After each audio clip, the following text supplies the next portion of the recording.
You're watching a B.A.S.S. presentation. Oh, yes, the sun shines bright deep in the heart of Texas. Welcome to the Lone Star State. Welcome to Bassmaster Live for the 5th stop of the season. This is the Tackle Warehouse Bassmaster Elite, and everyone overjoyed at where we are today. What we've got 4 days of coming at you, and that is Lake Fork. Our live coverage sponsored by Toyota today. So glad you're with us. We got 7 hours of coverage on the way as 102 anglers get ready to go at it. And Davey Height from all the advance notices, it looks like you're going to be able to catch them just about any way you want to, deep, shallow, whatever. The one thing is you better catch them big. That's what you got to do. Yeah, here. Absolutely. We had a great event last week at Lake Hartwell. A lot of fish caught. You could catch them about any way you wanted. Very similar here, but the size is much bigger. This is Lake Fork. There it is, 27,000 acres. You see from that map, it looks exactly like Lake Hartwell. Same setup, two main arms, and there's our 102 anglers before that sunrise in Texas a little bit earlier today at Takeoff. Takeoff was about 30 minutes ago.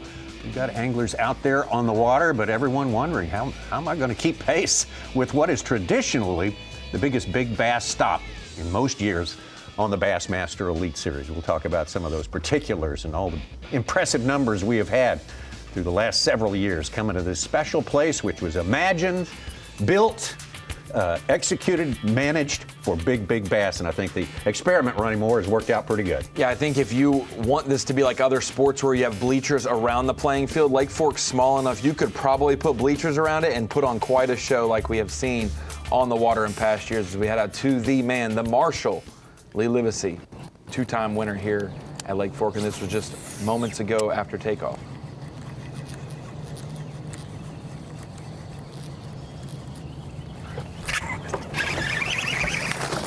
Little guy, but he's a guy.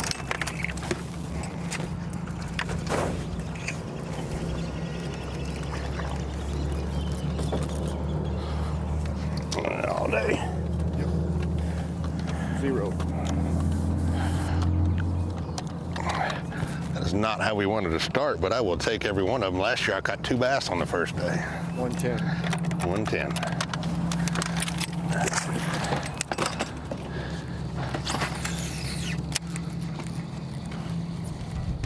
Lee Livesay cracking the century mark in 21 and 22 here to win both those tournaments by over 10 pounds. A dominant figure out here. Everybody will have their eyes on Livesay. We'll be in the boat with him all day long, along with 5 other anglers, including this man here who makes his home in Texas, originally from Nebraska, Ben Milliken.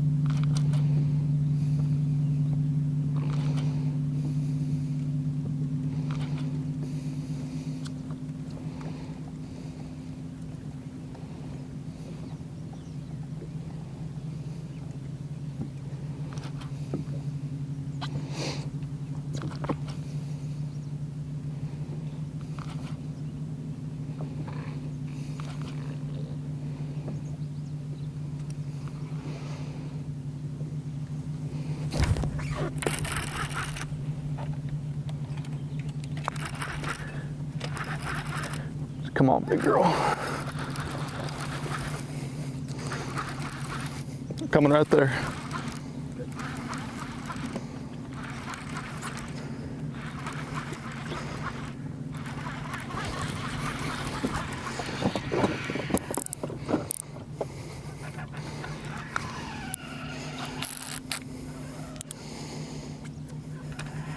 God, he's mad. I don't think it's that big.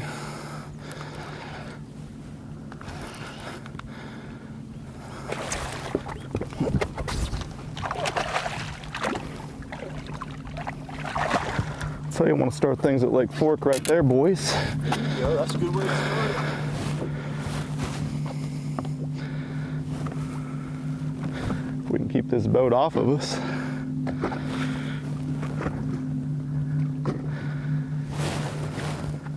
That's why he was fighting so mad he swallowed it. Yeah, it was. Is that Easton?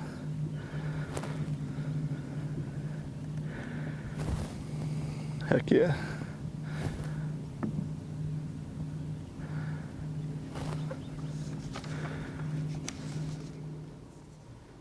Ben Milliken was 8th place last year, had a good tournament on Lake Fork. Just get a sneak peek looking at Lee Livesay and Ben Milliken. Lee starting on the bank with a frog, and Ben Milliken offshore for the start. It's always exciting to hear the anglers say, I think you're going to see a lot of guys fishing frogs, but when you're on Lake Fork, and you know some of those fish are going to be 5+ pounders on a frog this week, it's going to be great. Oh, it's really looking forward to this week. Another boat. We're in all day today. Go to Bear. Texas angler. White bass to start the morning? Yeah, a little white bass. At least we caught something. It's a beautiful morning here at Lake Fork. I mean, this is what dreams are made of right here. I mean, we were just talking about that. Like, when you think about what a morning is supposed to look like it doesn't get any better than this. We're at Lake Fork, legendary Lake Fork, on as pretty of a day as you could possibly ask for, which is awesome because the weather this year has been pretty brutal everywhere we've been. So it's nice to have a good day. Now we just got to get these bass dialed in, catch a couple big ones. This place is so good, but it can be so tough at times too. It just seems like if you're just a little bit off, man, like you can miss the whole boat. And on your time and your rotation, or even fishing up shallow, if it's just a little bit different technique or presentation, you can go from not catching anything to loading the boat really quick. And each day is a little bit different, it seems like. So we're just going to kind of rotate through some stuff today and try to make the right moves and catch some big ones, man. Ready to get this season turned around, hopefully, and catch some giant Lake Fork bass today. Yeah, Dakota talking about maybe starting a little slow in his first Elite Series year. He missed 4 cuts, but he didn't miss any of them by much. So he's in there. He can turn it around definitely here. Here's our leader, an AOY Angler of the Year point. Well, the plan was to stop right here on this little offshore place and hopefully catch 2 or 3 big ones. But so far, they have not been nice to me. I'm not really seeing a whole heck of a lot right here, to be honest with you. That's probably more of an afternoon gig, if I had to guess, which is unfortunate. I was hoping to get a quick start to the day, but hopefully maybe we can still leave here with one. But it's not looking too hot so far. But anyways, looking forward to the day. We got a lot of places to fish and not a ton of time to do it, so we shall see what the day brings today. Anyways, I'd have to bust the Carolina rig out on these. Keep her honest.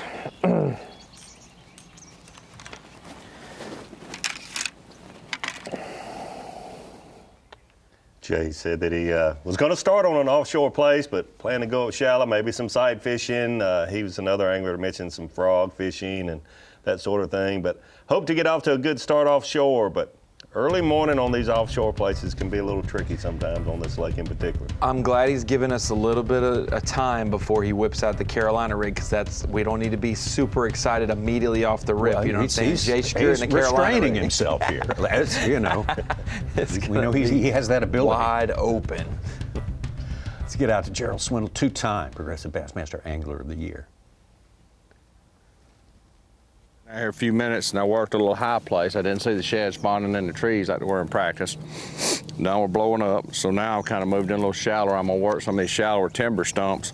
I'm just throwing a Maverick jerkbait by Rapalis, like a soft looking shad color, and I'm gonna jerk it around some of these stumps. There might be some fry garters, might be some bedders, but we're gonna do this about an hour or so before we go swim a jig. But I know it's the way I can catch a big one.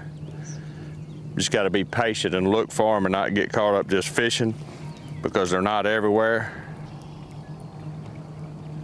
And it just takes one good stump and see him before you get there and you can catch him.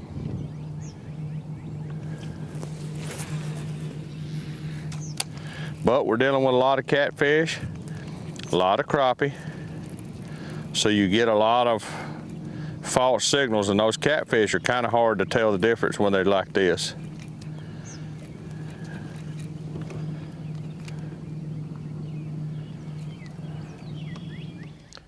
Certainly not surprising to see Gerald. We've seen him when he had his best tournament so far this year, using his forward facing at Palatka, St. Johns River. Yeah, 7th place.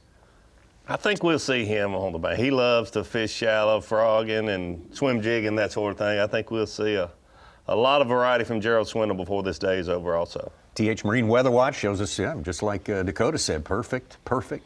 East Texas day here, high of 77 degrees, 59 degrees tonight, 5% chance of rain, negligible chance of rain, maybe 10 miles an hour worth of wind. Should be perfect. I wouldn't say it was a massive cold front, Tommy, but there was a little cold rain. Yeah, there was, It's a like little bit of a move where crappies the lows are in the lower 50s to 60s. No one would have thought when this was on the schedule that the first week and a half of May it would be 60 degrees in the morning in Texas. But it has been a hoodie weather in the morning and early summer in the afternoon. Shocked me. I talked to Keith Combs last night, and he said the final day of practice that morning, I guess that was right after that cold rain, 69-degree water temperature. A lot of 69, 70-degree water temperature. I would have never thought that when I saw this on the schedule, like you said. Gerald fishing his 331st Bassmaster event this week. Wow.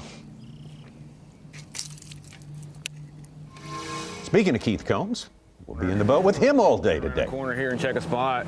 We're gonna have to run around a lot today, so we're probably not gonna sit down very long.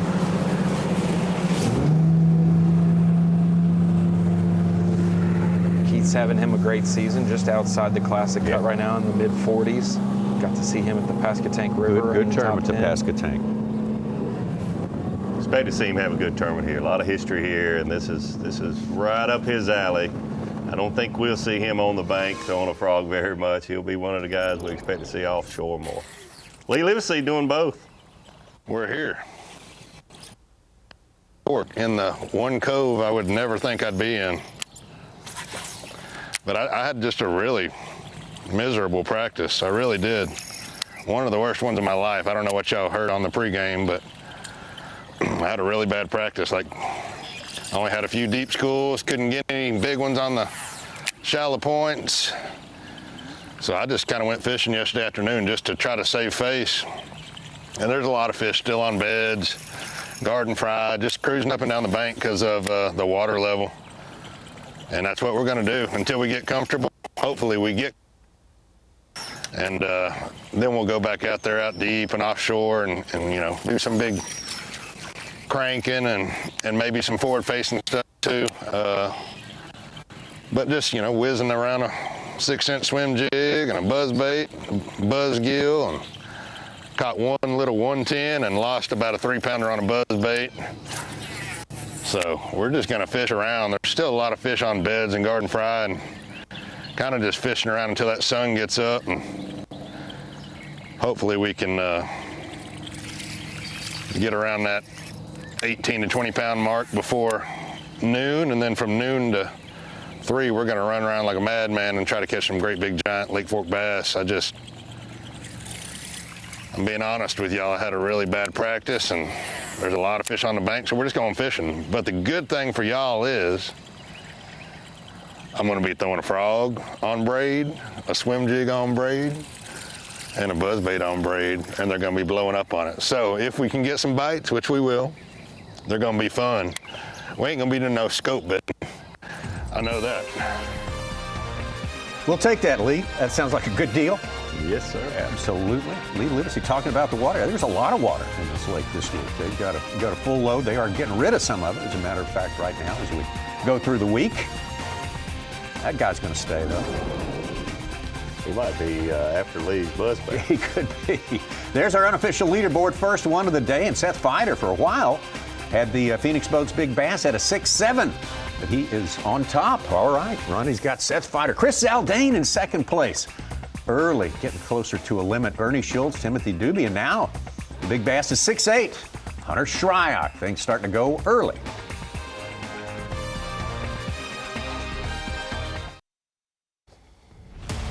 '25 Tackle Warehouse Bassmaster Elite at Lake Fork. Sponsored by Toyota. By Nitro Boats. By Dakota Lithium. And by Humminbird.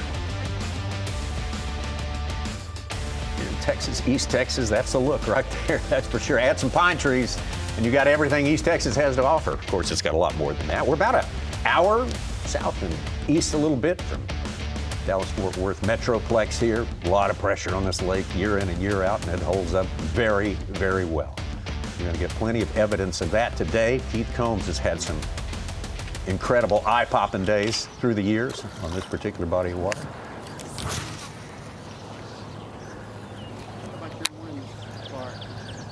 So far, nothing. We hit one spot, and they're just not there. So timing's critical on Lake Fork if you're going to fish offshore. I'm going to stay on the move and try to dial in my timing. Mornings have been slow for me. I mean, they just have. So I don't know what's going on. You think it's related to the post-spawn bite? Usually in the post spawn, the morning bites are key. I mean, you get a shad spawn, you get a lot of activity at daylight, and man, it's not what I've encountered on Fork this week. So, you know, I'm just trying to catch 5 bass, and I think if I stay offshore all day, I'm gonna run into them and catch 5 good ones. I'm not planning on, you know, going through a lot of keepers today. I think it's going to be a tough day, but I think it's going to end well.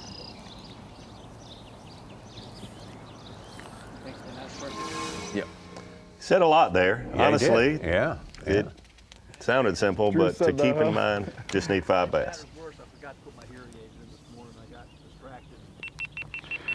Ben Milliken got a good one in the live well early today, 6 pounds plus.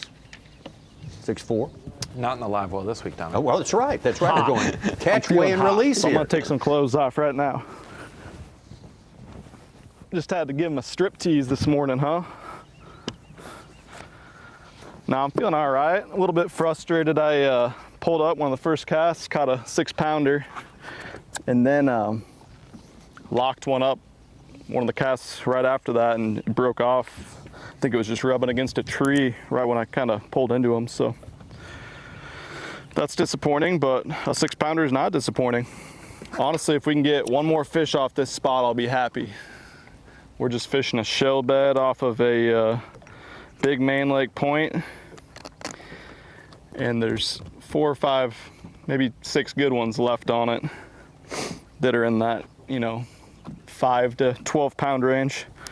I caught at 11 in this spot in practice. So generally when you pull here, they ain't small.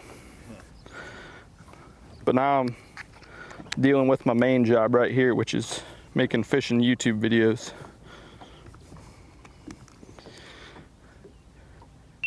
It works, technology.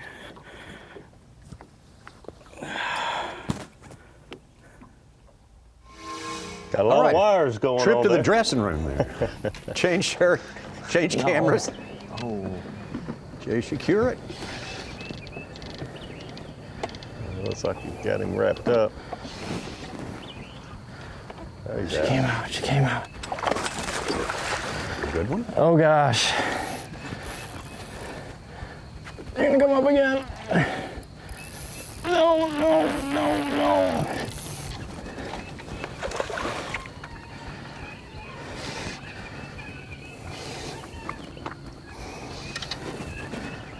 Come on, buddy.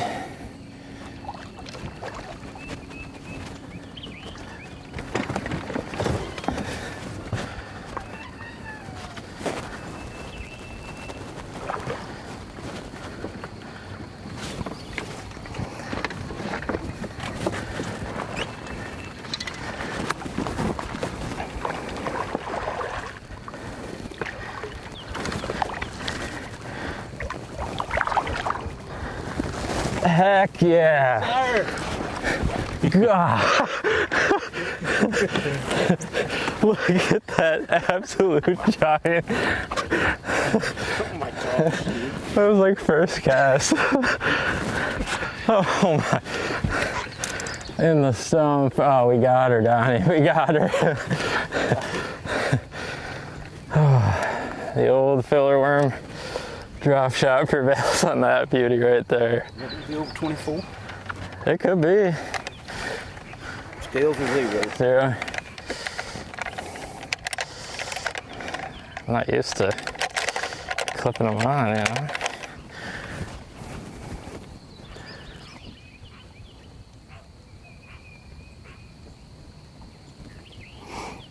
$7.10. 7.10. Heck yeah. God.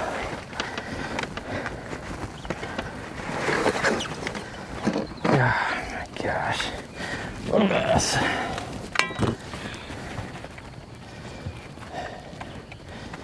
$23 3/4. That's all right. Good start to the morning. Not quite See big you enough later, to bring to the scales. Have to be over 24. Yep. You can bring one in, over 24. Takes over as our Phoenix There she Big goes. Bass leader. From Houston, Fothergill at 6'11". Got her in. Oh my gosh. Very fortunate that fish had thought him she wrapped was up for on sure that gonna come light on. tackle. Very fortunate She to got get him air in. that first time. I was like, oh, that's a big one. Good job, buddy. Oh yeah.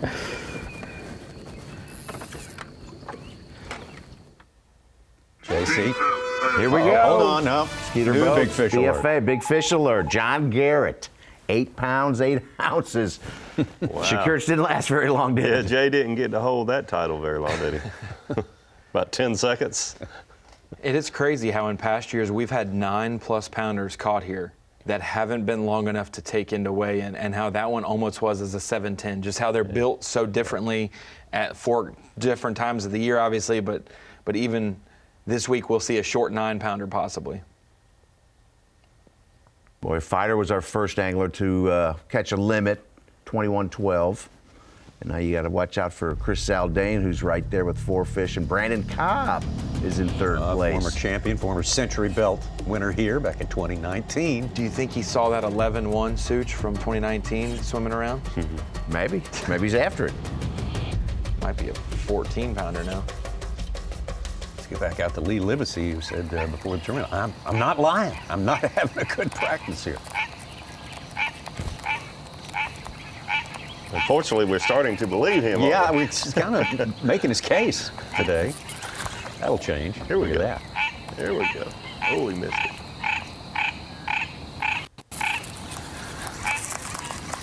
Wasn't very big.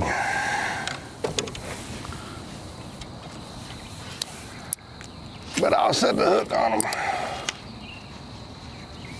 Like a follow-up cast with. Man, I can't get my glasses to quit fogging up. It's crazy.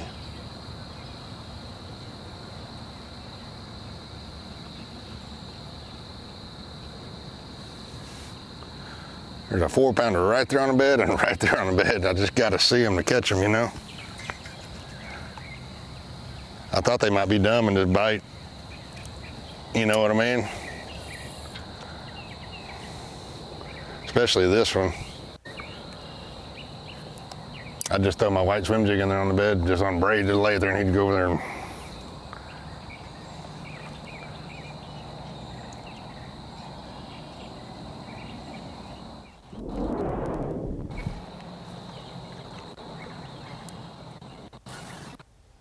just stuff.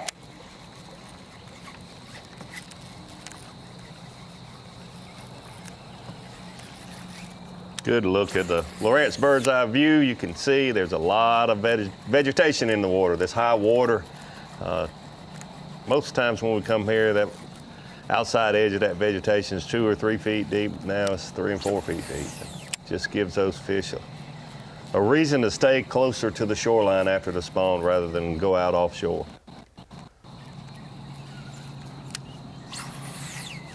Spreads things out. The shad spawn happening on banks like this around the vegetation and seawalls, riprap. Just there's so much in the water right now for those shad to spawn around. It's hard to really pinpoint the shad spawn right now on Lake Fork.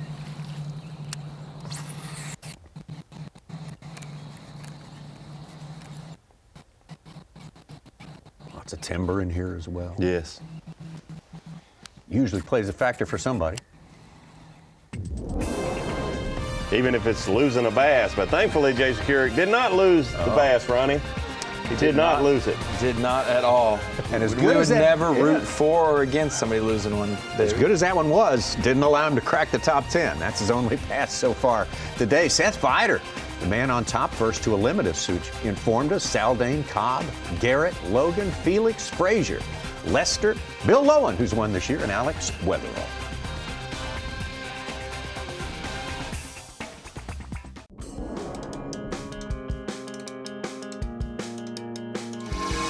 Hey guys, I'm Dakota Eber and we're here at legendary Lake Fork. It's going to be a great week of fishing. There's going to be a lot of big bass caught. These fish are starting to make their transition into those offshore areas, and I'm hoping we're going to catch a bunch of them cranking this week. There's nothing like a good old school cranking derby. They're not everywhere, but they are starting to set up in those post-spawn areas. So we're going to be targeting some of those fish this week, and we're going to be doing it with a Strike King 6XD, maybe even going to use an 8XD and a 10XD, but this here is the Strike King 6XD and the Elite model. I'm throwing that on a 7'10" medium action rod. It's a KVD cranking rod, and then we've got a BB1 Pro reel with 12-pound test. I like to throw these crankbaits on 12-pound test just to really get them down there quickly and efficiently, but hopefully there's going to be some really big bass caught on the crankbait this week. Dakota Eber with our Bass Pro Shops top tackle on this day. Let's get out to Dakota. As we said, we're going to be with him all day long. Angler who grew up in South Louisiana, down there close to Baton Rouge, Denham Springs. Not too far away from his place of origin. Yeah, now called Sam Rayburn, home. Yep.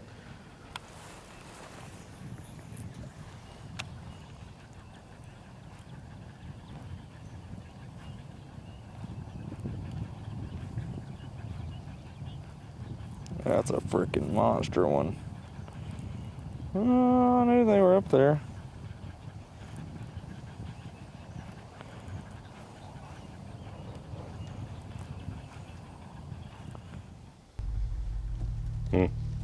Hopefully we see that monster one get put on a pair of scales here soon.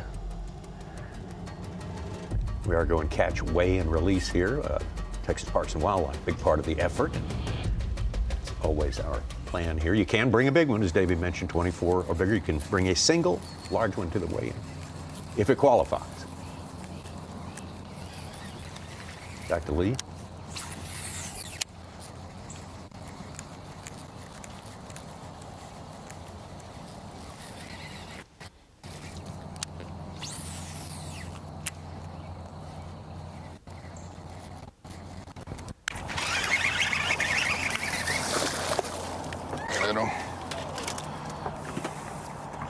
I guess that's fish that just swirled right there.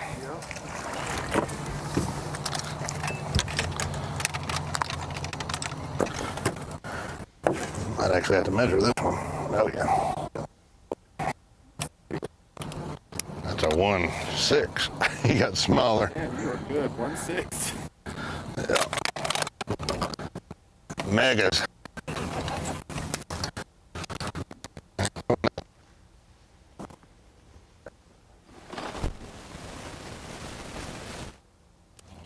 We're going wrong. 1.6 for Lee there. Certainly hopes he doesn't have to count that one in his 5-fish limit.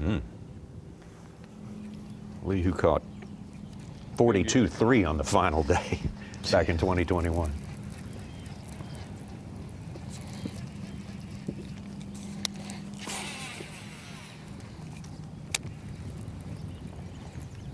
So interesting to look at this 4-box. Lee and Keith are the only two missing with our 6 cameras on day 1, and I guarantee you Keith is offshore, so Lee, being the local expert, 2-time champion here, the only one fishing the shoreline at this point of the morning. Very surprising.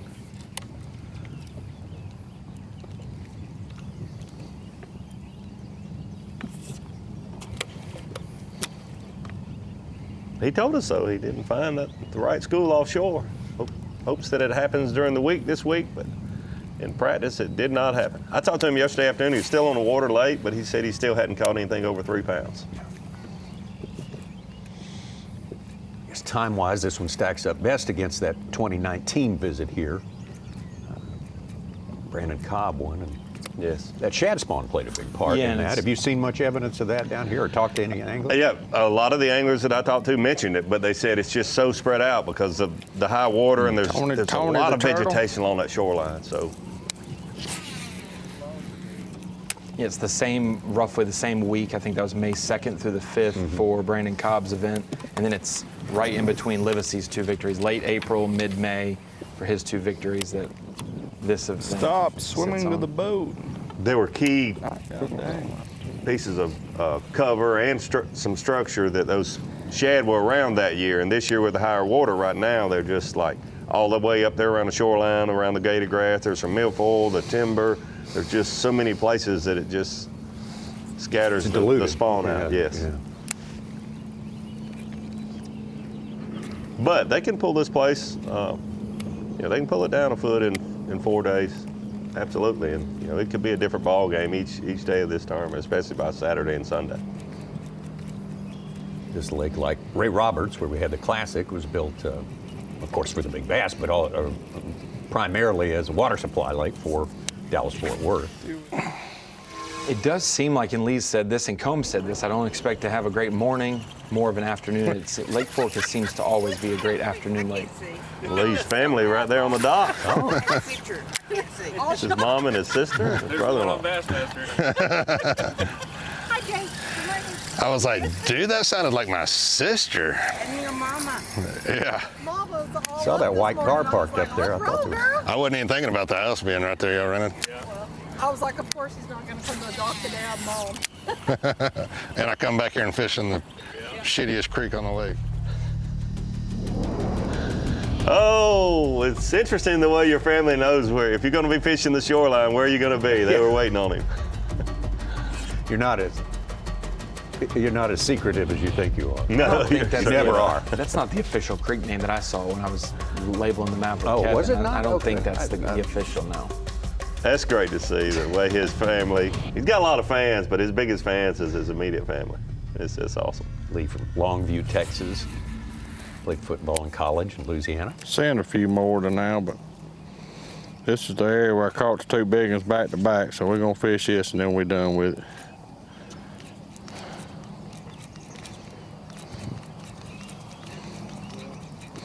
Well, we're fished all the way down our stretch here.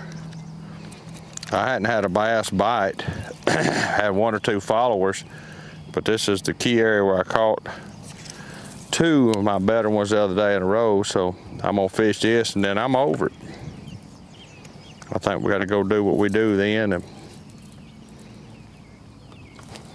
this has been real hit or miss, and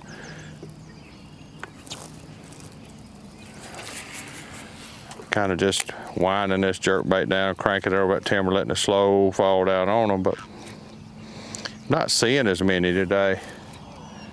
And it could be fry moved around, wind moved around. You can't never tell with these things.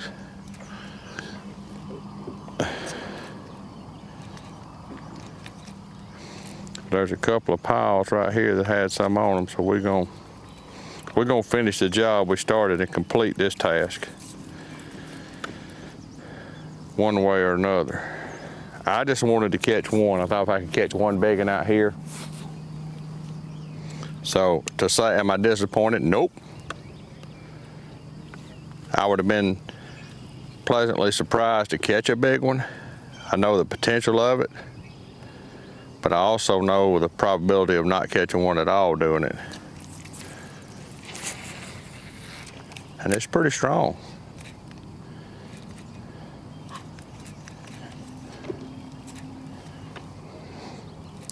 A lot of fishing pressure on Fork. They've been pinged. They've had many minnows come through their eye pupils. They're pretty smart on the minnow trick.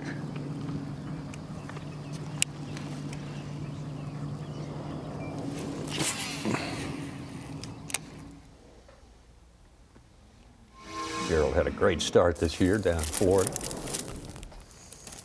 First event anyway, for sure. Be interesting to see his move. He said he's about done with this. I'm guessing he's going to go to the shoreline and swim jig and do some of the things we've been seeing Lee do this morning. Maybe not. We'll see.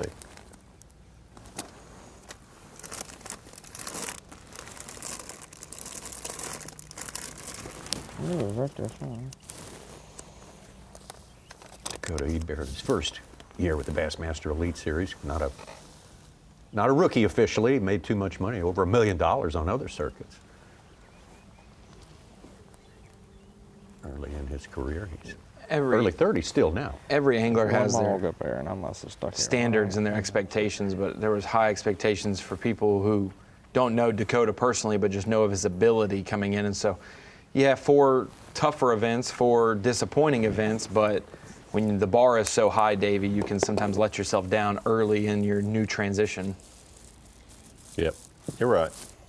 We're going to see him catch him. Hopefully he's going to catch this giant that he just told us was right here on this secondary point, but he's been so close in our first 4 events, from 51st to 61st. Big worm. He's 63rd in AOY. He can move up very easily, get inside our classic cut. Big worm. Why not like a ribbon tail or something? I don't know, man. Just an old straight tail, like bullworm style, seems to be really good. I don't know, just historically. I mean, Well, here's a little bonus coverage there. It's our champion from the last stop, Lake Hartwell, Paul Marks, hooked up, and this is the view from Ben Milliken's boat. I mentioned that there was a fisherman pretty close to him when he caught that big one earlier this morning. That's a pretty big one right there. that is a pretty big one. Wow. Lake Fork is obviously a great fishery, but only about 26,000 acres. It's not as big as some that we go to. You're going to see some anglers fishing close to one another, no doubt. Well, who did you pick this time around? If you haven't picked someone, maybe you're not participating in Rapala Bassmaster Fantasy Fishing. Great way to pick favorites, a team of 5 from 5 different buckets for each event on the Bassmaster Elite Series. Not too late to get started. Start over the next event that's also down here in Texas. Just click on the QR code. Build your fantasy team. Day number 1 of the 2025 Tackle Warehouse Bassmaster Elite at Lake Fork. Let's get updated on our Dakota Lithium Bassmaster Rookie of the Year standings. And there it is, Tucker Smith on top, the Alabama angler, out there with a 10-point advantage over our winner last week at 2 weeks ago at Lake Hartwell, Paul Marks. Emil Wagner tucked up into third place. Evan Kung has moved up, had a little bit of a slower start this year, but he's gotten up into the top 4. Easton Fothergill still fighting off the effects of having a tough start down in Florida. Bo Browning, Andrew Loberg, and Blake Capps round out our 8. You've got I think Evan Kung and Easton Fothergill shaked hands at the Classic, Davey, because Evan Kung was on fire at the St. John's in Okeechobee, and then all of a sudden can't make a cut, and Easton Fothergill was opposite, Tommy, and now he's making a surge, and they're almost identical in the points race now at the halfway point of the season, basically. Looking at Lee Livesay staying up shallow so far this day. We're into our second hour of fishing here. In the first hour, 2 anglers had already had 20 pounds in the boat. Saw some good ones, an 8-8 on the leaderboard with Phoenix Boats Big Bass today. We saw a couple of 6+ on our cameras. Yet, Come on. Only the top 50 have anything at all weighed yet. Secure it with the 710, but the guy chasing him in AOI, Will Davis, has a couple bag builders, a 6 and a 7.4. He's in our top 10 right now.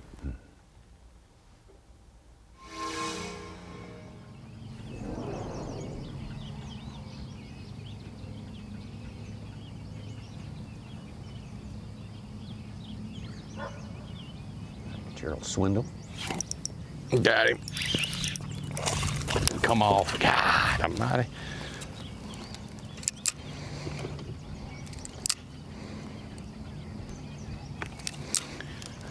Yeah,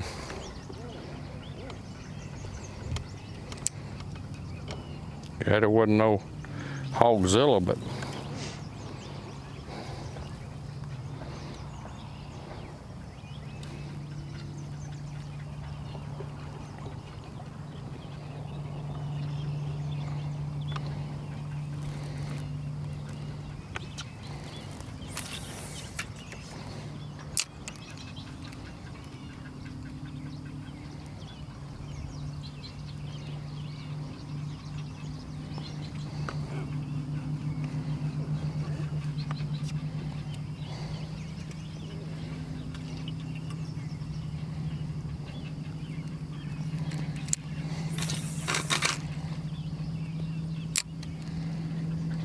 Looks like, as Gerald would say it, he's shaking a minnow. Minnow, yeah, they've had plenty of minnows in their eyeballs so far this year. He's got a big minnow on, though. I guess if you're going to shake a minnow on Lake Fork, you need to have a big minnow. Might as well. had a couple of big ones chasing it that time. Got the red carpet going on in front of that Phoenix this morning. Yeah, I just noticed that. Flashy, good looking. A little extra padding for them mid-season knees, Davey. Not touching that.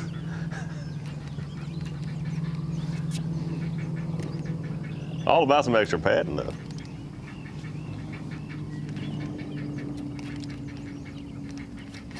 Got him. Here we go. Not a big one, no. Another little one. Still ain't even a keeper.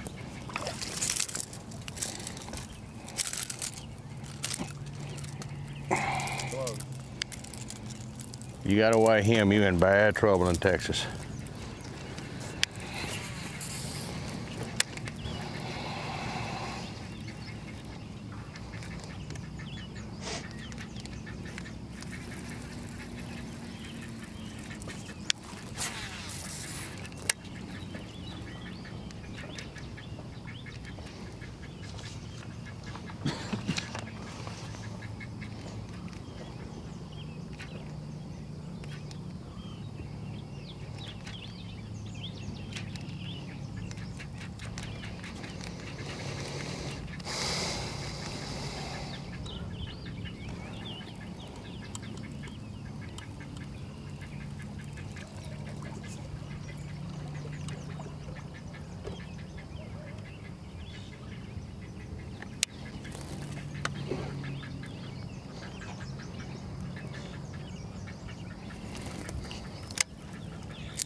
With the gay stuff to the bank. We did the entire Democratic Party fishing off, so we're done, okay? Everybody knows that's over. Looks like he is going to make a move to the bank. You well predicted there by you, Davey Height there. That's where we find Lee Livesay, the man who has had the most success here. 2019 and to date.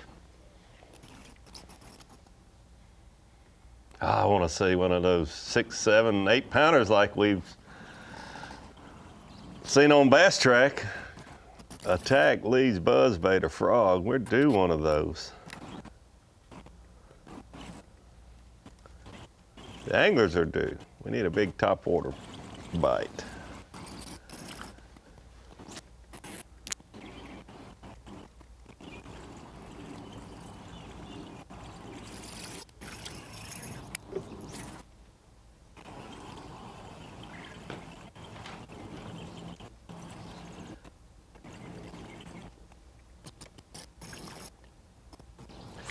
I think, though, if you fish a dock that your mom and your sister are on and you don't catch anything, you might need to go offshore.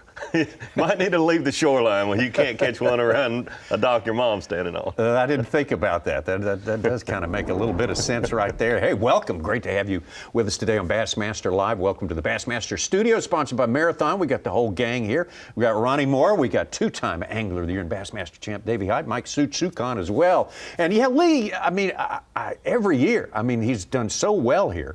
That contributes to it. But this being his operating base here, he feels a lot of pressure, and you can tell it every time we've been on him on this lake. He feels more pressure, it seems like, than anyone. Yeah, I've been there. Lake Murray's my home lake where I grew up, and we've had Bassmaster events there. You feel a lot of pressure, and you just put it on yourself because you want to do well. All of your friends and family live around close, or most of them for sure. When your mom and your sister are on the dock that you're fishing around, a lot of pressure there, and you could certainly see that from Lee Livesay. But he'll be fine. I mean, honestly, they're just kind of feeling things out. Had a lot of bad weather in practice. Things will be fine. Lee will be offshore here before long. I guarantee you he'll be out there in the afternoon, and we'll see what happens. A lot of different things going on. Yeah, Ronnie, you mentioned something before we came on the air today. We got 102 anglers. Almost didn't have 102 anglers this time around. Oh, yeah. Congratulations to Mark Frazier. They added another child to their family, I think, this week. So based on the timing of when he got back last night, I'm assuming they had the baby Tuesday. If you missed Tuesday's practice, you didn't miss much. There was tons of thunderstorms, heavy rain. A lot of anglers didn't get a lot done this week. That is also a reason we have higher water this week. So much rain the last few weeks in that region. And so it is a little different. The two times that we've seen Lee struggle so far this morning and the 2024 event last year in February, two abnormal conditions in terms of weather. We had never been there in February, and this is a lot higher water than all of our April and May events previously. So a little bit of an adjustment period, like you said, but the afternoon always plays big for the anglers here, and he is leaning on that today, just like Keith Combs and some others. Of all the places we go, this is a place where it can happen in 10 minutes. Oh, don't worry about Lee right now. I'm not saying he's going to catch him or not catch him, but don't worry about it right now. A lot of fishing time left. Such, the stats for Lake Fork are just incredible when you look at them. And this little lake, 27,000 acres, Such, an hour from the Dallas Metroplex here, yet the numbers through the years are just incredible as far as big bass go. Oh, yeah. Last year we had 4 10-pounders. I think this is our last chance this year to beat David Gasson's 11-8 at Okeechobee for the Phoenix Boats Big Bass of the Year. That's a $10,000 bonus. Last year we saw Justin Hanna with 11-7. Wouldn't have beaten it. But maybe this year, maybe this is the year. Another 100 pounds, bunch of 30-pound bags, some double-digit bass. Well, let's get back out there right now. I mean, we were talking about this, too. Lee Livesay was like, it's... The number of people picking him in fantasy was just off the chain. When he wins twice, when he wins twice, Tommy, and is like a top 5 in another one, it's hard not to pick him. But man, you just never know if a bomb takes out, half the field of people picking him. That's kind of the choice in everyone's mind when you see it pop up on the schedule. Okay, Field or Lee? Yeah, exactly.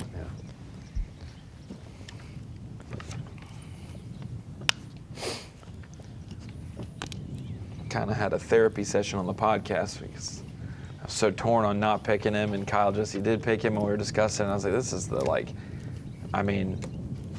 I don't want to change anything. I want what I say and the thing to be honest, but golly, this is hard. Did you chastise Kyle? I mean, did you talk him not against at all. too big an appetite for No, chalk? I don't blame him one bit for picking Lee Livesay. So I picked Seth Fighter, and right now he's our leader, and so I'm not trying to get too happy, too I'm excited. sure you won't let us forget that, but in case we do, just make sure you remind us about that, Ronnie. I think I count on you for that. Looks like Ben Milliken hooked up. We're going to take a break here, but we will show you he lost the outcome. it. Okay. Well, there was the Big one, too. 102 anglers out there today on Lake Fork, 2025 Tackle Warehouse Bassmaster Elite. We have rounded the far pole in our season now, if you figure 9 Bassmaster Elite Series events. Throw in a lot of those anglers in the Classic. We have got 5 down and 5 to go. We're on the 6th of those 10 events. Seth Fighter, former Angler of the Year, the man on top, still looking for his first Elite Series victory. So Seth Fighter, Making a great start here. He and Chris Zaldain both had 20 plus in the boat in the first hour of fishing out today. Wes Logan of Alabama moving up there pretty good. Brandon Cobb, a former champion here. Former Century Club winner here. It's like we've become numb to it's mid-morning-ish, 23 and 23's yeah. Oh, in yeah, second. it's like, wow, oh yeah, big deal. On the way to a good day. We're too jaded, we are. Just saw Ben Milliken, had one come off there not too far from the boat. Right as we went to break. He's got a good one in his virtual live well right now, 6'4".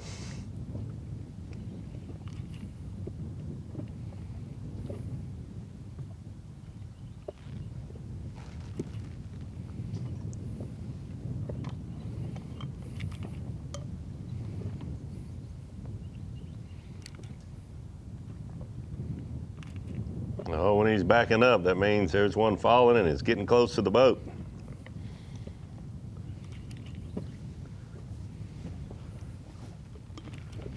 Be fun to watch the action if a big old 8-pounder bites close to the boat.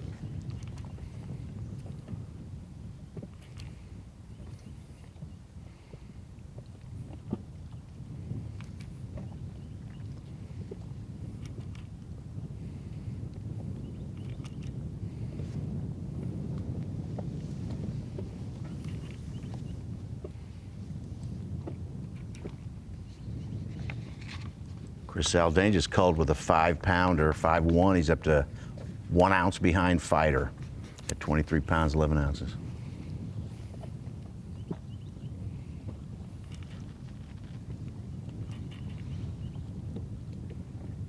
We don't have a weight for that big fish that Paul Marks caught. We saw from Ben's boat a little while ago, but it was good enough to help him up into the top 10. He's in 6th place, right behind John Garrett, our Phoenix Boats Big Bass leader with 8.8. I think he's still there, fishing close by. I think Paul Marks is, or someone. Yeah, I seen Ben Ben keeps checking over there. checking over on the starboard side, Yeah. looking over at about 2 o'clock, 3 o'clock from the bow of his boat.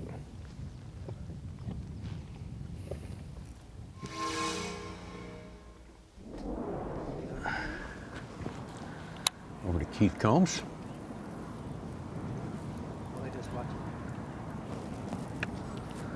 Just watching.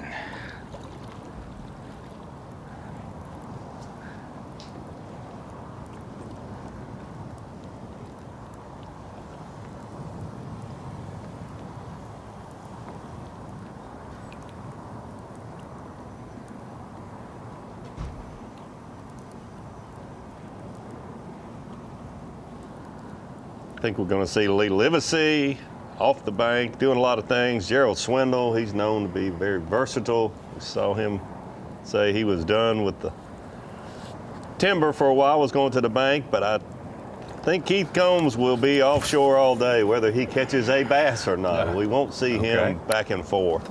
Did Swindle say timber? He was done with the timber? Or he was done with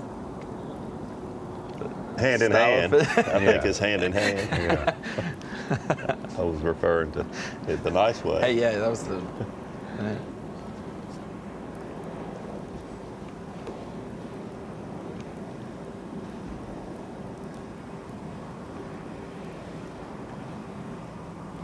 It's great to watch live bass fishing, the Bassmaster Elite Series, and see how anglers adjust. And then every once in a while you see one that's really good at one thing. He knows this is his deal if he can make it work, and how stubborn you can be as an angler. I was that way a lot myself. Hopefully it works out for him, but well, it's just good to see guys that are going to be, on the fly, so to speak, because there's a lot going on. But this is the way we've seen him catch the biggest shakes in his career, offshore. Just like Drew Cook bed fishing at Hartwell, when people thought maybe with 90 minutes left, go do something else. You're so close to the win.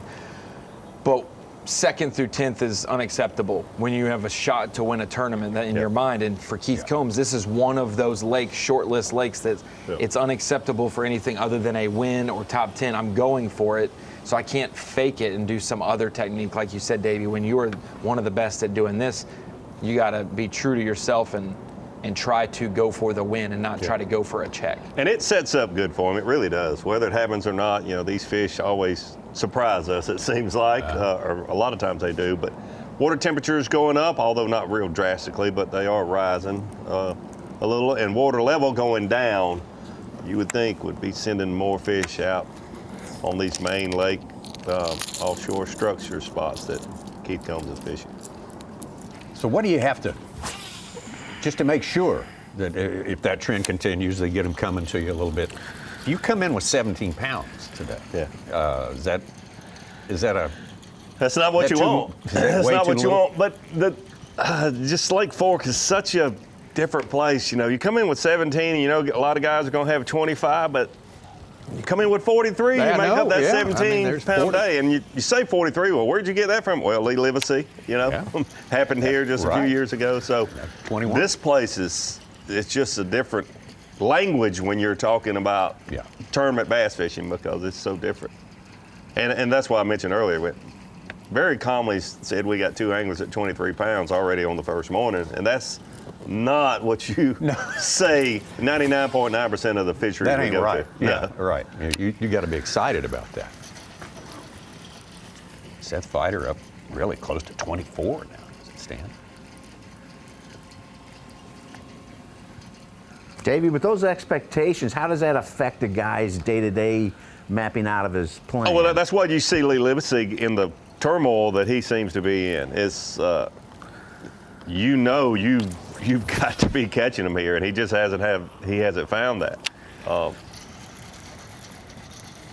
But there's guys that are confident enough, stubborn enough, whatever. I'm not being critical of Keith. We've seen him do so well, but sometimes that's what it takes, rather than trying to chase 5 or 6 different things.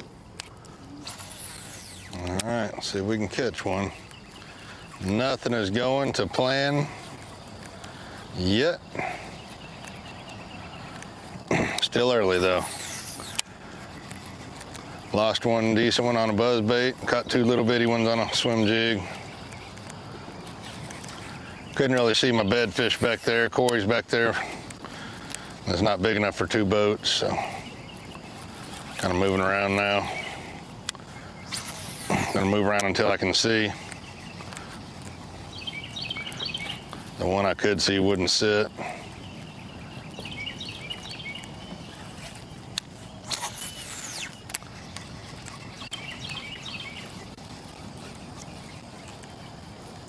Right when we came to him, Davey, I thought it was the same shot of the same pocket from earlier, because it was this bank grass down to a dock sticking out in the back of a pocket, but he is just running and gunning a lot of these places this morning. And there's even a dilemma. You see swim jigging, he's saying about, mentioning not being able to see this fish on the bed to sight fish. If you're truly just dialed into the swim jig fishing, you're going to fish the shady banks. Those are better. But if you're looking for those fish on the bed, you're going to be on the sunny bank. Should be able to see one of these 2. There's 2 decent ones in here.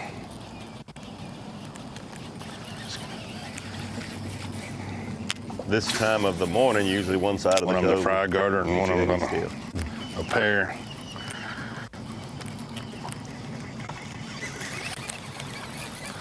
And he mentioned it, fogging up. Fry garter would just eat this, so I didn't have to mess with them.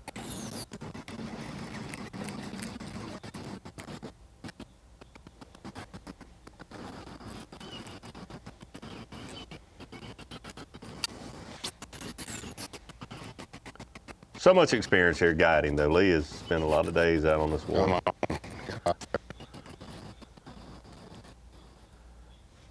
That's why he's 50% pick on fancy fishing. Oh, no doubt. No secret.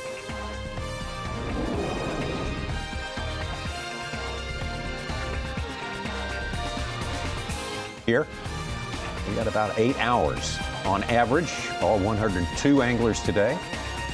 Seth Fighter, man on top, Chris Zaldain, a mere ounce behind. Seth Fighter, this guy's out of the gate fast today. Bill Lowen moving fast up the leaderboard.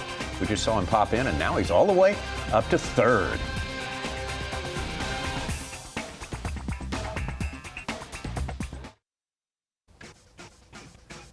2025 Tackle Warehouse Bassmaster Elite here at Lake Fork. Distinctive East Texas look to the lay of the land in here. We are in the Sabine River drainage. That is for sure. Not the Sabine River proper, but soon at south and east of here, it becomes the river proper and makes the border between Texas and Louisiana for many, many miles. Let's get out to Ben Milliken. We saw him lose one near the boat and had another one follow up close to the boat. May be the case here.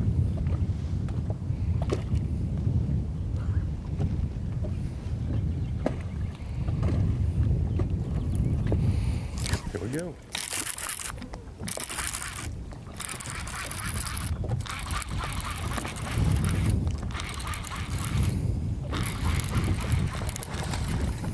Get your fucking head down.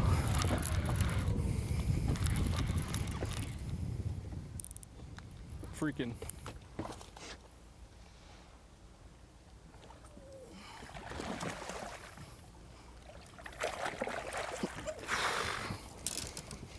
Oh, man. Like the same fish you caught a while ago. I hope it is. That's the fourth fish we've hooked right here this size, man. At least we got two.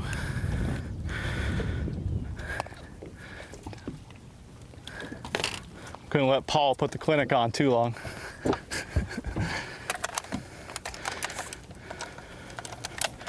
Got it? Yeah. There we go.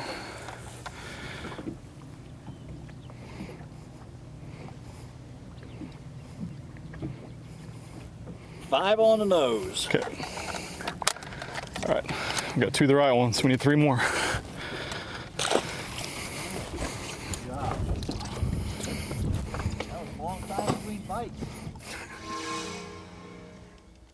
Back out to Jay Shakura. Jay's like a few other anglers. He's got one fish in the boat, but it's a 7+. Same situation for Jordan Lee and Brandon Polinick. All one fish, but over 7. So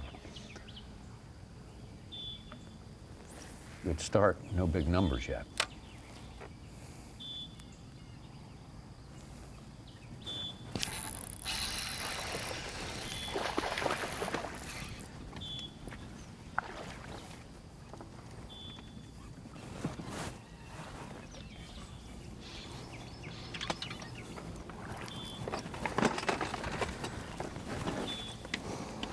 There we go.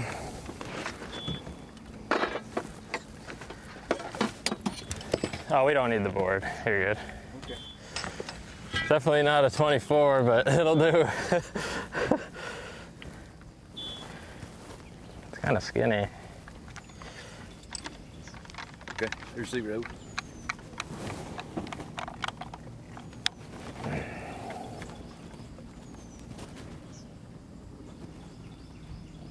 $214.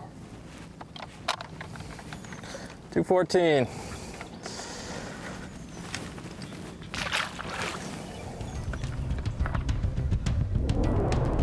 Solid fish.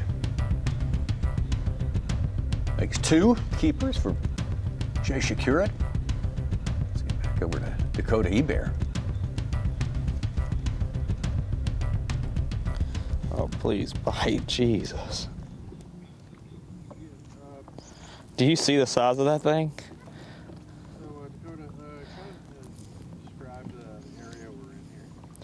We got an offshore little area here, just a little subtle deal. There's one probably somewhere between 9 and 10 pounds. About an inch from my bait right now with a buddy or 2 or 3, and I can't, like, I can't hardly function at the moment. I got one of them. I don't think it's the big one, but it's a big one. I don't think I got the big one, but I got a good one. The little one come off the bottom. Don't jump, don't jump, don't jump.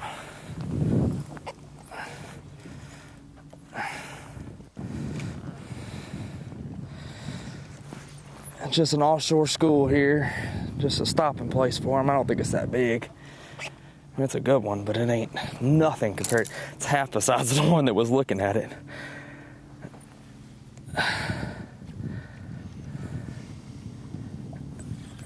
There's about 15 of them down there this size.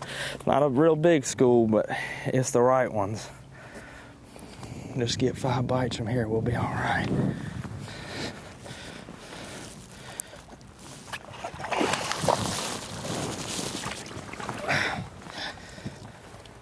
That's just a little Lake Fork baby. It's a good one though. But I'm telling you, there was 2 or 3 of them down there that were twice the size of this thing. I mean, would eat him. And then this one come up off the bottom and took it from him, which I'm happy with. This is my first one of the day. Are we ready? Yeah. All right. Whew, got me shaking. 4-2. 4-2. All right, 4-pounder to start off the day. So, pretty one, post spawn. And that's just what this is here. It's just a stopping area, just a main lake point basically, with a big spawning area behind us. And these fish are just stopping, staging right here, and feeding up. There's some gizzard shad roaming around this point. It's a deep point, and they're just intercepting them. In the gray area. You sure? All right. Yes, sir. All right, one down. 4-2. Yes, sir. A few more to go. Cody did a good job there describing We got what he's one fishing. bite, so we're gonna kind of. You would think if he's attuned to that, he's one of the guys will have him coming toward him through the course of the next few days, but you never know. Back to Keith Combs. And that island is familiar, Davey. Right? Yes, yes.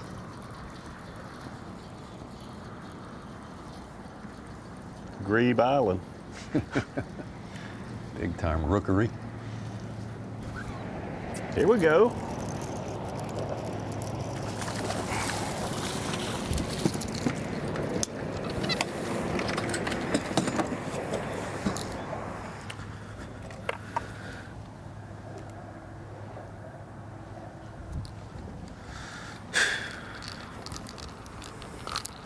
Oh, that's a Skilled or 0.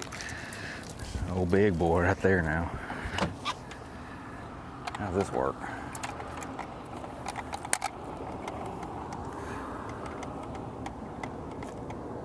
£1 pound, 8 ounces. All right, 15 incher, Lake Fork. 1.8, you say? Yes, sir.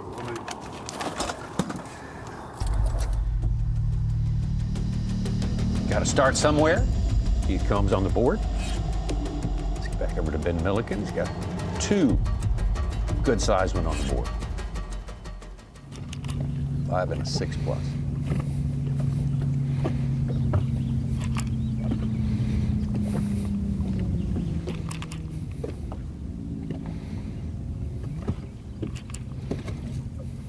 I think he's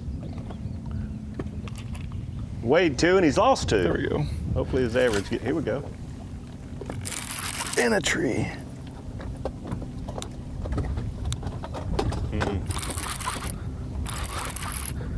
Get out of the tree. Get out of the tree. Come on. I think he's out. I think he's out. Hopefully he's just real big and felt like a tree. It is a big one.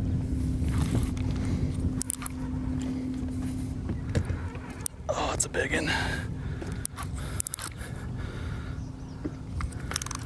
Come on, girl. Oh no. She's in another tree. No more of that. No more of that.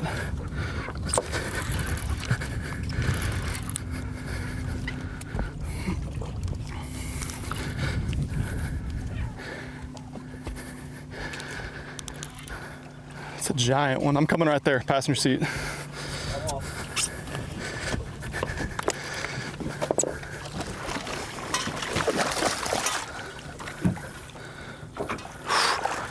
God, I did not like when that bait flew off.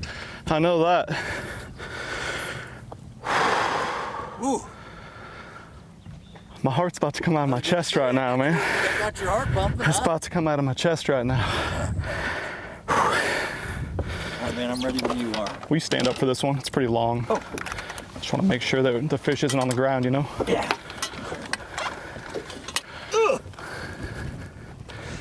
So it stopped. It stopped. That might be one we can take with us.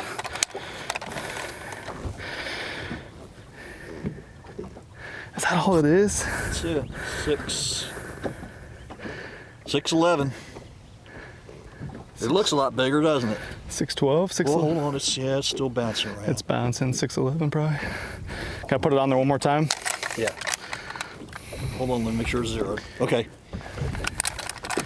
God, fish looks like it's 8 pounds. It's not locking in like it should. 6'11".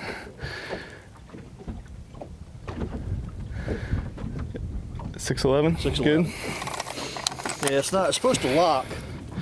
Big old post spawner out here in Texas, man. Yeah. Heck yeah. Let's do it. We need 2 more. We've had the 2 bites. Get her back in. Actually, you know what? What am I doing? We got to measure. Let me measure it quick, see if we're coming in. I don't think it is though. Ow, mother. It's close. 23.5. Almost can take her to the scales. Let's get one that we can take to the scales. Let's do that. A couple weeks ago, that would be an 8-pounder. Yeah. Shoot, I thought she was 8 pounds just then. All right. We're locked. All right. It's all right. Oops, hold on. Where'd it go? Right by your foot there. 3 fish for about 18 pounds. Thanks, man. Yeah, I've had 2 more hooked up. One of them on the glide that I thought I had a good hook in her, and it came up and just it threw it on that first jump, man. I was winding her through there, just nothing you can do about that with a 6-ounce bait, but had another one this morning that we set the hook, and I think she was just rubbing against a tree. That one was in a tree 3 different times on the way in. I got pretty fortunate there, but it broke off earlier. So we've had 5 bites, 30 pounds worth of bites. We just need 2 more. Ought to be enough to get Big Ben up there in the top 5, I would think right now. It's been a little slow to start the season, but you can bet he's a Texas guy now, and he's got a Texas plan for Lake Fork. Yeah, I mean, forward-facing sonar plays in about every different type of way that we fish, but it also plays into a lot of frustration, it seems like, especially at a lake like this. I mean, the offshore pattern, the school pattern, it almost is the point at a lake like this where they're so pressured that you do not want to have your beam shining on those fish. They get so used to hearing that ping, they're conditioned to it. Yeah, sure, you can use it maybe to kind of see where they're positioned, but a lot of times it's kind of a sneaky thing I like to do is to turn it off when you get around those offshore fish after you've located them and make some really, really long casts. That can be what it takes to get one to bite or just, not catch any on the day.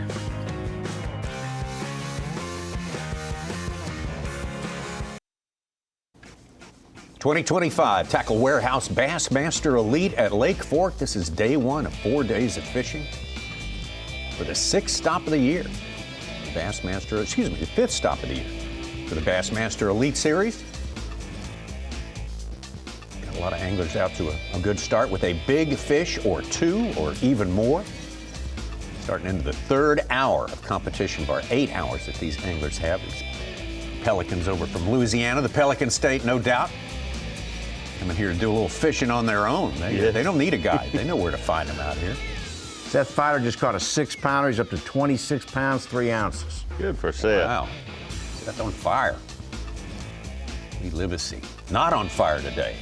Ronnie Moore on fire with Seth as his pick on his fantasy team, which needs some help. No, not on fire. Unfortunate. Unfortunate.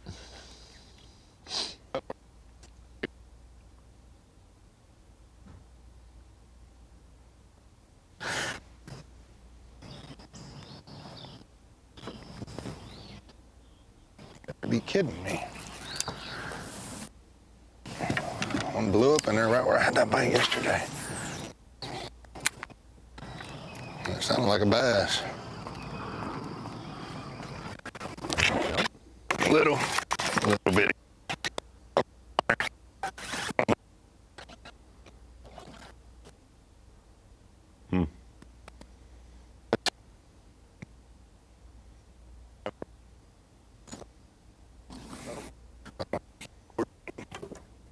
Close there. You lost a half an ounce. 1 second. Okay, 0. 1-4, 1-5.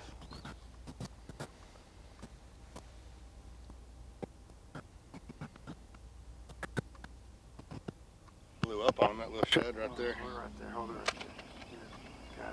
Little shad spun in the grass. He's just about 8 pounds lighter than we need.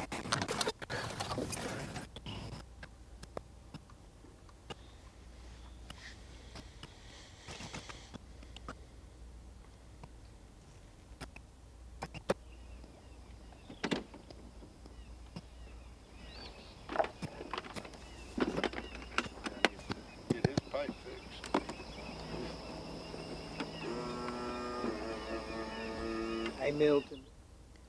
Lee having a great season again this year. He's had some terrific seasons. 7th season now with the Bassmaster Elite Series. Hasn't missed a cut this year. Best finish was St. John's to start the year off, 17th. Solid fisherman. Lee is. Really good. Got 5 wins with the Bassmasters. 4 of those Elite Series wins. Excuse me, 3 of them Elite Series wins. Chickamauga and 2 at 4. 2 at 4. Yeah, and then he has an open at Ross Barnett. Yeah. What's the other one? I may just be. Oh, okay. I may be overstating. Lee doesn't need me to overstate things for him. He's doing may quite be well. Predicting the future, you just never know. Yeah, could be. Tell us what just happened. Well, I just broke a fish off and pretty much fought it for, I don't know how long that was, but it was kind of a long time. Got caught in the tree. At one point it was literally touching my boat. It was wrapped around the limb and then it came up, and it's probably gonna come up here in a second. John probably just did right there. It was probably like a 5-pounder and it did not make it into the vessel. Tried to do everything, tried to catch my line, tried to do this, tried to that. Really nothing I could have done about it, honestly.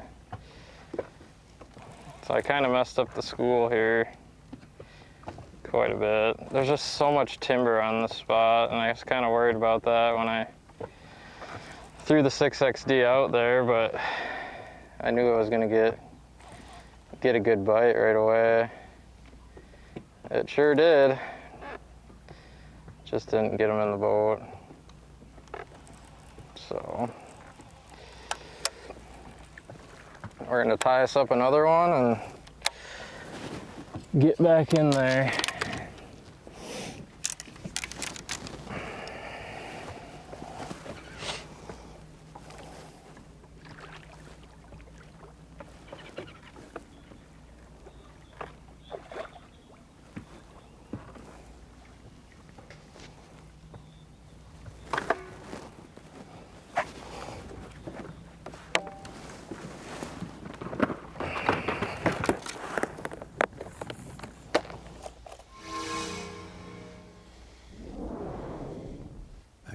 E-Bear.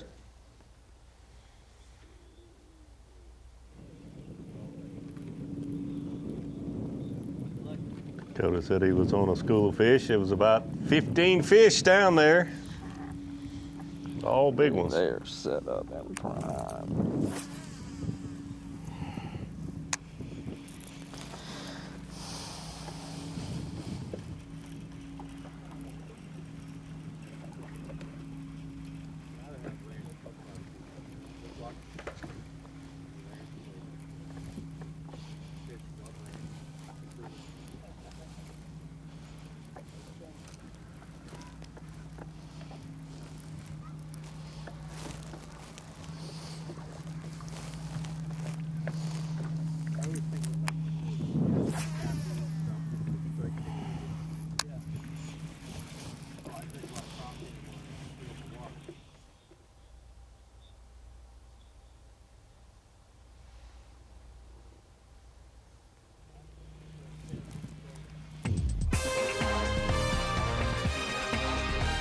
E-Bear trying to, he saw one super giant among those down there that I doubt he's got that off his mind yet, but Seth Bider, man, who has done very well here at Lake Fork before. He's done well at our next stop down in Orange, Texas before. Both of those sixth place finishes on his card, so he's definitely a man to watch right now. Zaldain, Fujita, and Bill Lowen round out our top 4.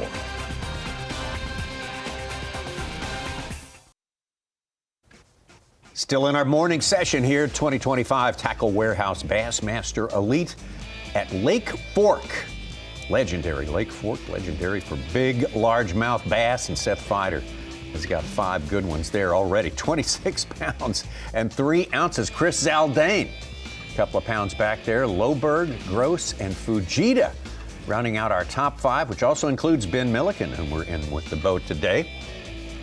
Right now, though, we're going to recognize that knowledge is a good thing in moderation, Ronnie Moore. So the screen of knowledge. It's a good thing looking at that leaderboard for guys like Andrew Loberg and Buddy Gross, who are making a comeback for their tough start to the season, being 3rd and 4th right now. But I am here at the screen of knowledge talking about Lake Fork because this is a common stop on the Elite Series as of late. But we were talking about it in the live well, Tommy. We had never been to Lake Fork until 2019, and then we've been here every year since 2019 except for 2023. And here's how it played out winning weight-wise. Brandon Cobb's first year as the victor, 114 pounds even. Only 2 anglers broke the Century Club that year. 1 angler broke it in the fall of 2020, Patrick Walters, winning by 29 plus pounds, which was the largest margin of victory until Kyle Welcher destroyed the field at the Pascatank this year.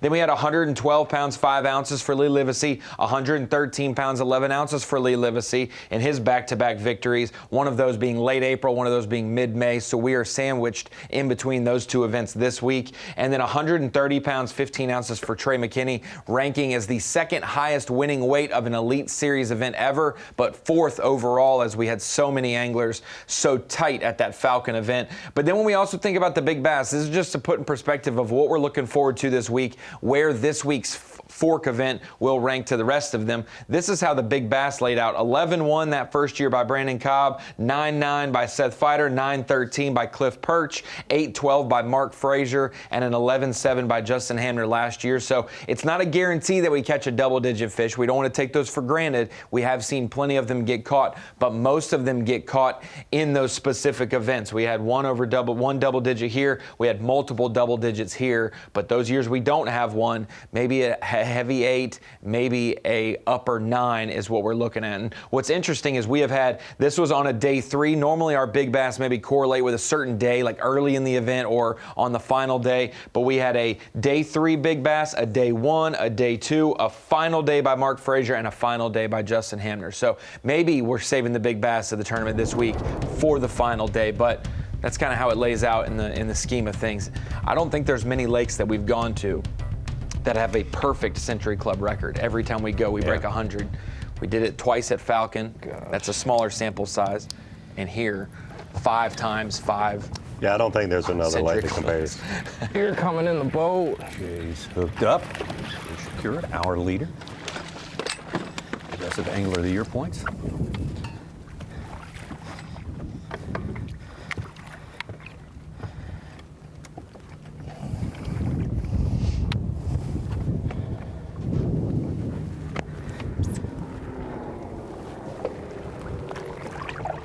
Yes, sir.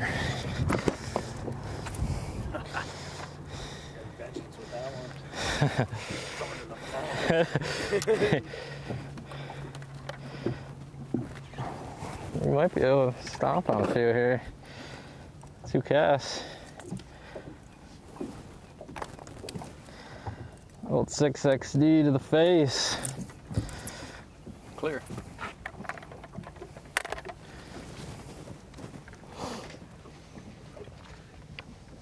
$4.10. All right. Little 410. I think the other one was probably about 5.5, so.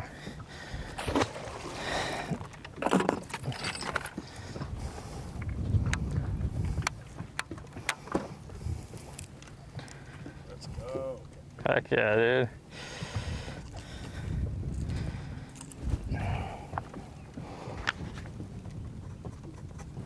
All right. Good job. Yeah.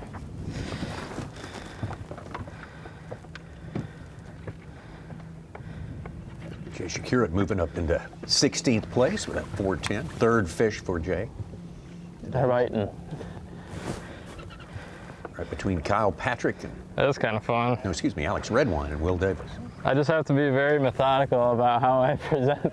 I went over a tree. My crankbait was probably 10 feet off the bottom, and that one ate it. The 410 or the 12? That one, yeah. Unbelievable. So we'll try it. If I can get a clean cast.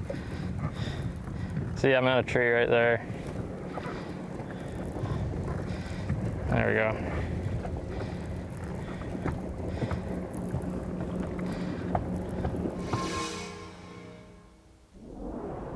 They left most of the timber out here when they built this lake. Certainly. Big part of what makes Here it it is, good. Skeeter Boats. What we got, BFA Big Such? Fish Alert. Emil Wagner, who's down on the 50th. 813, our Phoenix Boats Big Bass of the day so far. Tops John Garrett's 8-8. 813. And it tops the Mark Frazier Big Bass from 2022 on the screen. So now we can ensure that we will have, you know, we have hit the threshold of Big Bass before. Puts Wagner in 10th with 4 fish for 17 pounds, 6 ounces. This is what we were just mentioning, yeah. The 11-1 from Cobb, 9-9 from Fighter, 9-13 from Cliff Perch, 8-12 from Mark Frazier on the final day in 2022, and then an 11-7. So we've now broken the threshold of past Big Bass winners. Yeah, before noon on the day one. Yeah. Now, you may have said this, and I was spaced out or something. With Falcon and Fork, those two are the top 4 century belts, right, of all Yes. time? Yeah, okay. The only two, I think, is what he was saying that have Every time we go every there. time we've been there, but Falcon Yeah, only yeah. being 2 times. Yeah. We've only been to Falcon twice, but broke 100 both times. We've been to Fork 5 times. We broke it all 5 times. The fall event in 2020 to break 100 pounds, that's so impressive. Oh, gosh, yeah. 'Cause that was If you not leave the out time the of the year. context, no, and it was a weird year to begin with. Yeah. And it's just everything going on. If you leave out the context, the second was 75 pounds. Wait, we broke the Century Club that event? Yeah, we did. Yeah. We get to say we did because Patrick Walters would did. say, I did. No, we and I. No, yeah. Keith Combs got second in that one. I think Lee Livesay was in the top 5 as well. So the favorites really showed up big. We've had more visits to Fork, but it's got 19 century belts, and Falcon has 15 in those 2 years. That's a lot. Yeah, all 12 one year for the final day, and then 3 for the next event. And many more on that all 12 year, 2008. We're on pace for it.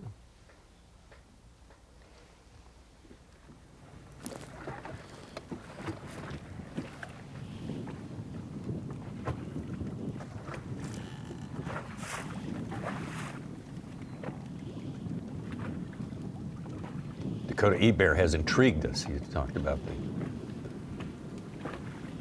a double-digit fish that he's been watching a movie of on his screen today. Yeah, and trying to become a part of the movie. I was just thinking that, Tommy. It's part of the dilemma of being able to You got to get them grouped see these up. fish better than ever. That's the whole daggum key. You got to figure out a way to land your bait whenever they're grouped up. And one says, nah, I'll have that instead of you.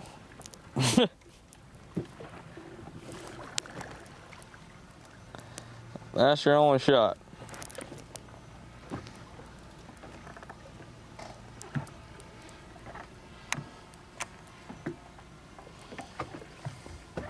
Sometimes it can be a curse to see that big fish and spend too much time on Yeah, it and not become not catch hypnotized. Yeah. Like that group of 6 of them right there is exactly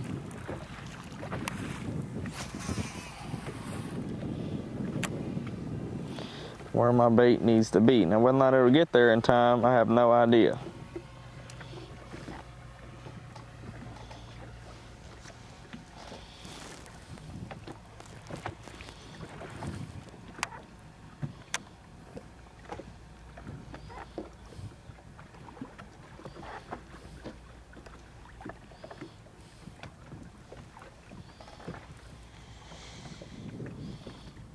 Well, we've seen that twice this year, Tommy, with John Garrett at St. John's. If he would have caught one of those fish, he would have won there.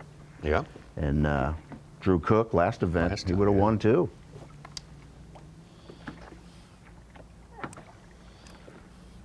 And that's the ones we know of. I'm sure there's a few of those stories that we don't even know of.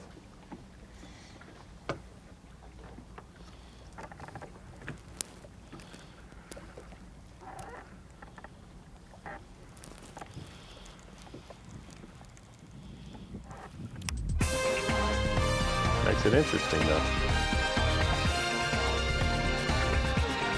Headed for the 9 o'clock local time hour here. And we say, as we look at our leaderboard, there was Seth Feider on top, Chris Zaldane, Andrew Loberg, Buddy Gross in our top 5, and Kyoya Fujita. We say thank you to all. Everyone's watching us on the Roku Sports channel. We leave you from Roku, but you can pick us up on Bassmaster.com and the Bassmaster channel.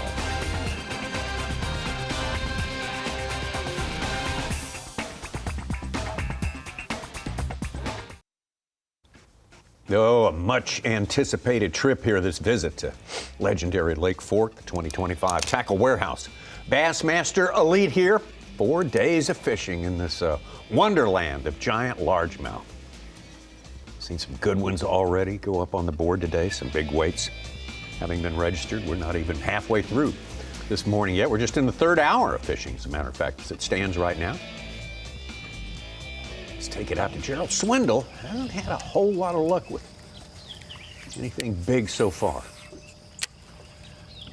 A little movement in the top. Brandon Lester's 3rd 6-pounder. He's up to 24.7. Kyoya Fujita just caught a 6.8 to top him with 25.8. I think we all seen several through here. It's just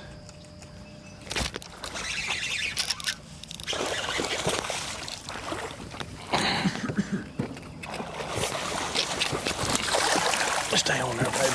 Stay on there. God almighty, you got it choked. All right, we on the board now. I'm saying, we on the board now, son. I just a little slow getting to the game.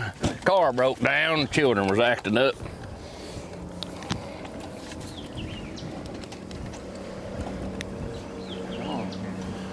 There's a little footage right up in your face there, wasn't it? It's clear. He said, I was trying to get that thing on camera. I almost boat flipped him. Clamping on his whole jaw.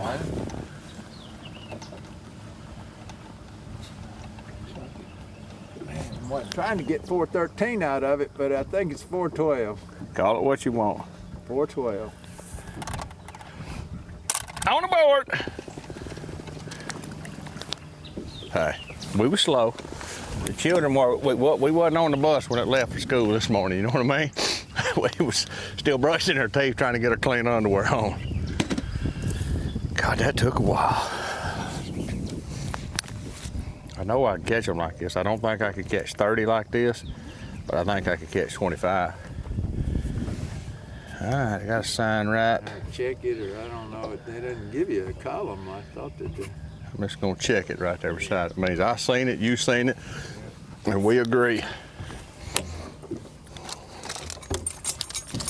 Didn't know how big he was at first. I knew my line took off, I wasn't looking. I said, I'm gonna give him the old 1-2 buckaroo, here it goes in your bookahoo, and he's like, I'm like, uh-oh, mayday. I didn't holler pimp down though. So the key is, the name of the fish we're looking for today is Brender with an R, okay? And that goes all the way back to the Hayden podcast when they had that old preacher on there with the big eyes that never blinks. And him and his father-in-law shot a goose back in the day. They went deer hunting, some goose flew over, so the next day they took their shotguns out there and them geese come back over and they shot one. He said naturally that goose didn't fall where he's supposed to. He fell like way over and they went and got that goose, and they didn't want to go to jail, so they hit him, defeathered him. He said it looked like somebody busted pillars everywhere. And he said his mother-in-law was the best cook in Alabama. Said she got that goose and she cooked on it. She boiled on it. She peppered it in onions. She sauteed it. She did everything she could. Set it down on that table.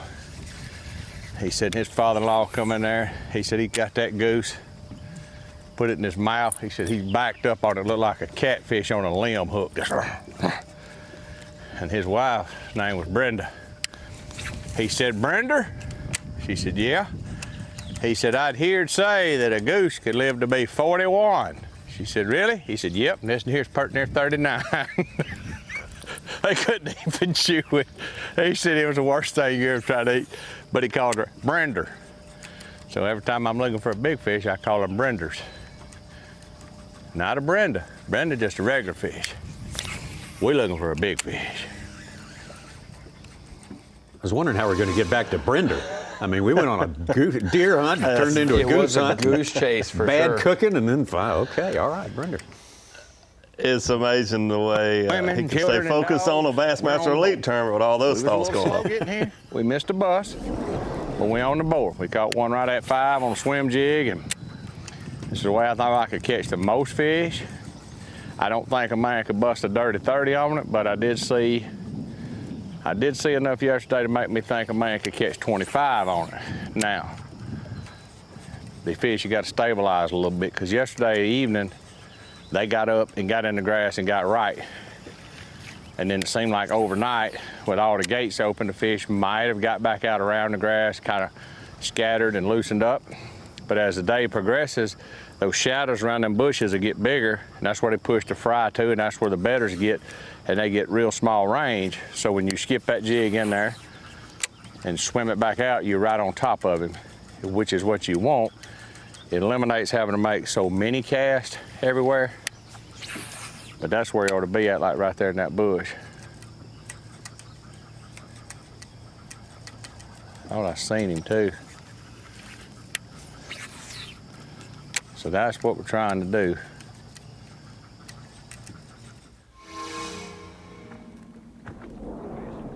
We got a new leader, Koya Fujita, 26 pounds, 5 ounces.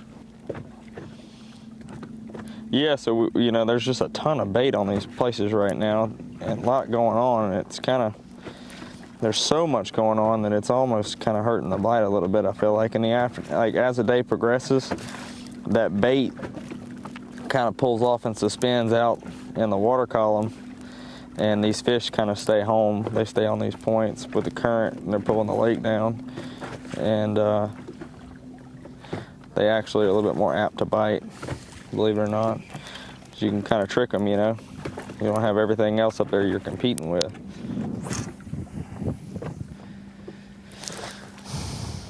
But this is just another little offshore, stopping point for these fish that are coming out. They're coming and going. Some of them are pre-spawn, some of them are post-spawn.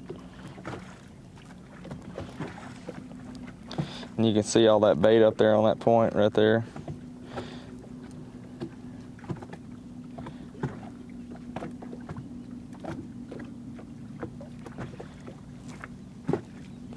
And that would be 2 bass following behind my bait.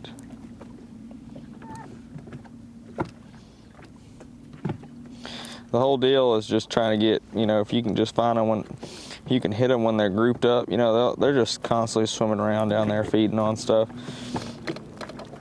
And then sometime, every once in a while, they'll group up and there'll be a pot of, I don't know, 4, 5, 6 of them.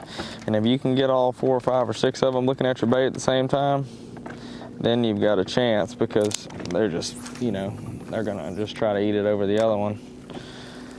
That's whenever you really got a shot. It's pretty hard to get a single one to bite. They've just seen all these presentations so many times. I'll probably try the crankbait here in just a second.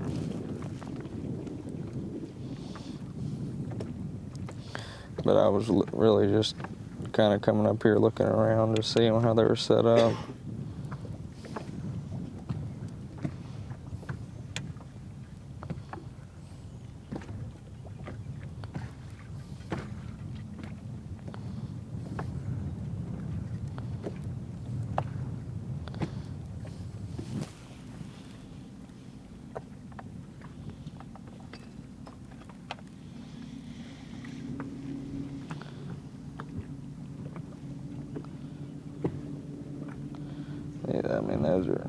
bass, and they're good ones. They just, he didn't even hardly look at my bait.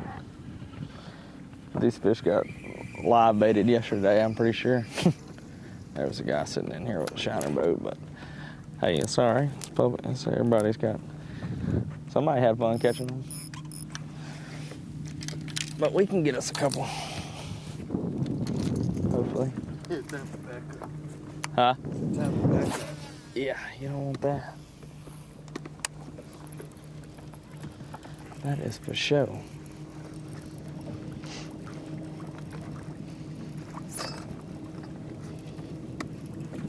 Top left looks like Livesay has moved off off the bank for the first time this morning.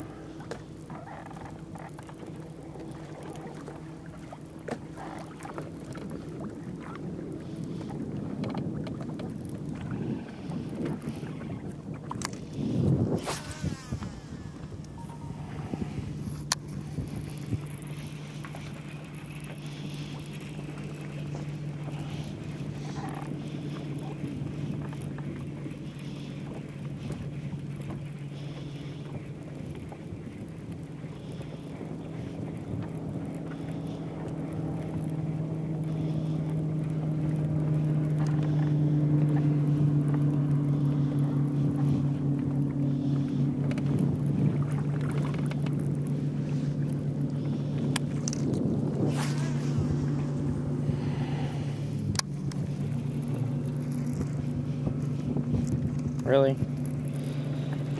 We're gonna make a move. They don't seem to be too grouped up here either yet, so we're gonna move. Try to land on some that are.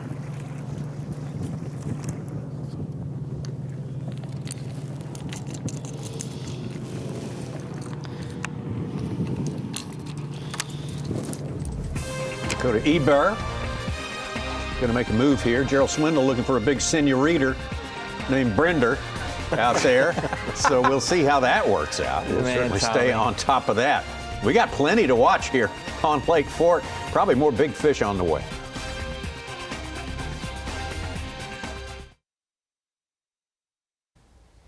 '25 Tackle Warehouse Bassmaster Elite at Lake Fork is sponsored by Mercury, by Power Pole, and by Progressive Insurance. That you're with us today here for 7 hours of coverage, bringing you this day one of 4 days of competition here. New leader, top of the board now. This is due to bass track, and it's pretty close to accurate because we're catch, weigh, and release here. Kyoya Fujita on top of 26 pounds and 5 ounces. Kyoya had a washout start to his year down at the St. Johns River. Everything has been great since then. So Kyoya Fujita certainly got some momentum going in here, and he's going to get a big award early on, David. Absolutely. Mercury move of the day, certainly to Kyoya Fujita. 6'4" at 6:41 a.m., man. He didn't have very far to run and caught that fish, looks like maybe on the first or second cast. Yeah. That's a way to get it going. And we saw Ben Milliken do basically the same thing, first or second cast with a 6'4". But Kyoya kept it going with 4-pounder, 5-pounder, other 6-pounders. Mercury move of the day. And we heard Such clued us in on the Phoenix Big Bass leader, Emil Wagner. We got some bonus footage here, Ronnie. Yeah, from Pat Renwick, his official judge / marshal on the boat this morning. And you mentioned it, 813 Big Bass. We get video of that and no audio at the moment from it, but an absolutely phenomenal start to his day. And you see he's still not even in the top 10, Davey, because he's still building his limit. But when you have an 8+ pounder in your early limit, bodes well for your day. Absolutely. We'll watch 813, audio or no audio. Yes, sir. Yeah, nice one there for Emil, coming off a lot of momentum from his last event down at Lake Hartwell, top 10. Wow. Ended up measuring it after they waited, I believe, and it hit 24 inches. That is the upper end of the slot limit. So that one gets to come back to the takeoff site for the weigh-in, and we know at least one will be coming back for the fans there. Maybe John Garrett's 8.8 will be another one. Wagner putting himself in the conversation early on day number 1 here on Lake Fork. Those are the 6 that we are with out there today. Of course, we're going to be on Lee Livesay. Back-to-back wins here in 21 and 22.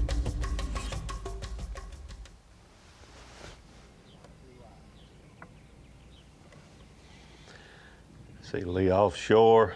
I think this is his second stop since he moved off the bank. Caught a few this morning. I think he had about 4, but all one pounders. Oh my God.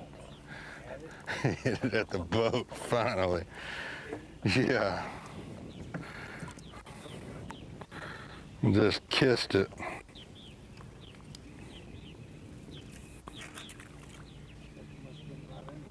He was literally right there. I could have seen him with my eyes if I'd have looked. He's still just like chilling beside us too.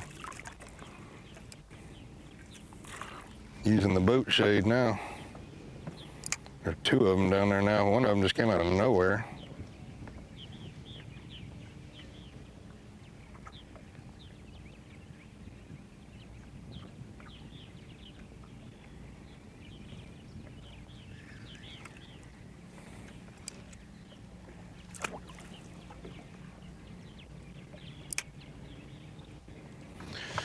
He ain't never gonna bite again. Slow start for Trey McKinney with just a 3-pounder, 7:15. He's caught a 5.10 and a 6.9 in the last 20 minutes. So we're classifying a slow start as less than 20 pounds in the first 2 hours of the tournament? Just kidding, Suge. We're not far from that. I hate to say that. Yeah, one fish in the first 2 hours, slow start. So, Davey, I'll say this. We saw 6 guys on the leaderboard over 20 pounds coming into this segment. What are we hitting? How many to be the lowest 20-pound guy? What are you going to be? 15, 16, 17? Where are we thinking? Oh, yeah. I think it'll go down that far for sure.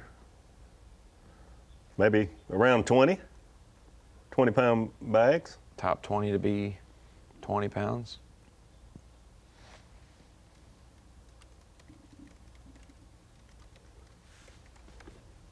We had 69 20-pound bags last time here on day 1. On day 1? Yeah. Oh, wow. Are you going to revise?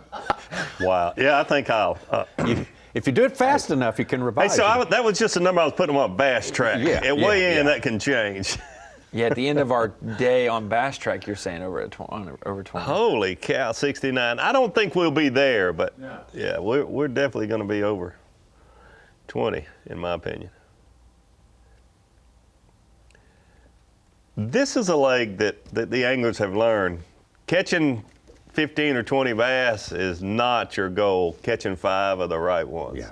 It will do you no good to go catch 42-pounders a day. You will be bottom of the pack. You've got to try to catch those bigger fish. If you're among the juvenile delinquents, go someplace else. Yes. Right? Yeah. Cole Sands was 50th after 2 days last time here. He had 42.15.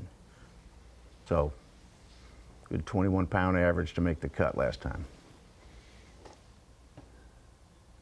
7 pounds, 9 ounces right now. It's 49th place. Probably going to be 5 or 6 times that at the end of the day tomorrow. Yeah.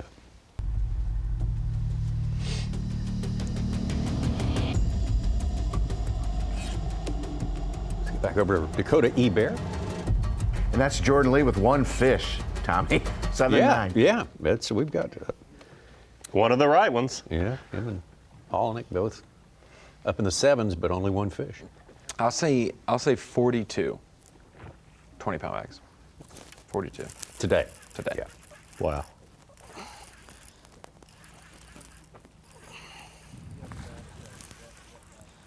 There's a million of them there.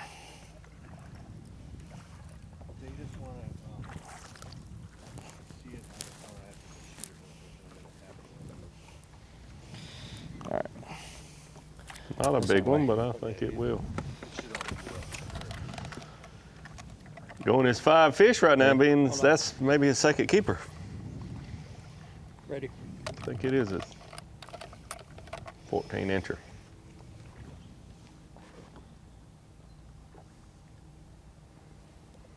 $1.7.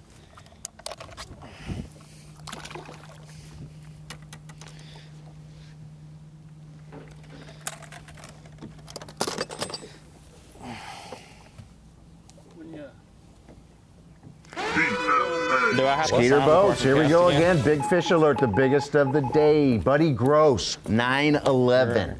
9 pound 11 ounces Thing up to figured out now, 27.13 we might catch a in the couple lead. fish, you know? That is great. We'll get a rotation going. Rhythm.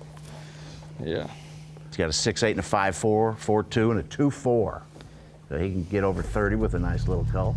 For Buddy's standards, he's been on a little rough streak here, but what a way to turn around. He's had good luck here, but just not been able to do it for 4 straight days. But not really surprising to see Buddy take the lead. I think he came up short of our top 10 last year and hit 25 plus pounds 2 days in a row, but had jumped off 25 plus pounds on day 1 and was behind the 8 ball, but was gaining steam.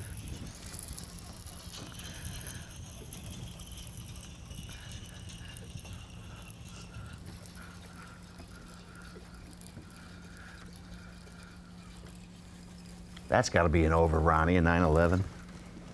Well, it doesn't have to be, but he's little.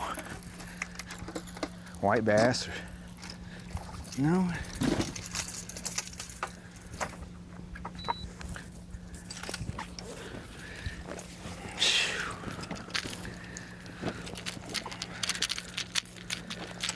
Get so pumped up fishing out there deep with a 10XD, you think when you get a bite, it's got to be a 9-pounder. You're on Lake Fork, but little ones live out deep also. Let's see what we got here. 113. Oh, we're moving up. Yes, sir. Yes, sir. A little at a time. Moving up.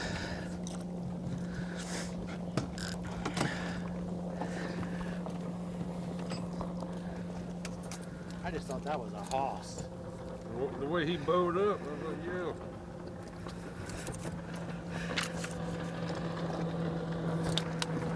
Not really a horse. I wouldn't say. More like a. I don't know what to call that thing. Peanut. That crankbait alone makes that rod. Yeah, that's true. We'll see a hoss. Keith will catch one. Yeah. What we've seen of Buddy Gross, our leader through the years, you'd think he's doing something kind of similar to what one Keith's of the best doing offshore right now. fishermen in the business. That's a hoss. There he is. There we go. That's a big sumbitch there. All right. I think his cameraman ordered a hoss and we got one hooked up here. He's foul hooked. That's why he's doing that.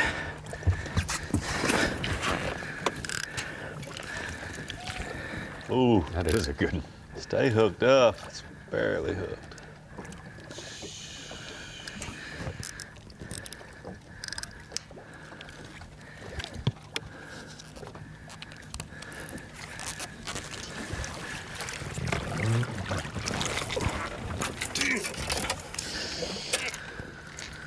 Okay. Ready, Boba? Scales are 0. Good job, Keith.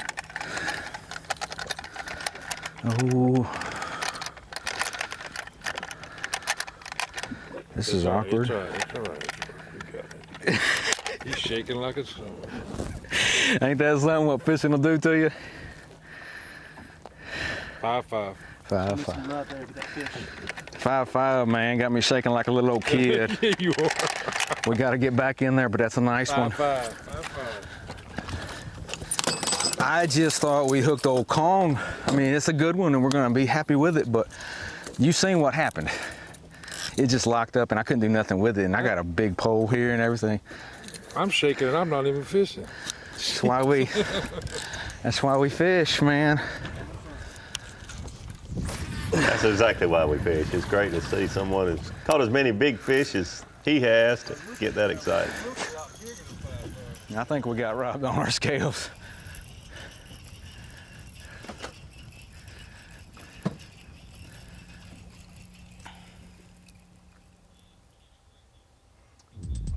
I want to do a quick shout out. Chris Dutton had surgery. He's in the hospital watching Bass Live.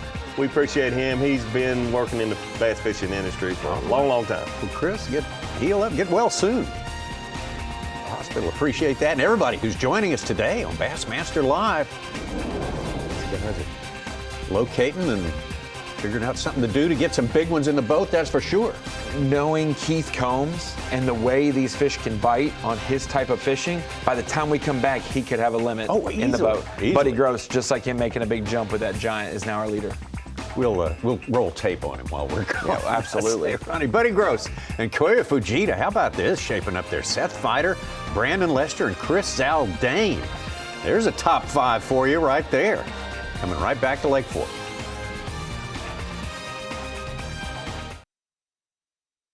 '25 Tackle Warehouse Bassmaster Elite here at the Big Bass Factory, known as Lake Fork.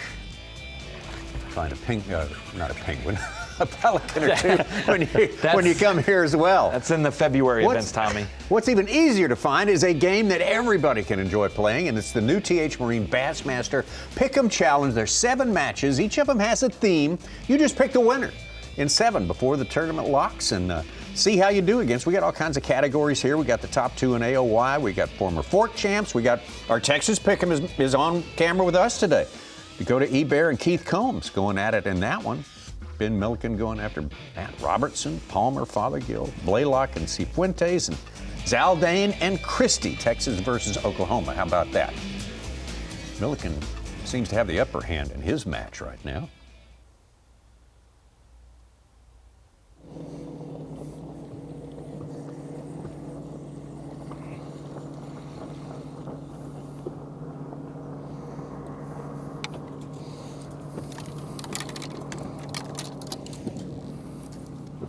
Ben has certainly been around the right ones so far this morning. First cast, a 6-4. Lost a couple big ones, got a couple other big ones in his catch.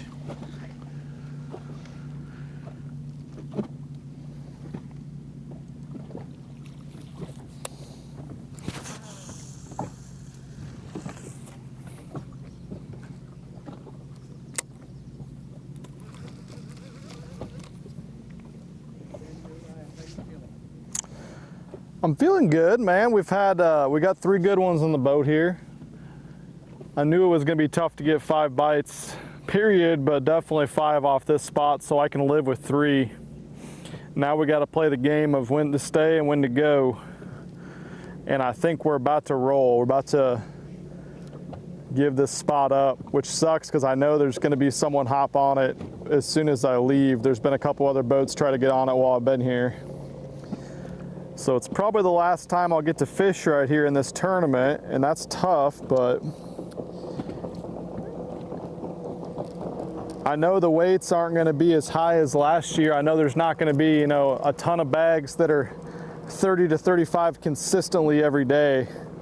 And so getting a limit, and I don't just mean going and catching 2-pounders, but at least trying to catch some 3-pounders to go with what I got will be really important. So, maybe if we go do that, fingers crossed, and then we can try to get back on this group and who knows, but I can't complain. We're not quite to the halfway point of the day, and we got 3 big ones, so we're a little bit ahead of schedule.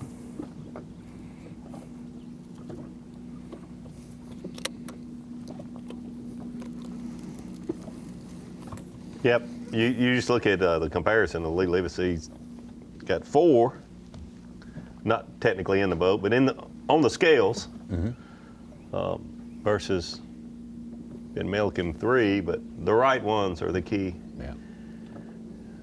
The right ones. A lot of fishing for all the anglers though. It's far from over. We're going to see some of these weights creep up, and then you're going to see some of the guys that you're wondering what's going on with them this morning to certainly have big stringers before they have to check in. Should be warming through the day, this water, we think, with the radiation and everything. A little cooler than, touch cooler than they might have expected when they landed here. Cold rain a few days ago. Yeah, when Keith Combs told me the water temperature the last day of practice. That morning when they started with 69 degrees, that really surprised me. I knew they had some cold rain, but that's really probably 5 degrees cooler than I had any idea it could be.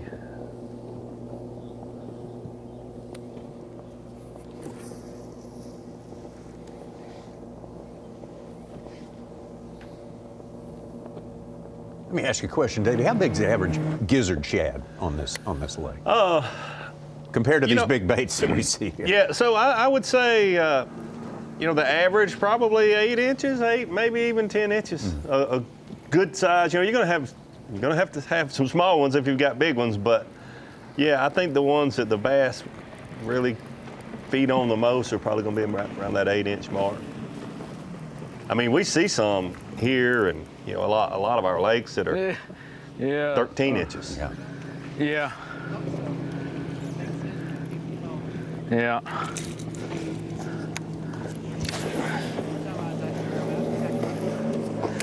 Oh yeah.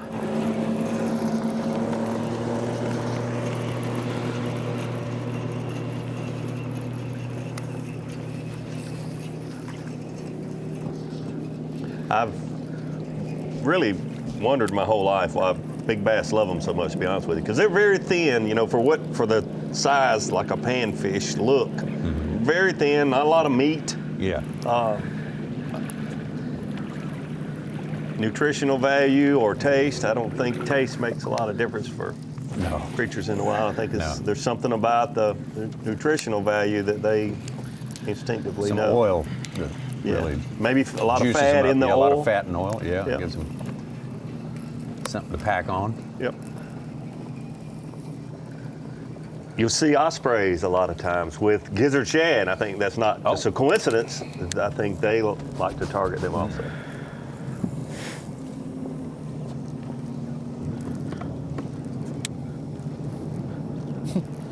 Lee wanted on it too.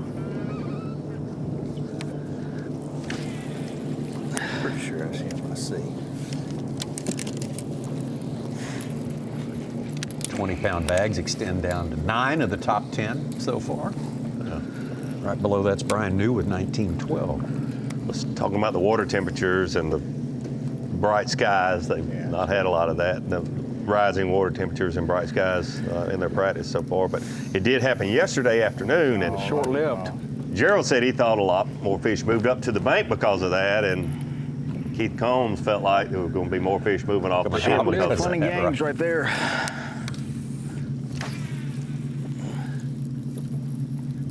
I don't tell anglers what I just heard from their angler before them when I call them, but it's very interesting to hear the different opinions and the strategies, and oftentimes you'll see that both of them work. Yeah, you're both right. Yes. It was like when you were at Okeechobee, Davey, but I called Trey McKinney after day one, talked to Greg DePalma, and they both explained a spot they called a community hole that they were going to try, and I said, uh-oh, they could be fishing the same spot tomorrow. Luckily, it didn't end up panning out that way, but you're like, do they know? I don't think they do. Well, Buddy Gross has put himself atop that leaderboard, got a 1.5 pound lead over Kyoya Fujita. Seth Feider spent most of the time in the lead. Of course, of this day, we're still in the morning session right now, but Brandon Lester, Chris Zaldain, John Garrett, Patrick Redwine, Loberg, and Brian New now is bumped up to the top 10.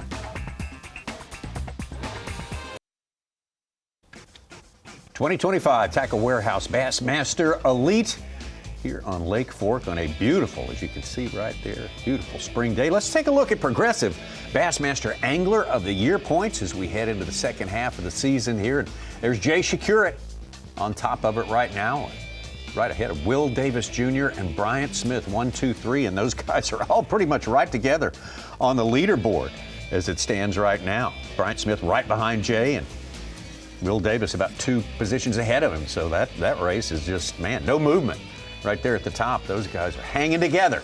What a season, though. Started out great at the St. John's, Davey. Absolutely. You see Jason Kurek, we had a camera with him there on St. John's. Had a great chance to win this tournament. I mean, it was close right to the end, but it's certainly a great finish, a great way to get the season started for Jay. A second place finish, 73 pounds, 10 ounces, a lot of fish on the bed, but then he was mixing it up, throwing a wacky rig some there also. But then you look at, this is still at St. John's River, I think, maybe? Yep. Florida bass, like I said, fishing in these canals with a wacky rig, some on the bed, some not so much, but he did have a 5th place finish at Lake Hartwell. Okeechobee was his toughest one. That was only 30th. Well, 15th. Also the Classic, throw that in there. 13th place in the Classic. His last 3 years, this is his 4th year out here. His last 3 years, 10th, 7th, and 6th in Angler of the Year points. That's strong. Holy cow. It's not miss a cut. 9 straight events, 382 days. So it should not be a surprise to see him leading Angler of the Year at this point. I know, honestly, a lot of my buddies that see him have seen him, doing so well this year. It's like, man, he's having a great year. He's had a great career, his short career on the Bassmaster Elite Series. Every year, absolutely. The Rookie of the Year race could be jumbling up a little bit. Paul Marks just jumped into 2nd place. We don't have individual fish on him, but he's got 26.5 pounds on Bass Track, 2nd place. And Tucker Smith who's leading Rookie of the Year, has not caught his limit yet. That's a big one, I think. Yeah.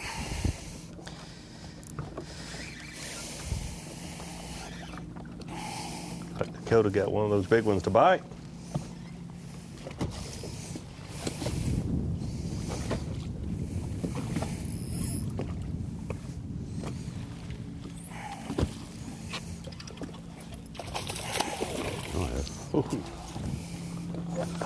He wants.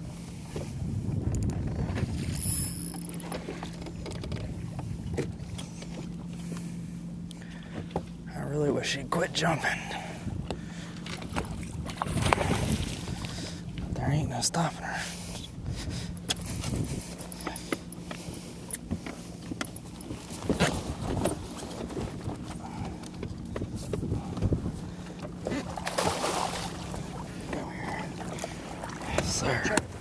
Oh gosh, this bag is kicking my butt. My man, I lost the mic, but we got the bass. Gosh, dog is gone. We're tied up, tripped over the bag, about died, and she choked it. Now that is a Lake Fork bass. Thank you so much for letting me fish. This is for you, thank you. There's a guide right here, and this guy's out here making a living too, right? And he was nice enough. He didn't have to. Ready. I asked him, I pulled up behind him out of his way respectfully and said, man, do you mind if I fish? He said, go right ahead. And he moved actually. And he did not have to do that. That is awesome. Still bouncing. Pick her up a little bit, Bo. Her tail's on the ground. You're good. Gotta be 7, huh?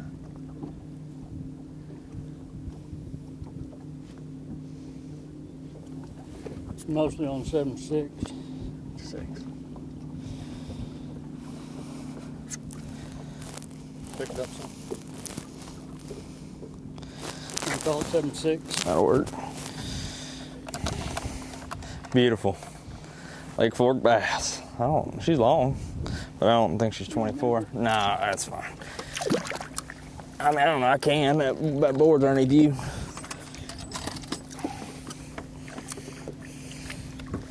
It did look long to be 7.6. Yep. Might be 24 inches. She's really long.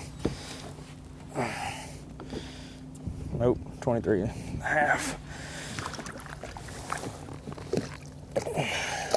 This is the best part right here. She's gone. We'll be caught again another day.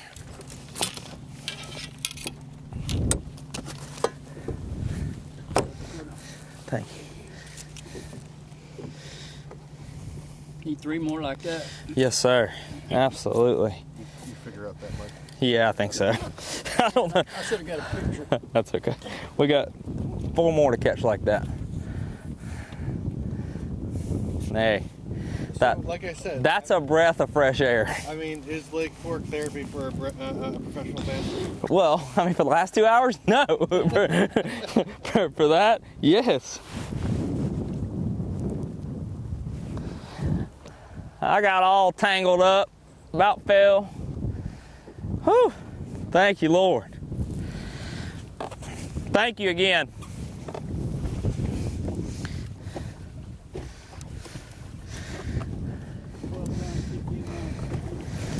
Caleb Summerall with a 7.5 joins our 20-pound club in 11th place. Oh my goodness.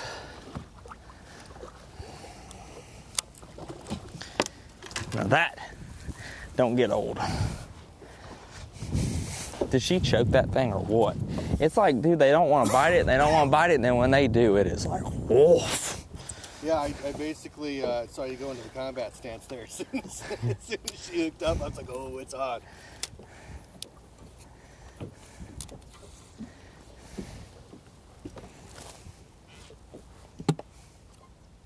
I don't know what the record streak was, but you mentioned the Jay Shakeup number, 382 days without missing a cut.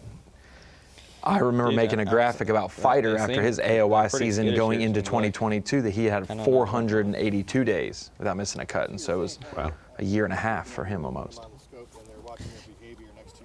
Mm-hmm. Yeah, several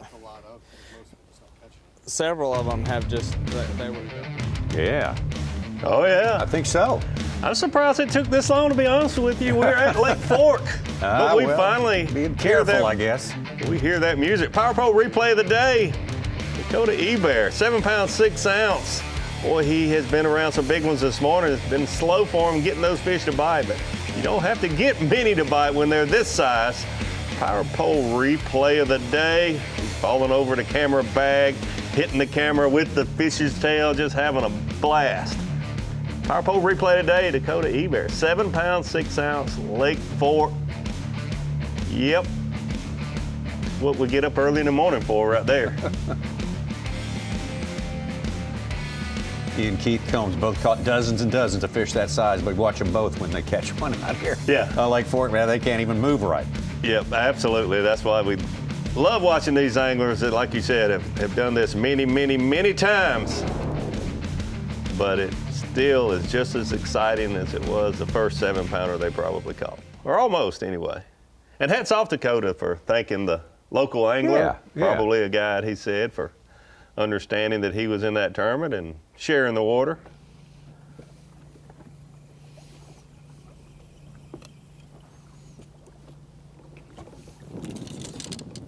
Dakota told us there were good ones down there. Might need to try to sneak.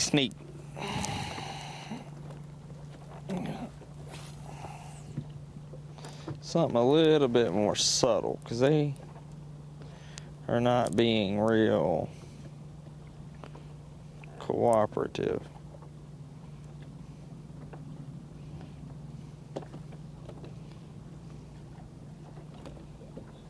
Oh, I thought he had it.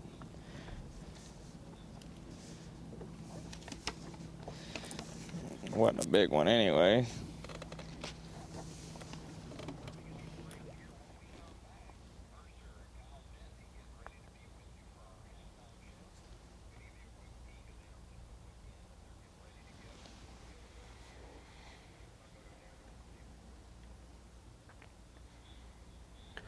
I'm going to say Dakota's not done.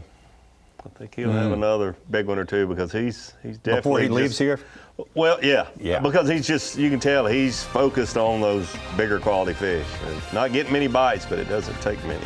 7-pounders go a long way. One like that will brighten your day up considerably. Certainly has in the case. So there's a little preview of what's coming up from the Caney Point Recreation Area. Dave and Kyle, Dave Mercer, Kyle Jesse getting ready to start the halftime. Get all groomed here. Buddy Gross, though, the man on top. Buddy Gross, a couple of wins out here on the Bassmaster Elite Series. Paul Marks, who won last time around 2 weeks ago on the Bassmaster Elite Series. Julia Fujita, also a former champion, Seth Fighter, 2-time Angler of the Year. Quite an impressive top 10.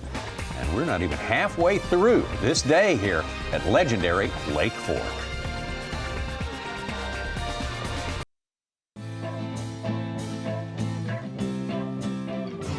We're there, that's right. Disneyland for bass anglers. Lake Fork, what a special place. Welcome into the Bassmaster Halftime Show presented by Bass Cat Boats. And this special fishery, I mean, a different feeling when you wake up and you know you're going to an event on Lake Fork. I keep comparing it to classic morning. That's kind of what it felt like. You know special things are going to happen. The old saying goes, everything is bigger in Texas, and it doesn't get any bigger than the crown jewel of Texas Parks and Wildlife, Lake Fork. What a facility. What a body of water. And Caney Point Recreational Area is where we are hanging out here this week. And I'm happy to report I'm joined with Kyle Jesse. Missed your last event, but man, you come back for the good ones, don't you? Yeah, this is definitely the one to come to. You know, there's certain lakes we go to that, a century belt will sneak up and surprise you. They don't surprise you here. This is the kind of place that you expect it. Every elite we've come to this point has, had a century belt, multiple in most of them. So certainly going to be a heavyweight slugfest this week. And it's weird. For 19 years, I've been covering events on this body of water. And it still takes a morning like this morning to remind you just what Lake Fork is. Because you're going to get the big bags. I mean, it took 30 pounds to get inside the top 10 last year on day one. But when you just start seeing and you check Bass Track and you're like, what? Somebody's already got 23 pounds? Like, it is just the 20s, the big fish. It is just, there's a reason people travel from all around the world to come here. And we're going to show you that reason and catch up with some of the footage that's been happening on the water with our Yamaha midday report. And let's start it off with a big mover this week. I'm putting it out in the universe, and it shall happen. Dakota E. Bear. He has been silent so far in his Elite Series campaign, but that's about to change in his home state of Texas. Obviously, a lot of expectation for Dakota E. Bear coming over to the Elite Series. We've seen him have so much success, elsewhere throughout the course of his career. Comes over as a rookie, yet to get a check, obviously, through the first few events, and coming to his home state, you knew it was going to be the place he could turn it around. So far today, it looks like he's really stayed offshore. He mentioned early on that a lot of the places he's fishing have just a few fish, but they're the right ones. So it's been kind of a patience deal. We've obviously seen that play out with that last giant that he caught, and seems like by the end of the day he's going to get right. Well, speaking about getting right, he's dealing with a lot this year. I mean, obviously we know he's much better than his results have shown. The fishing world knows that. But you want to talk about adding insult to injury? His roommate, Easton Fothergill. I mean, he has to live with that. There has to be some animosity in that house so far to this point in the year. But I imagine for Dakota, this is the tournament where he's going to flip the script, and it's going to be animosity in the other direction. How about our Progressive Bassmaster Angler of the Year leader, Jay Shakuric? 2 Bassmaster wins, but he wants that Angler of the Year title, and he's not afraid to talk about it, which I think is pretty darn cool. Yeah, no question. I mean, a lot of guys, Brandon Polnick most historically never wants to look at the points, doesn't want to know. Jay Shakuric been so close before. I think we all realized early on in Jay Shakuric's career, it was only a matter of time before he had a really, really good chance to capture a Progressive Bassmaster Angler of the Year title. So far this morning, having a solid morning. Really enjoyed watching that fish catch just a moment ago. That was within the first 30 minutes of competition, and like you said earlier, you see the action, and then Jay Shakuric hooks up with a giant, and you're like, we're still at Lake Fork. Things might be a little different, but we're still at Lake Fork. The thing about Lake Fork is there's no shutoff valve. There's tournaments where you see somebody get 20 pounds, 25 pounds, 30 pounds, and the unthinkable is to continue to catch them. You have to here, because any time in history where you've seen somebody lay off, it almost comes back to bite them on this tournament. No question. I mean, whatever you have the ability to catch, it seems like that's what you need to catch, because, you see a lot of guys talk about it on weigh-in stage. I'm sure we'll see it today. They might have laid up, and then they might end up in 25th place, and they thought, I'm going to be closer to the top 10, and then, not a good deal. Here's a guy who'll bite you, the head MFer himself, Ben Milliken. Man, he's going to be a player this week. No, absolutely. Ben Milliken, obviously native of Texas now, lives here. A lot of guys associate Ben Milliken as a big bait guy. Certainly is very, very good at that. But he's just incredibly good at offshore fishing. The longer you live in Texas, I know don't want to speak for him, but I have to assume the more you fish these bodies of water, the more comfortable you get at doing that. We've seen him obviously manage a really solid start this morning. This fish catch here was a really fun one to watch. Got him hung up in a tree, and absolute battle to get that one in. Keep an eye on Ben Milliken. Ben Milliken has what I call a healthy disrespect for these fish. You see Lee Livesay, I'm sure our upcoming guest, Peg South, is going to talk about that. They're just used to catching abnormally large bass. They don't, it's like when you see somebody come up north, fish St. Lawrence River for the first time, they hook a big smallmouth, they start praying. These guys are just used to catching them, and that healthy disrespect plays out in a big way. But hey, don't disrespect Buddy Gross. He has been having a tough time the last little while, but he is your tournament leader, and I am happy to see him there. And Paul Marks sitting in second place in our Dakota Lithium Rookie of the Year race, obviously hot off a win last week.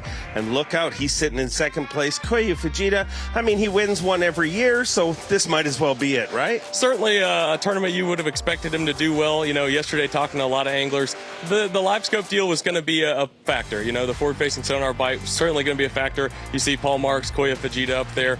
You'd have to imagine that's probably part of their game plan. I hate taking my eyes off of Lake Fork. I want to keep my eyes on it, and I know you guys do as well. And we're going to keep our eyes on it, not just the leaderboard, but let's get back out on the water live right now with the incomparable G-Man, Gerald Swindle, a two-time Progressive Bassmaster Angler of the Year.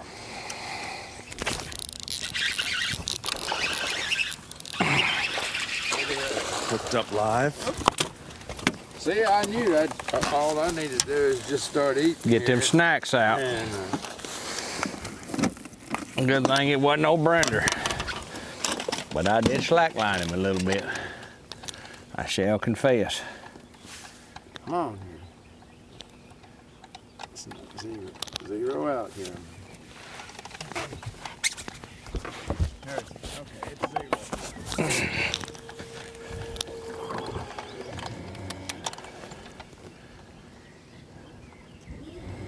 3-7.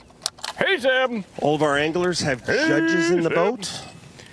We just slow. Like, we're not going to get the award in the class for reading as much as other kids. But we're going to get the book wrote. You know what I mean? Like, but you tell them when you went with me, hey, guys, he don't do anything fast. So just, now when they go to biting, he'll put Hell Fury on them. But until then, just everybody got to wait.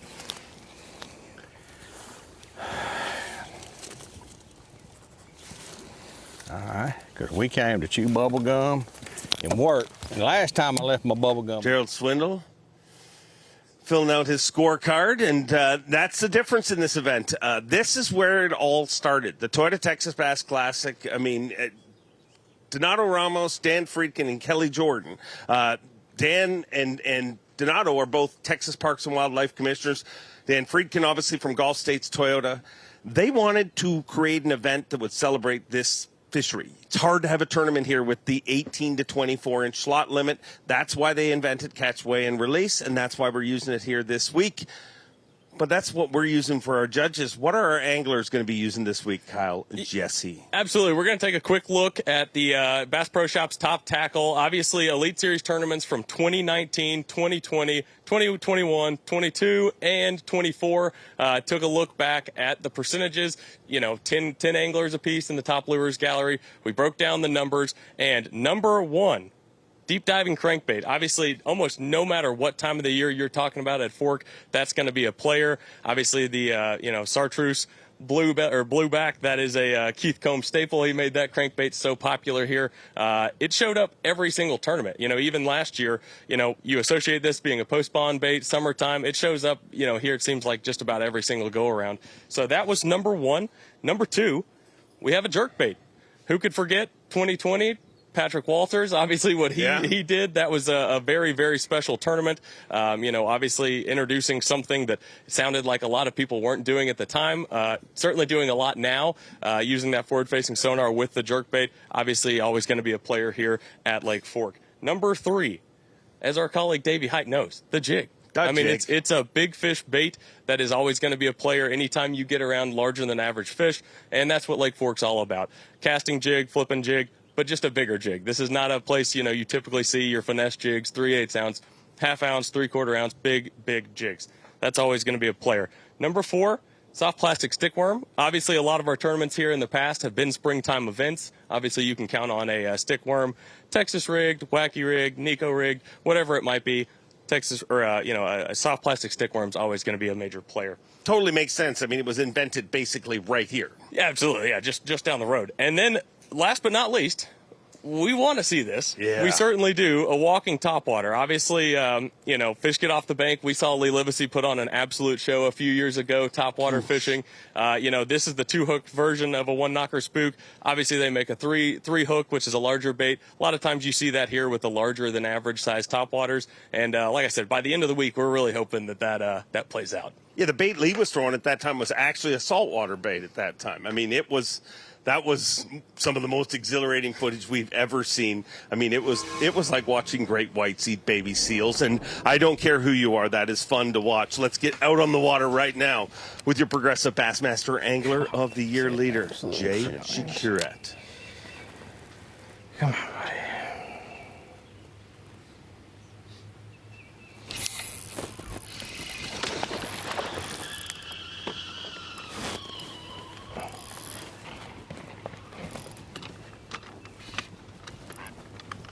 No.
Yes. Look at that fish. Heck yeah.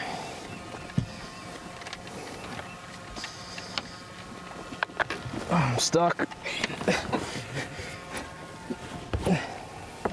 You clear. You go there.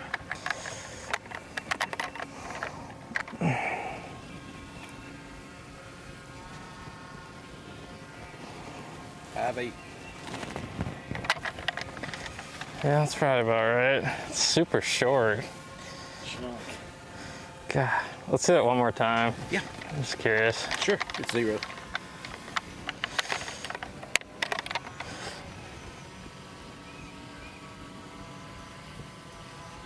All right. Heck yeah.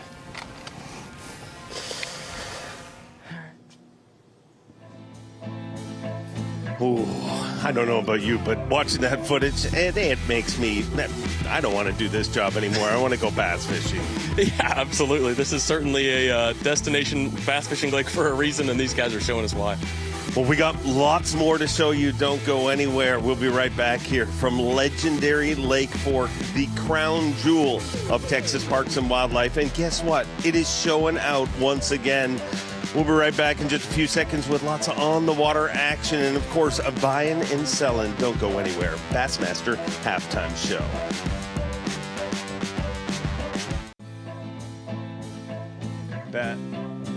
Bassmaster Halftime Show. Welcome in, ladies and gentlemen. Thank you for joining us. Look at that lush, incredible playing field we have here this week. Bassmaster Halftime Show presented by Bass Cat Boats, and we are hanging out on lovely Lake Fork. It is a legendary place. Last week, Neil Paul referred to Green Pond Landing as the Yankee Stadium. Well, this body of water is, it's a home run derby of professional bass fishing. Atop that leaderboard, Buddy Gross, and chasing him down, last tournament's champion, Paul Marks. And Kyoya Fujita, as we joked, he wins one every year, and he's due to get one. It's in his third season. Seth Feider having a great season this year. Kyle Patrick in the mix.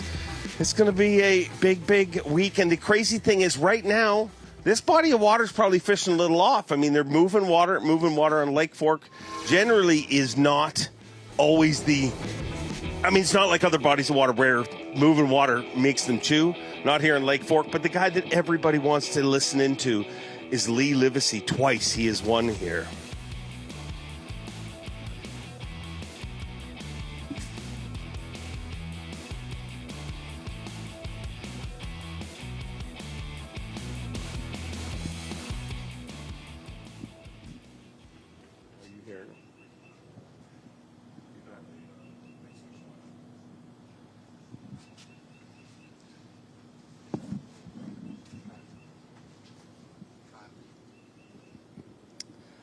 Out on the water right now with Lee Livesay. Interesting enough, got to talk to him yesterday at the end of practice. He was about to go back out and practice some more, but Lee Livesay told me that he was absolutely not on anything. Is that dock talk? Is it not? So far, that's certainly been the case, but you certainly know that Lee Livesay is going to have a great chance later on in the day. We see him obviously moved offshore here, and going to keep an eye out on the water with Lee Livesay. Set up right, like this group sitting in a tree beside where they get, and they're just not ready, you can tell.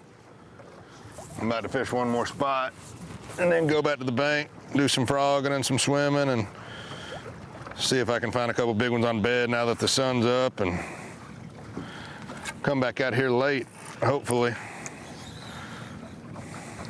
That is the update.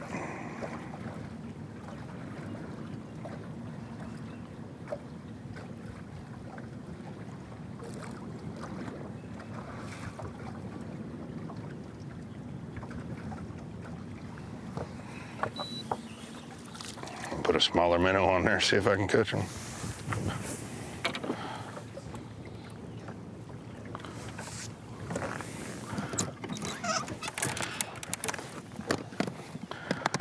They're acting like bass. I thought they were crappie, but they looked a little big on the SI. The first cast, like it just went. I said, oh, that's. It might make them go sit on the bottom where I can catch them, though. There's 2 trees here, and they're loaded with them, too. I told you, there's like 100 bass on this thing. They're just sitting out here in these 3 trees waiting on whatever they have in their mind to eat. Yeah, it looks better.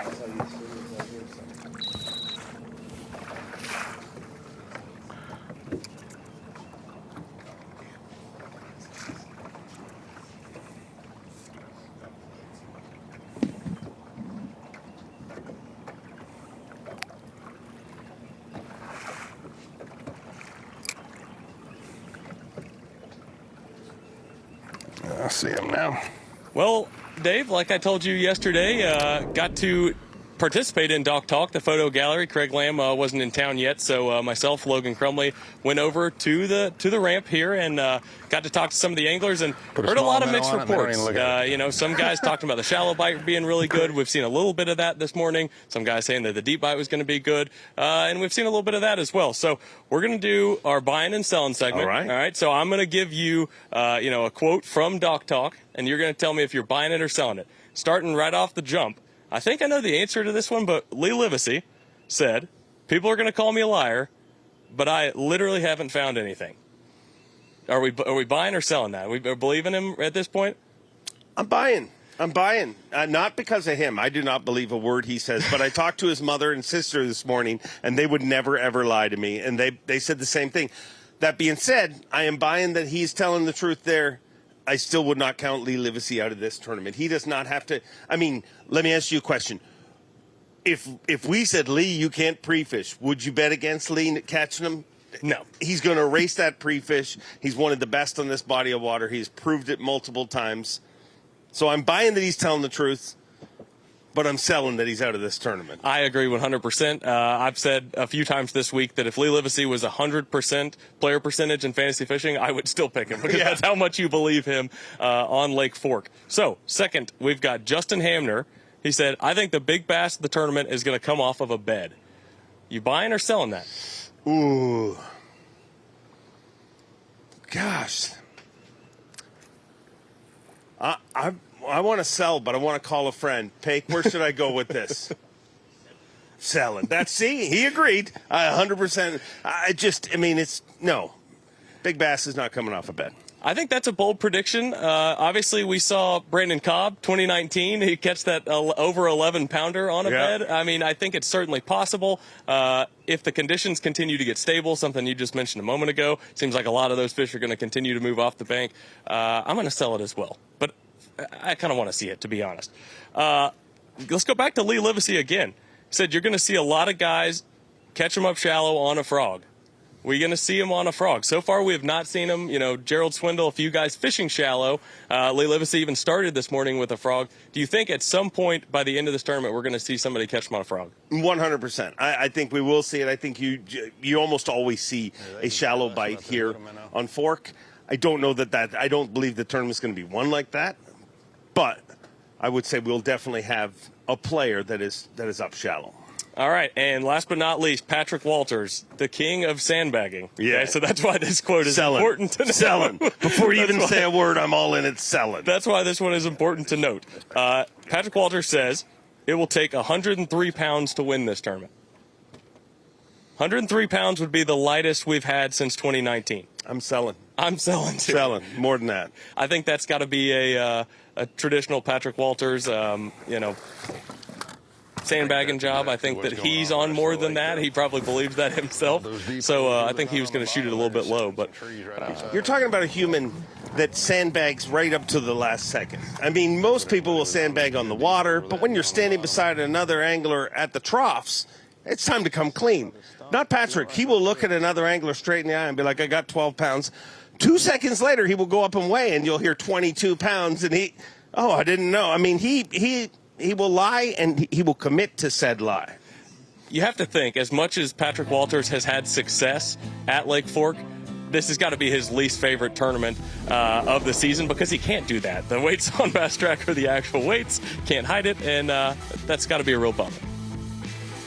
Well, that's buying and selling, and we got lots of on-the-water action coming your way, and a very special guest. Pake South going to be joining us, one of the top Lake Fork guides, Bassmaster Open Angler, and I'm predicting again that we get to hang out with here in the Elite Series in the coming future. Don't go anywhere. We'll be right back. Lots of on-the-water action right here, Bassmaster Halftime Show. Presented by...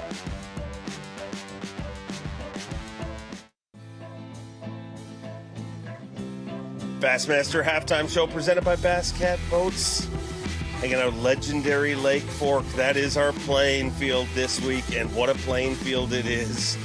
The question isn't whether we'll see a century belt. The question is how many century belts will we see on this legendary fishery. Last time, everybody in the top 10 had a century belt, but atop our leaderboard right now, two-time Elite Series champion Buddy Gross with 27 pounds, 13 ounces. Last tournament's champion Paul Marks trying to chase him down, and two-time Elite Series champion Kyoya Fujita in third place, 21 pounds, rounding out our top 10. Caleb Sumrall sitting there, a roommate of the guy that everybody's been watching here this week, Lee Livesay, and expecting big things from him. Speaking of expecting big things, I'm expecting big things from this guy, Pake South, 20-year-old angling assassin from this part of the world. I met you when you were about this tall at a TTBC, and you had caught a giant fish that time. And following you in the opens, it doesn't look like this fishing has slowed down for you, Pake. No, sir. I've decided to hop in the opens this year, and I've had a really good season in the opens and just locally here, and really kicked it off good this year and hope to keep it rolling. How bad do you want to be out there today? I want to be out there really bad. I think I could do very well in this tournament. How would you fish if you were competing in this event? I would be focusing on the offshore schools. I think that's what's going to win this.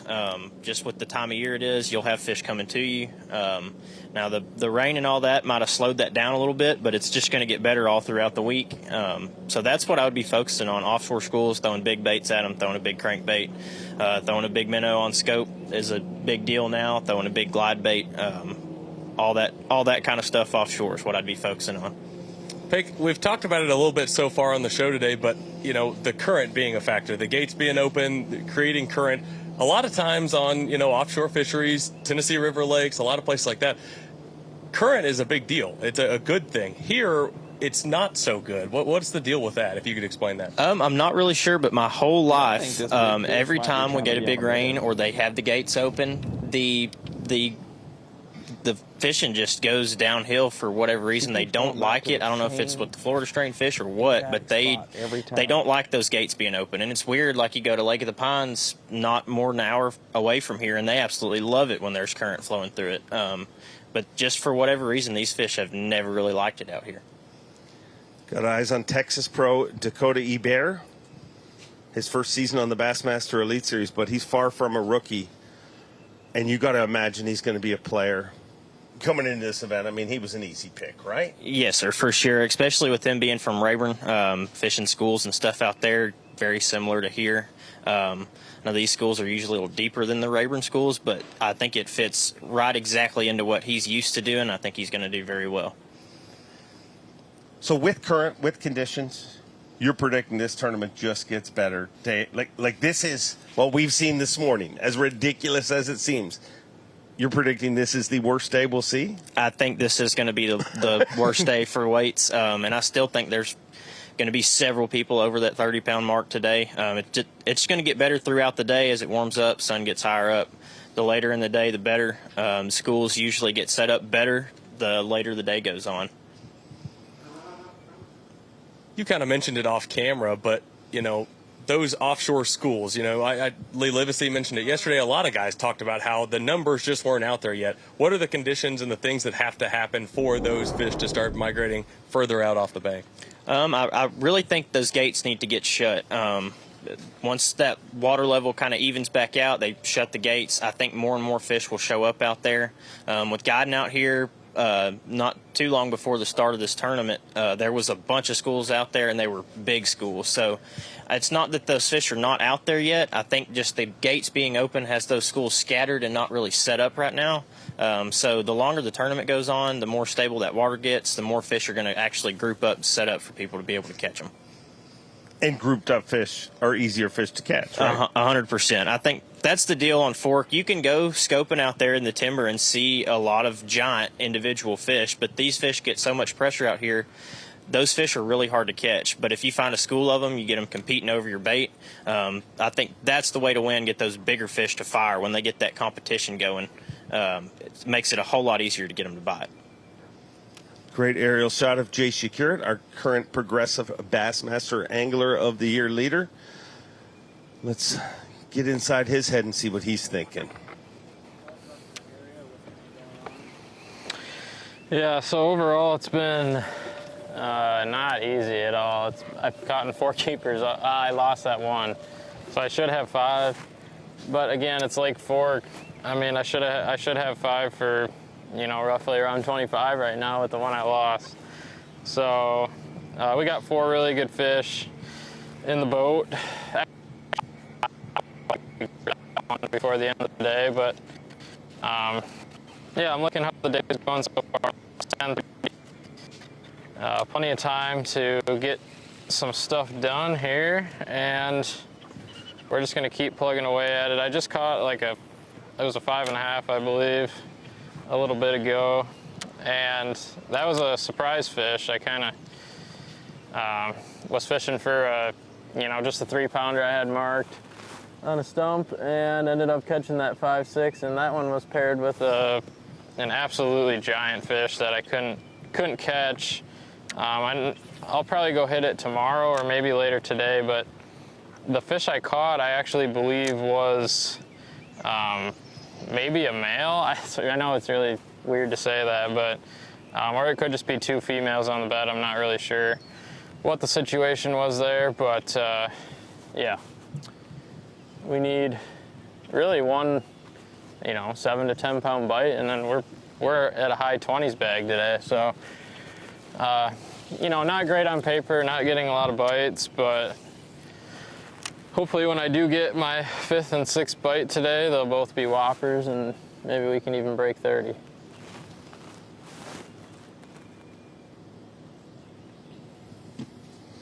That's what's going on in the mind of Jay Shakurit, who is our current leader in Progressive Bassmaster Angler of the Year points, and he's got to get offshore according to Pake, right? What he's doing right now could potentially hold out for a big bag. It looks to me like he's catching bedfish on scope, which I did a lot earlier this year, and those there'll be a fish spawning a lot later out there a little bit deeper. So if he's got the right fish marked, I think he could potentially have a really big bag doing it. I just don't know how long that's going to hold up through the course of the tournament. I can see that he's having kind of a slow day today, and I think he can upgrade to a really big bag, but I can't see that holding out for 4 days. It being this late in the spawn, I think there's a lot of fish that are, I don't know that there's enough up there for him to make that hold out the whole tournament. So it's kind of a story of hooked up live. Oh, better than I thought. That was gonna be like a 2-pounder. I think it's like a 3-something. Or maybe a 3. Close. Hey, it's got a little gut.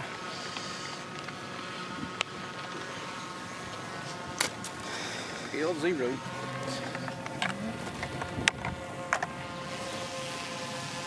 Yep. 3 even. There we go. A little chunky 3-pounder.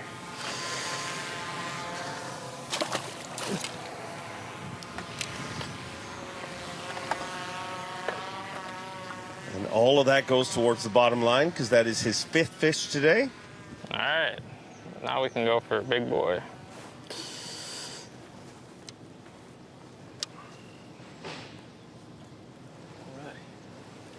Good job. Thanks.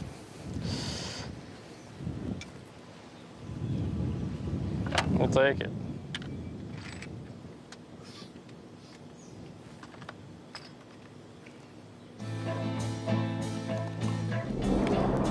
Well, one thing that we're not short of on Lake Fork is action, and we got lots more action coming. And Pake, you did a pretty strong job. Such a strong job that we're going to keep you around for the...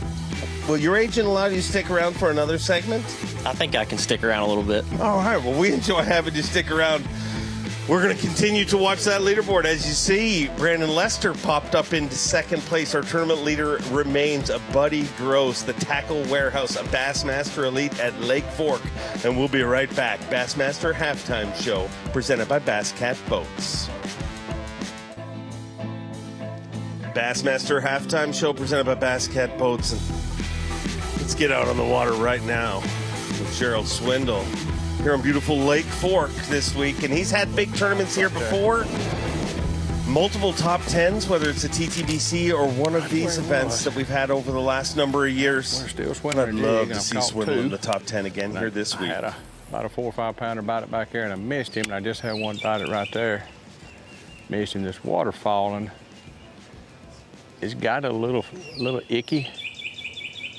Like you can tell, even when you get a bite, they're not really getting it. And I've seen a couple behind the grass trying to bed. Oh, but they won't let you get close to them, and you miss them like that right there. I done hooked myself in a sacroiliac. Oh no, I don't want you back there messing around. Have to check who you voted for. Whew. You working on the wrong end of the tractor. It's the upper end that needs the help. So that fish could just be bedding there, but you know, they're making little weird bites, and you can tell that water falling's probably got them a little jacked.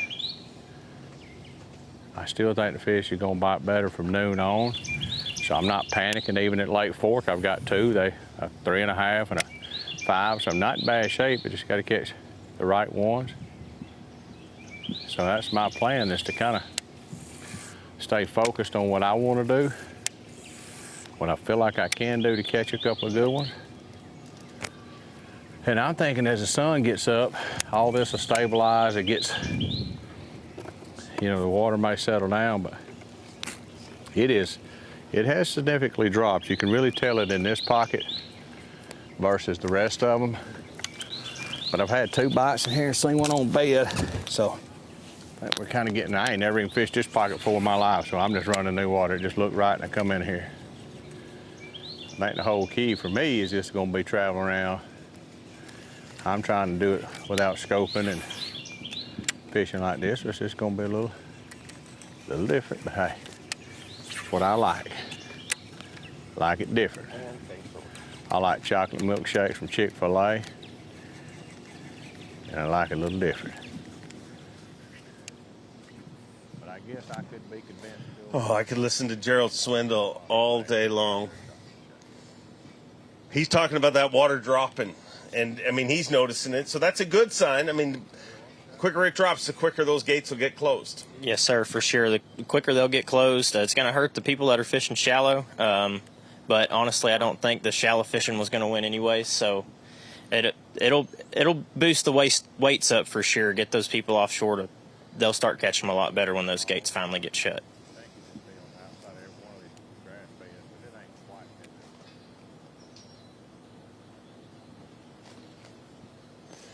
All right, let's look at something a little different here. We'll leave Gerald Swindle. We'll keep our eyes on him, but let's go through our TH Marine Fantasy Pick'ems. Kyle Jesse, you set the bracket, so you have a huge advantage at this, obviously.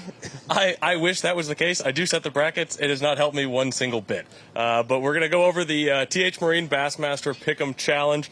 Matchup number 1. And, Pake, you got to make your picks, too, because Mercer's usually kicking my tail at this. It's got to be a three-way deal here. So, matchup number 1, Trey McKinney versus Lee Livesay, 2 previous champions here. Who we going with? As much as I really like Lee, with the way it's fishing right now, I got to say Trey.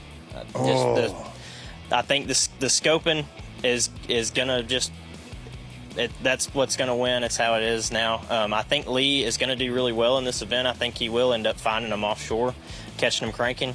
But I do think Trey will come out on top on that one. Well, I was going to follow Pake the whole way. I mean, I just figured I'd just follow him the whole way along. But I'm scared of Lee, so I am not picking Lee Livesay. I think statistically you're probably right. This sets up better. But I think that Lee Livesay has spent an incredible amount of time scoping, and do not underestimate what he can do once he gets offshore, and he's offshore now. So I'm going Lee Livesay. I'm also going Lee Livesay. I think by the end of the day, he's going to find them out there offshore. And, we've seen him make magic in a very small amount of time. Certainly a lot of time left to go, so I'm going Lee Livesay as well. Matchup number 2, we got the momentum matchup. 2 guys that have a ton of momentum right now. Easton Fothergill, obviously the last 3 tournaments have been extremely well for Easton Fothergill, versus Luke Palmer. Back-to-back really good finishes. Who we going with here, fellas? I've got to go with Easton.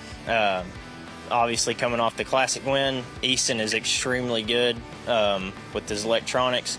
He's going to be able to find all those fish offshore, and I think Easton's got a knack for getting those really pressured fish to eat, and that's a big deal out here with how pressured these fish are. I got to go with Easton on that one. I love me some Luke Palmer, but thou shalt not bet against the beastin that is Easton Fothergill. He is on one of the biggest heaters we've ever seen. He is truly one of the most talented anglers. I mean, we knew what was coming to the Elite Series the moment he qualified, and I'm going Easton. Easton having a good day so far. Certainly not a bad selection there, but just to be different, I'm going Luke Palmer. I'm going Luke Palmer in this one. Yeah, at this point, we have a pretty good idea of what the weights are looking like to this point in the day, of course. So Easton Fothergill's definitely the pick now, but I got Luke Palmer making a comeback. Matchup number 3, Chris Zaldain versus Jason Christie, Red River rivalry. I don't know that either of those 2 guys root for Texas versus Oklahoma, but we got Texas versus Oklahoma here. Chris Zaldain, Jason Christie, who you going with? I think I'm going to go with Christie. I think the way Zaldain fishes, he's liable to have one big day here on the big bait deal, but just in the past, he hasn't been all that consistent. I think Jason Christie is going to come out on top on this one. This fishery has been good to Christie over the years, but it has been good for Zaldain. Ooh, this is really a toss-up for me. They're both anglers that need big weeks. Just for the simple fact that Chris Zaldain went and saw a sports psychologist. I'm going Chris Zaldain. I'm going Chris Zaldain, too. Certainly off to a really good start this morning inside the top 10. That's who I picked before the event, so I'm sticking with Chris Zaldain. Final matchup number 4, top 2 in AOY. Jay Shakeup, Will Davis Jr. Peg, who we going with? That's a really close one, but I think I'm going to go with Jay Shakeup. Tough one. That just to make it fun, I'm going Will Davis Jr. It is really, truly a coin flip on that one. They're both going to do well here, but Will Davis Jr. I am going Jay Shakeup as well on that one. That's who I went with beforehand. Obviously, working out pretty well for him. Not getting a ton of bites so far this morning, but obviously the ones he's catching are the right ones. 23 pounds and 10 ounces so far for Jay Shakeup. I'm going with Jay. Well, that's your TH Marine Fantasy Pick'em. Make sure you check it out on Bassmaster.com. One of 3 fantasy fishing games, right? That is correct. Rapala Bassmaster Fantasy Fishing. That's the original Falcon Rods Drain the Lake Challenge. That is the 8-angler, eliminator stool or pool game. From fantasy to reality. Yeah, I mean, let's listen to Livesay. Yeah. Proving I was totally wrong. He is not offshore or scoping right now. Had it on his freaking face, too.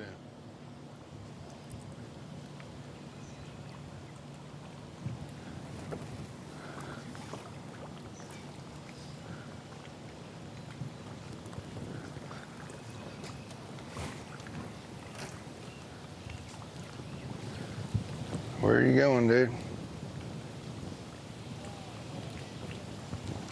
There he comes back. There he goes away.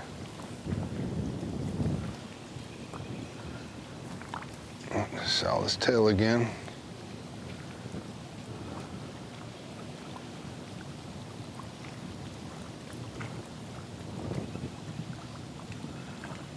Now I don't know where he's at. I do. I see him now. I don't even know if he's on a bed, man.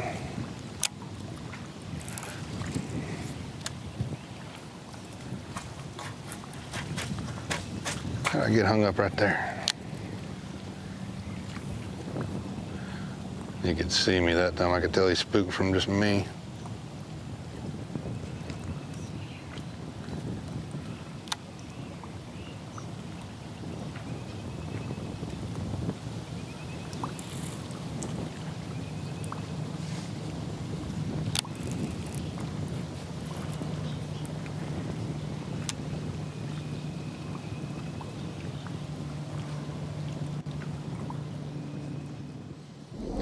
Lee Livesay, living shallow right now. He played with a little offshore stuff, but he's moving around, and I believe he's still going to catch him. And I believe that this dude is going to be part of the Elite Series in the future. Is that the plan, Peg? That's the goal. On pace to do it this year. Just got to have 3 good tournaments in the EQs, and I'll be there. I would love to see you here. So we're going to put him on the spot. I mean, you are the local expert. What is the winning weight of this tournament going to be? I'm going to say around that 130 mark. Are you gutsy enough to get us? I mean, I like the sounds of 130. Are you gutsy enough to give us an actual winner? I don't know. I'm going to say Ben's got a really good shot with what he's doing, and I'll say Ben, and let's see. I'm going to say Ben. And there's a few other guys I've got on the top of my head, but I think Ben's got a good shot. Well, it's going to be a lot of fun to follow along, and it's going to be a lot of fun to follow this young man's career. Keep your eyes on Peg South, an incredible young career already, and lots more coming from him. Speaking of lots more, we're going to throw things off to the studio where Tommy, Davey, Such, and Ronaldo will continue to break down the action.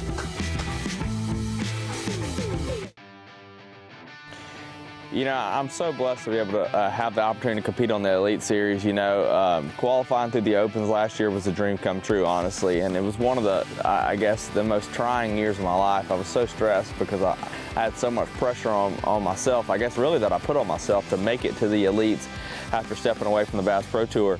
But fishing the Bassmaster Elite Series is something I've always dreamed of doing. It's a goal of mine, and I felt like it was a time to try. I've always dreamed of walking across the Bassmaster Classic stage, and I couldn't be more thankful to have this opportunity to be fishing on the Elite Series. And I just want to say that as encouragement to all the Opens anglers out there. Guys, keep working, keep trying hard. You know, anything's possible if you have faith in God and a little hard work. You can accomplish all your dreams. Beautiful.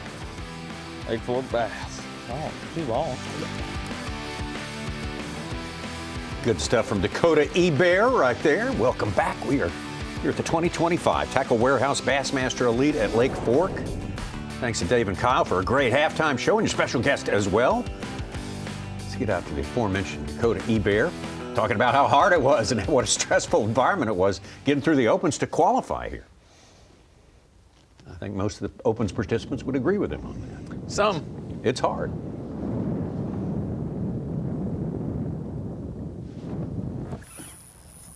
Big one.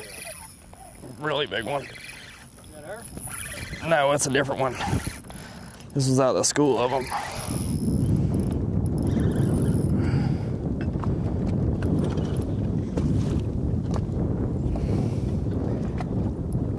Dude, how big is that one? How big is that? I don't know. He looked like he's 24 inches long. That's the first thing I noticed. Looked like a dinosaur. Took him a while to I don't know. pass by the camera lens.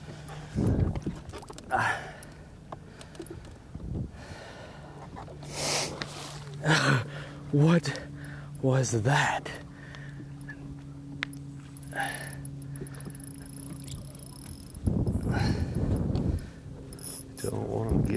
You don't want them to jump, and you don't want them to go down in the timber. Oh gosh. I didn't know she was that close. Oh, my gosh. Okay.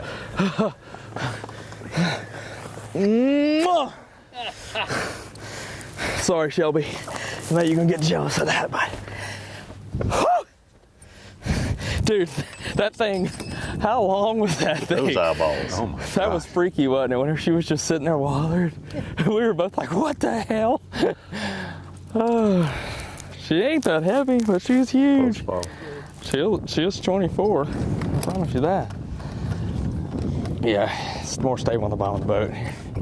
Just got to hold her up high. You ready? Yes, sir. The scale ready? It's ready.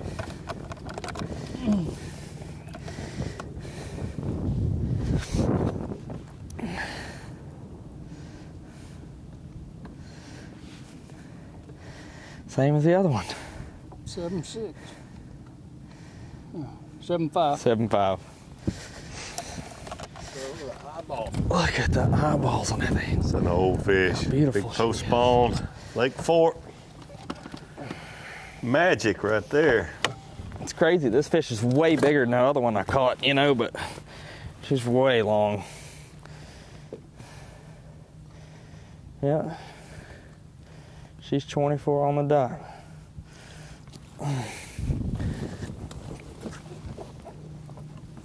You're home? Yeah, we're gonna give her a little ride in the nitro for a little while. I got to text Tim, tell him.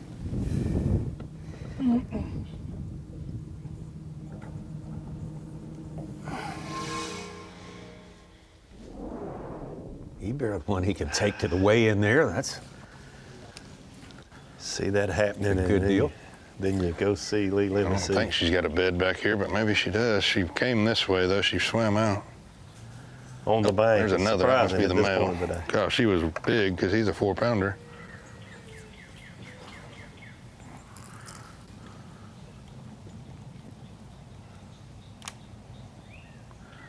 He's swimming out now. Dadgummit.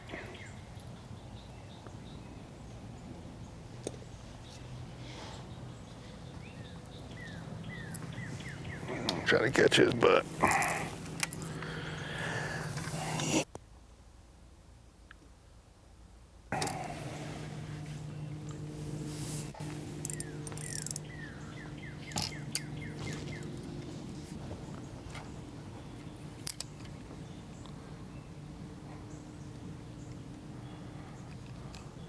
She was twice the size.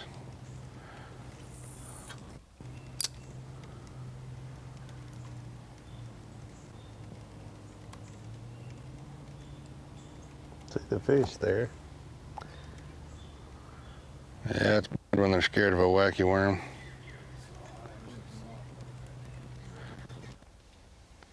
But in there quiet too.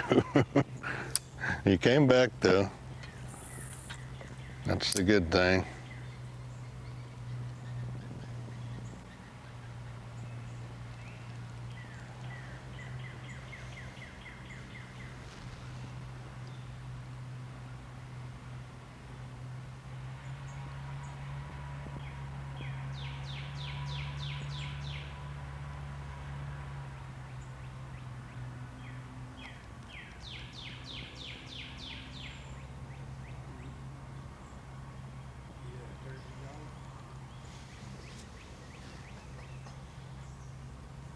think that's a dog.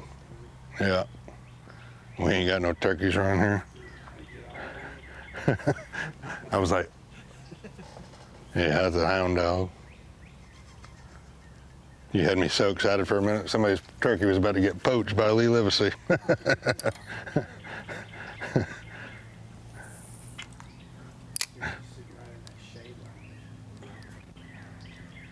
I think I can catch it.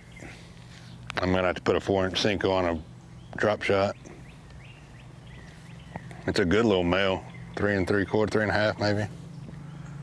Good for me.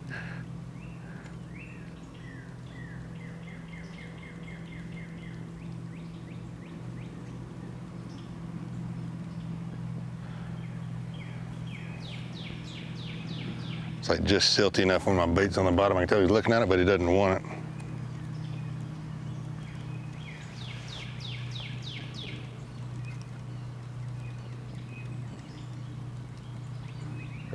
No, I got a stick or something. Line tightened up and moved out to the right there. I was trying to get whatever it is in without scaring them off.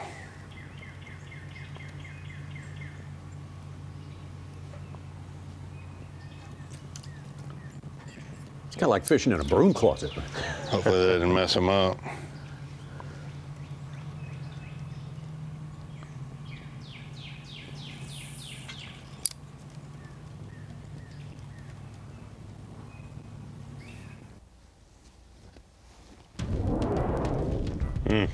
Well, Lee, concentrating on that size is not a good sign at this point in proceedings, I wouldn't think. I would say it's probably not what his plans or his hopes were at this time of the day to be side fishing for a 3.5 pound Keith Jones hooked up.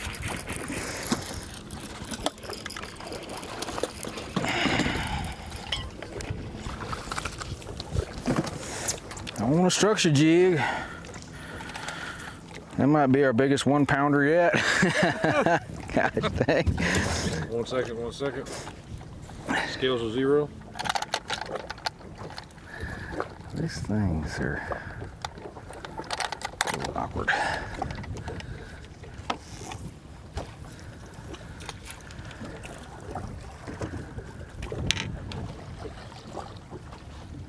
$1.15. I told you, it's the biggest 1-pounder of the day right there. They're gonna get big, boys. I promise you.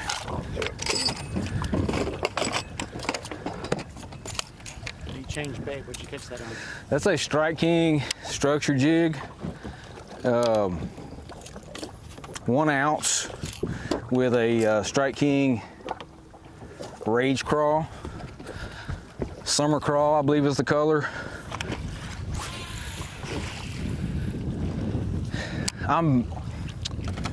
I'm bad about like just pull in, crank, and then I got thoughts on my mind like, let's go, you know, and there's been a few tournaments over the years that's burned me, so I try to keep the jig honest. And it paid off with a massive 115. But it could be Hey, he said, I promise it's gonna get better. They're gonna get bigger. They're gonna get bigger. He's got time. Hey, check out Falcon Rod's Bassmaster Fantasy Drain the Lake. That's a challenge. It's a challenge in more ways than one. You choose your Elite 8 for whichever lake you decide to join in the fun. But once you choose those 8, it's an elimination situation. Those 8 are eliminated from further consideration for the rest of the season. So Falcon Rod's Bassmaster Drain the Lake. A lot of challenge, but a lot of reward potentially. 2025 Tackle Warehouse Bassmaster Elite at Lake Fork is sponsored by Minn Kota, by Bass Pro Shops, and by Skeeter Boats. Look from above, you can see how full Lake Fork is. It's got a full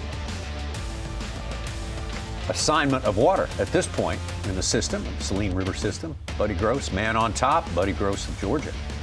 On top of the leaderboard, Trey McKinney from Illinois, and Neil Wagner, also from 2 Georgians in our top 5 there, along with Brandon Lester, Paul Marks, Kyoya Fujita, Seth Feider, Kyle Patrick, JT Tompkins joined the top 10, and Jay Security, whom we were in the boat with all day, also leader, Progressive Bassmaster Angler of the Year points. Spent a lot of time lately, though, with Dakota Ebear after a slow start to his day.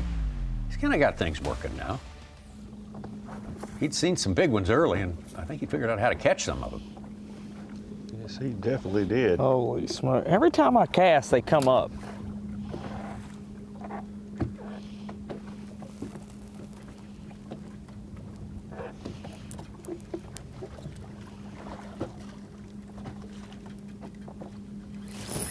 Got her. Giant.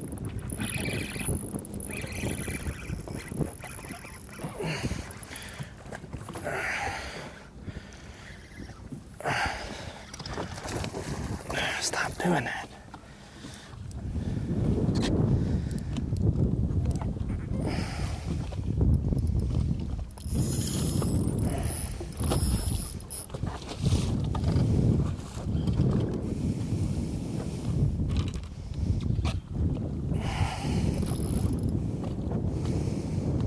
I'm gonna come right there.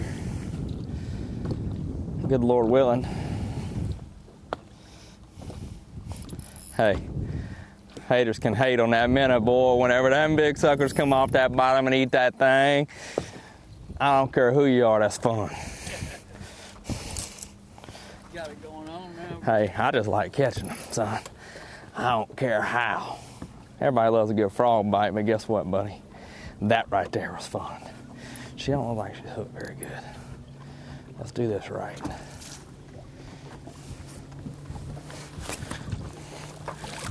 That's not right, because she is barely hooked. Open your mouth. Not a giant. I thought it was bigger than that, but hey, that's a heck of a lot bigger than that little one I got. Hey. We're good. We catching bass. 5-pounder, huh? Nope, 4-8.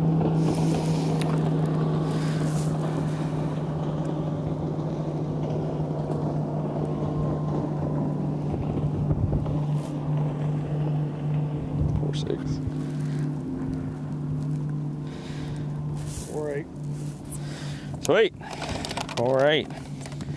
Another 4.5. Thank you, ma'am. Sir, whatever you are.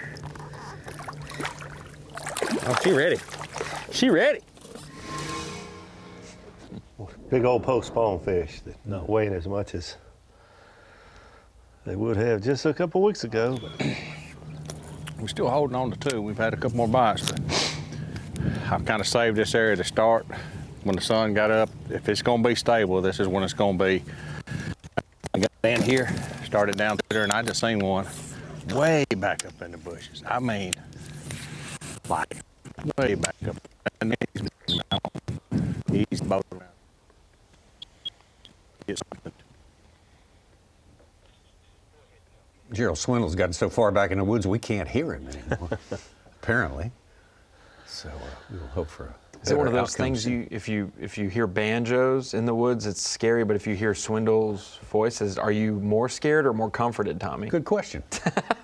I think I'd probably be more comforted.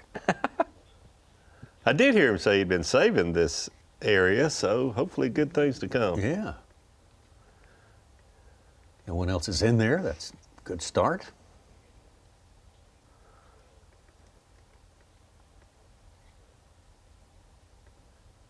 Still a lot of water up there on this shallow cover.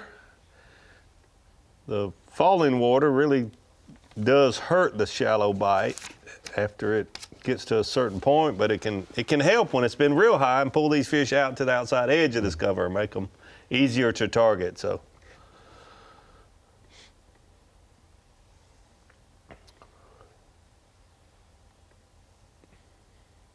You see Dakota catch a big Way one. back in there, just sitting there with his tail out. Just it shows you how you can be fishing right over them right now, and you're not even getting a bait to them. Because I'm throwing it back in there pretty good, and I still didn't. That's what makes the shallow bite a little tougher. The water got up, they scattered. the fish up here got so many more targets. Doesn't mean you can't catch them. You're just gonna have to work a lot harder to get the bites. And this is.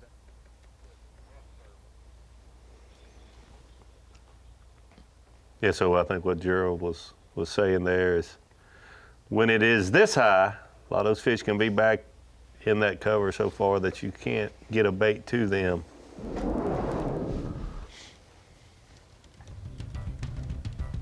Let's leave Gerald for a while there. We'll get back there before too long. Let's get over to Ben Milliken. We haven't checked in with him since we pushed on into our second half of the day. Pretty decent first half of the day for Ben. Yep, definitely around the right ones. Unfortunately, he lost a few. Yeah. But he caught a few also. Got a good start. 3 for 17, 14. Hasn't caught one since about 8:30.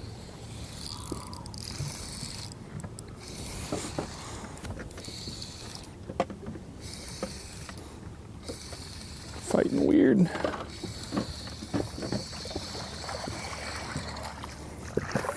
Oh, kitty cat. Just right for Brian's. Mm-hmm.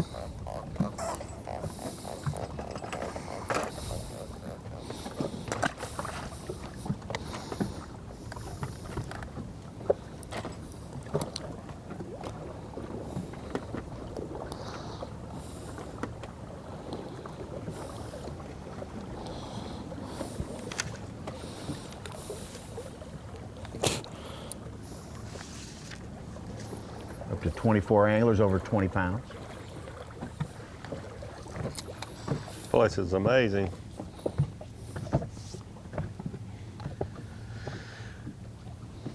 I have to say, I don't think I've ever caught a catfish on a drop shot. I've caught them on a lot of other stuff. Mm-hmm. The amount of pressure it gets. Yeah, they're everywhere in the slick. How many 20-pounders at the end of the day, Amy? You know, if it's 24 now, this sounds crazy, but I'm gonna say 40. Doesn't sound unreasonable. And I know anglers downplay their practice. I count for that, but knowing the time of year and knowing there's a lot of things going on, knowing the high water, I didn't expect this, but it's gonna be, if not 40, it's not gonna miss it by a whole lot.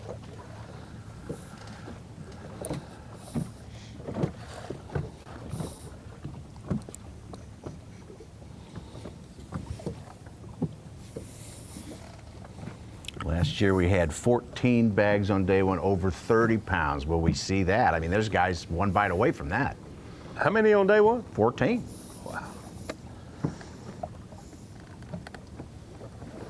What's the word for a 40, Such? I mean, you have a dirty 30. What's the word for a 40? Sporty. Besides 40? What? Fatty 40. Fatty 40, sporty 40. A sporty 40. Guys, it's filthy 40. Oh, filthy?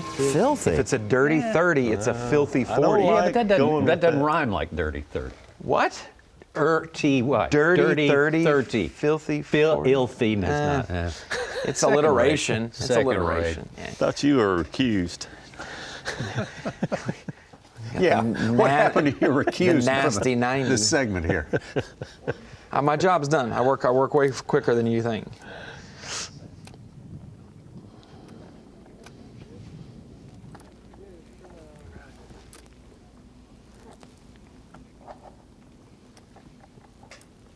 Got a new leader, Brandon Lester, 28 pounds, 11 ounces.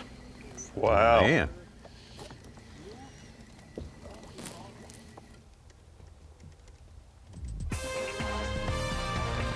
Yep, we're definitely going to see some 30-pound stringers. Yeah, there will be. There will be. 40 would be outstanding. Could happen, but not super probable.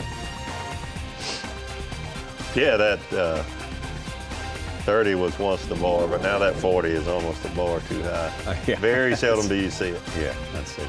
Everything's got to come together. We got plenty more to come. We're officially into it.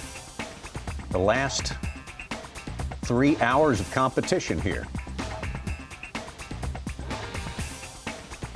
All right, well, we got a good race going on here. We'll see how many of those 20-pound bags come up. Davey says 40 at the end of the day. We'll see what the rest of our gang in here thinks when we come back. The Tackle Warehouse Bassmaster Elite Series on Lake Fork. Great to be with you here on Bassmaster Live. This live coverage is sponsored by Toyota. We got plenty more fishing on the way here. A lot of time to get a lot of work, a lot of time to move a lot of weight from the water up to the weigh-ins, to your weigh-in marshal, actually, is the way it works here. Let's take a look at the leaderboard. Trey McKinney has assumed the lead. Hey, we saw that coming. I think everyone did. Brandon Lester now in second place. Buddy Gross, Dakota Ebear. Now that we got our scores kind of straightened out here and fixed here, Neil Wagner right hanging in there, and Paul Marks right together, just like they were last week at Lake Hartwell. Some good stuff. Well, we still got the same two characters hanging out at the old bait and tackle shop. Let's see if they can give us something new. We're going to try, unlike other tackle shops telling lies and stories in the tackle shop, David, we're going to try to tell the truth here. I do know when we look at that leaderboard, we don't know how many 20-pound bags there'll be, but I know it's going to take at least 25 to be in the top 10, no doubt about it. We've seen already, we have kind of your presumptions. We've seen elites in May at Fork. We've seen late April. We've seen all the way to November. A lot of different things have played, but we thought, maybe we'd see big crankbaits, swim jigs. We're definitely seeing some forward-facing sonar and some minnows like the Sakamata sheds playing big, freeloaders, things like that. But tell me about how your reactions are this morning with how many baits we've seen. So definitely, when we come to Lake Fork, like you said, you're going to see those minnow-type baits. But then also this morning we saw quite a few anglers using a swim jig. We saw Gerald, Swindle, Livesay, and I'm sure a lot of the others. Yeah, that's just 2 of the 6 cameras we had. Swim jigs, always good. You got shallow water cover up there, vegetation. This time of the year, anywhere in the country, basically, a swim jig is a good option, especially if you got some shad spawn going on. And the other thing we knew we would see, a deep diving crankbait like this DT16 right here. Excellent bait, really comes through the timber really, really well. You'll see the 6XDs and other baits we've seen, Keith Combs and others using.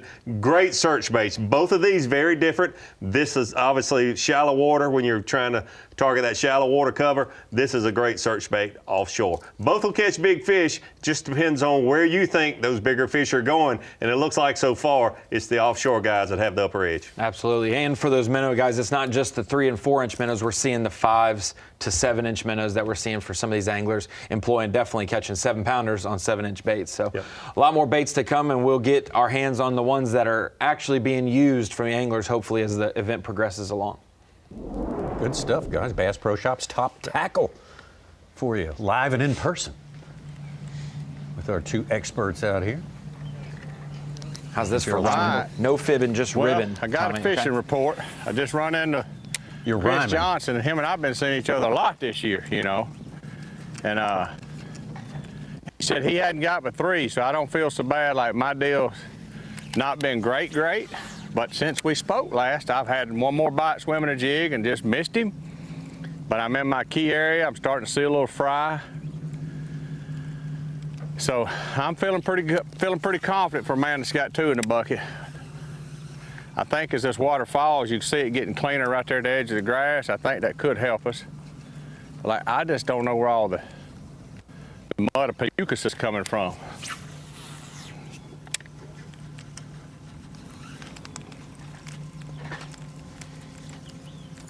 That scared the holy bejeepers out of me.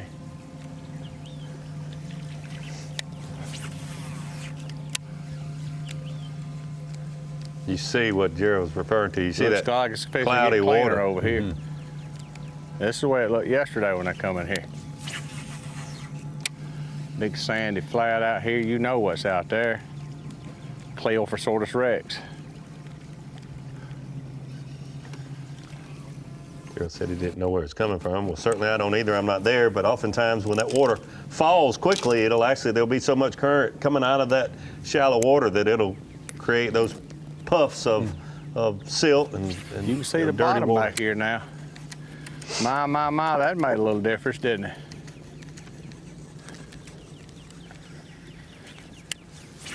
See, now you know why they're biting in here. They get that fry up against there.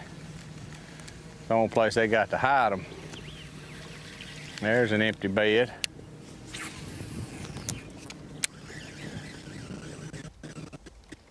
Buddy Gross just busted over 30 pounds, a 5'7", called out a 2'4". He's a 31 even. Good for Buddy. They're back in the lead. Over 30.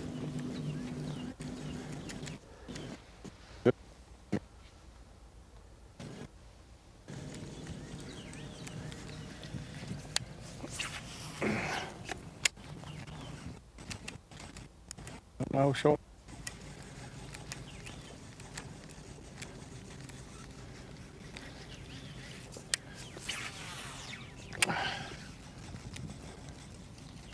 Kenny Chastain said we're getting to the good stuff.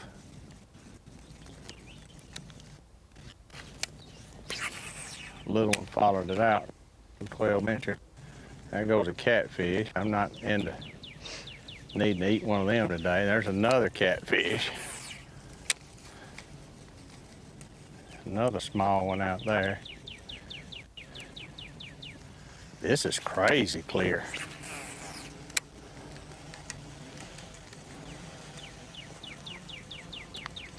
You might slip in here and see one on the bed.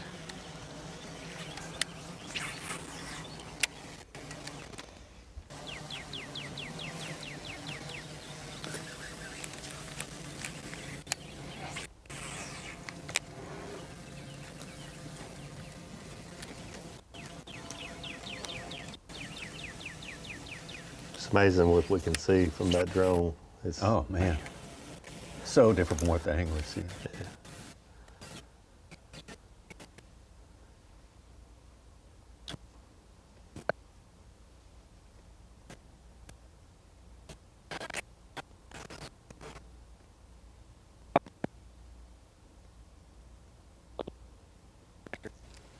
Y'all got Wes Miller on the drone, Wes Miller on the drone.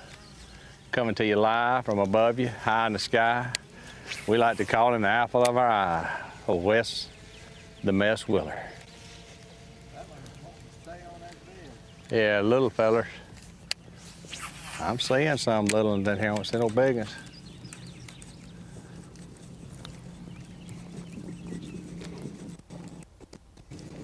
I'm looking though.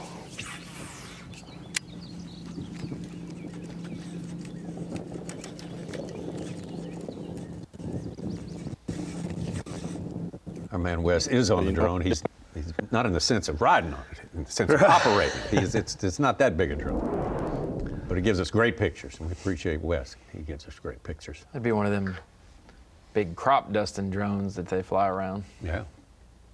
I just saw a flying car on the news. Somebody's riding a bunch of hovers like that. Oh, I can't wait for that to happen.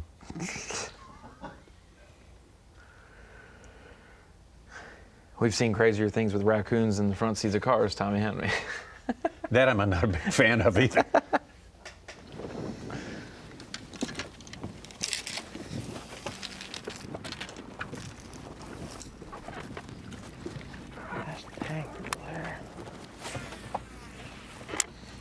We saw a lot of diversity at our last event at Lake Hartwell, but this is well, we go straight from Gerald Swindle fishing knee deep out to Dakota and Jay.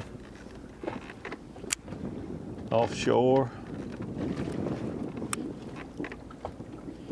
Things are moving fast. Jay was in the top 10 when we returned from our break.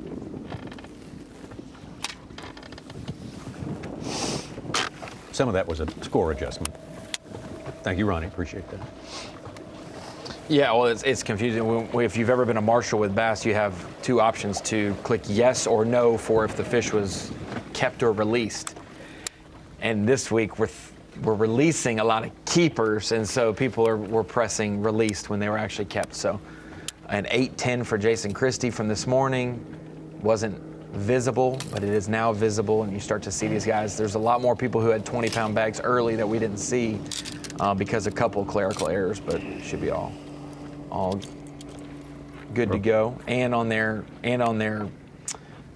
spreadsheet, you know, their tally there in the boat, that's the official, but those are accurate. Now 26 with 20 pounds or more. on our bass track.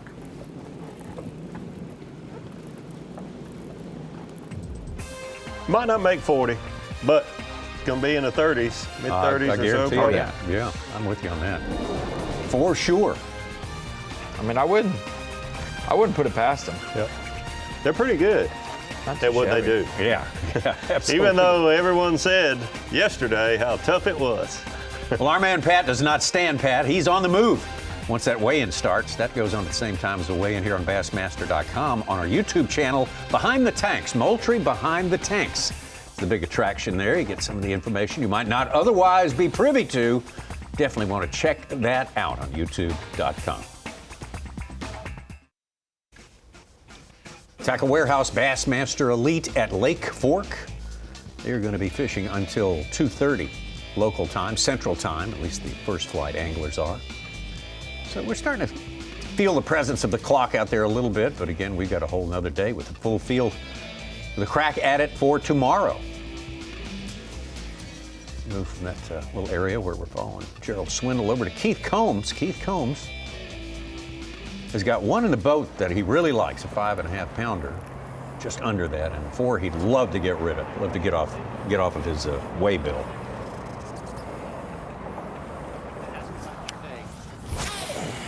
Stand by, sir.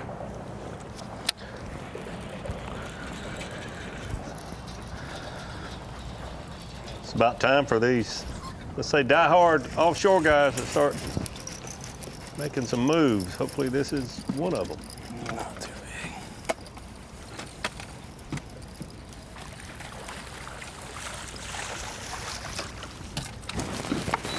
big. That'll help a little. Tell you what, we are killing the little guys, man. That one's a fat one, though.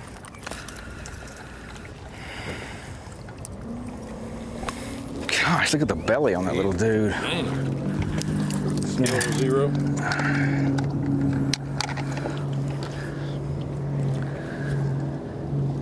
2-2. 2-2. Sick. Yeah. Just a little bit short, but he's stocky.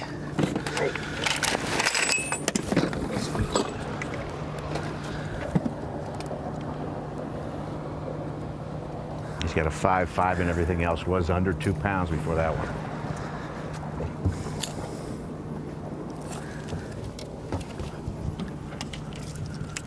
Let's see, where was he at?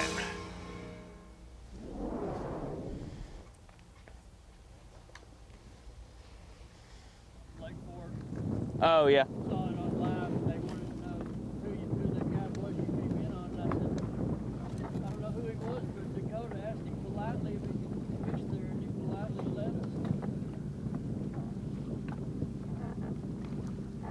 Go to E-Bear having put in the work today. Sitting currently in 4th Hopefully that place. wasn't a negative deal on live. Because it wasn't a negative deal at all.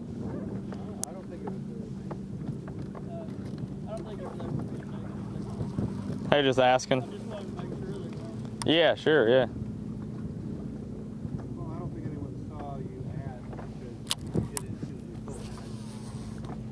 Yeah.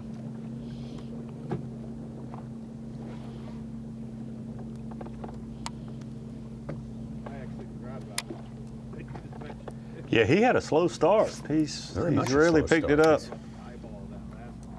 Like we expected him to, so we got to. He started seeing him way before he started catching him. That was kind of the way it worked out. Yep. He's definitely by far the highest ranking angler we have on camera today.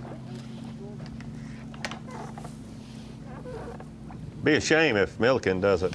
These two freaking goofballs, there's two giants over there, they're socializing. They're here talking and bull crapping, and one needs to be guarding the bed here.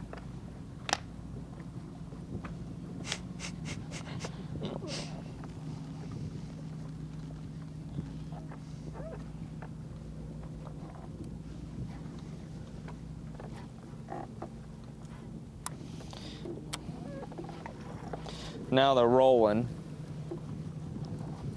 I'm done with this gig for now.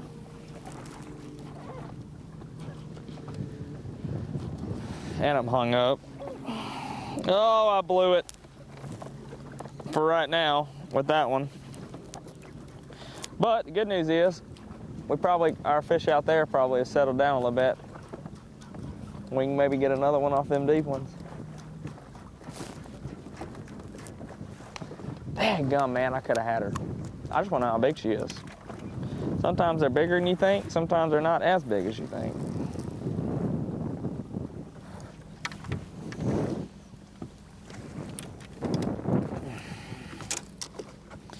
Okay.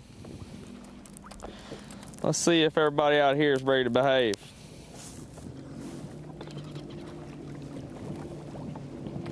Anybody ready to cooperate out here? Holy smokes, look at the group of them.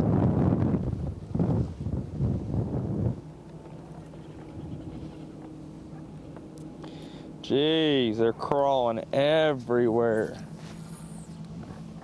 Show us one of them. That's what you want. Bunch of big creepy crawlers.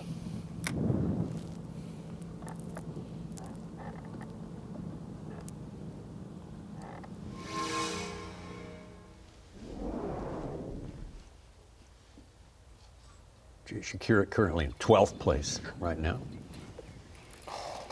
24-4. Get it. Oh, I just got absolutely hammered.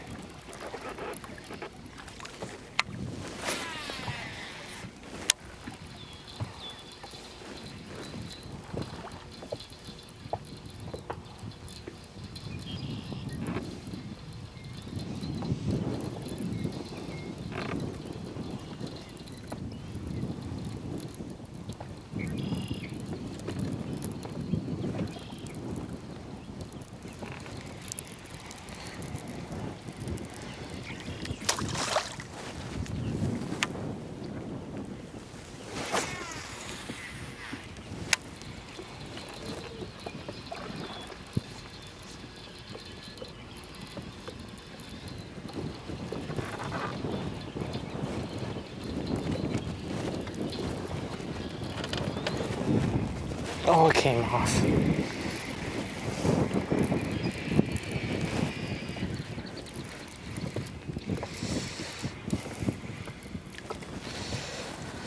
Jay opened up with a 7:10 this morning, about less than an hour after takeoff. I think on his second spot, his first spot, he didn't have any luck on, and then the second spot, I think it was the first cast there, maybe that 7:10. I believe it was, yeah.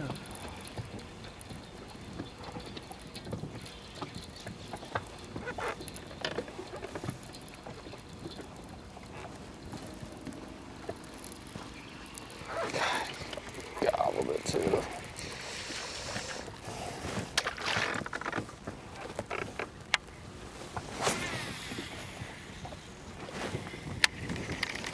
Really be interesting to see if Gerald and Lee stay on the shoreline. I don't think Lee's going to stay there all day, but No, he came off. Curious to see how much longer he does. Big one.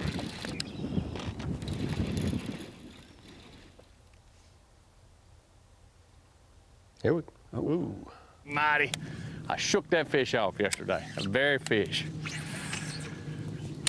Hooked him for just a split second, though. I shook that same fish off. You dirty rascal, you. Ah! Suck a fat man's foot right there. That hurt.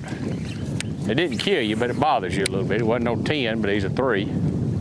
3 plus.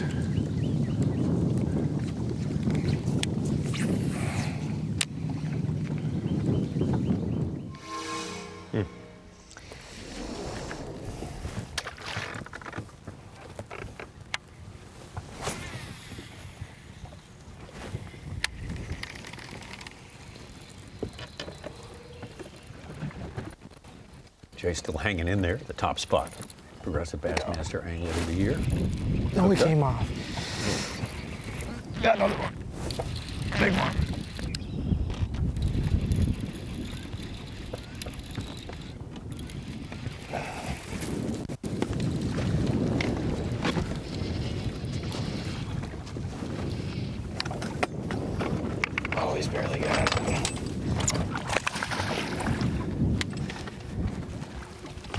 hook in the corner of the mouth. And with the back hook now too. Not a bad one. That's not as big as the one we just lost. Nice.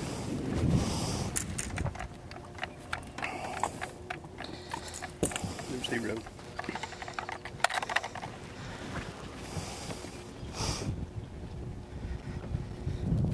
Six.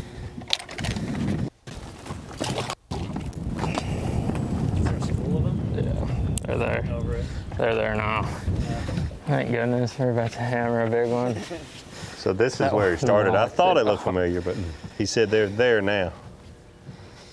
You missed one right before that. Yeah, same cast.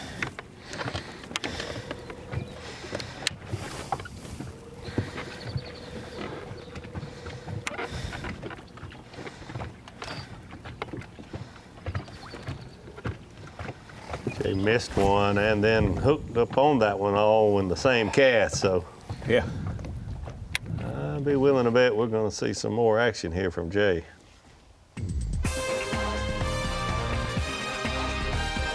We're coming up at 3:30 Eastern Time. That's right here on Bassmaster.com.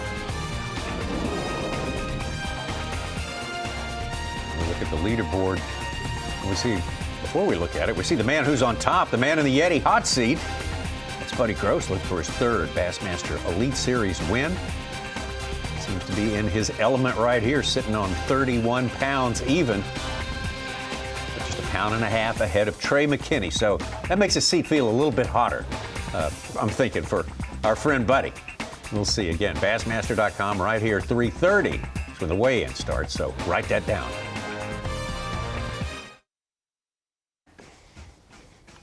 Pushing on into the afternoon here in East Texas on the Saline River system here.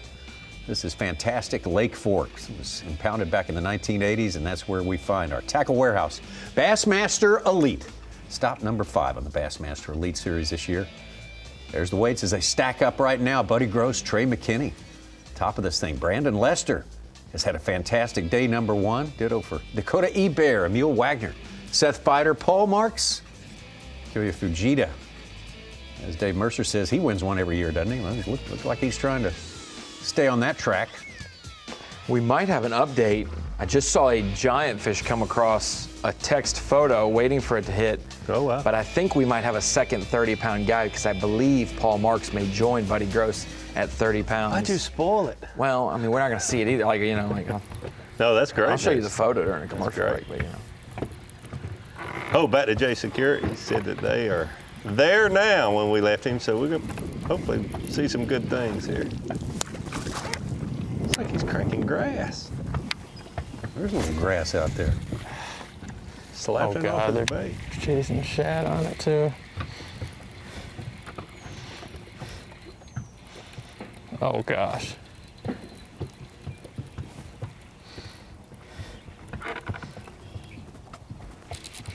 Oh God.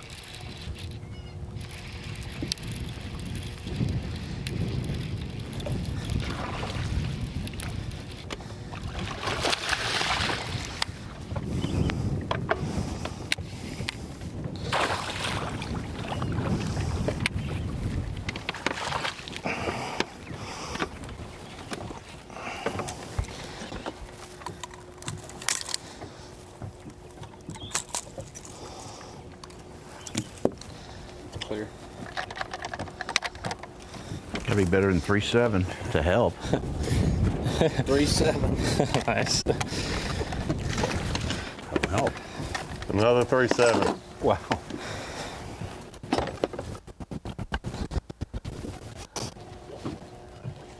I just need to get one of those 8-pounders. I know there's one in there.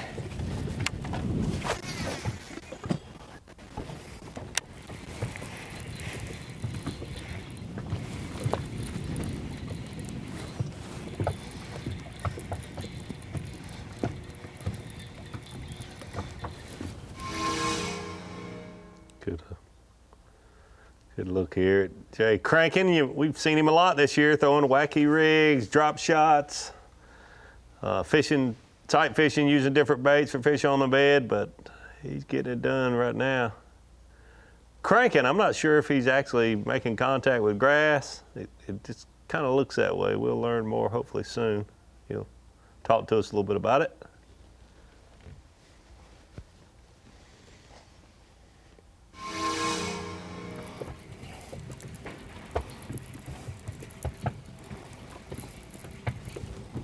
Does Jay generally give you the goods when you call him up at night? Yes, yes, he Good does. about that? Hooked up again? Actually, last night he told me that he had the one spot he was going to start on, that the only deep spot he had, and he did start on it. Gosh, is this a catfish? Oh, gotta be. Oh my gosh. I think I got the lake record on. You know it? I'm gonna get right where you're at, Donnie.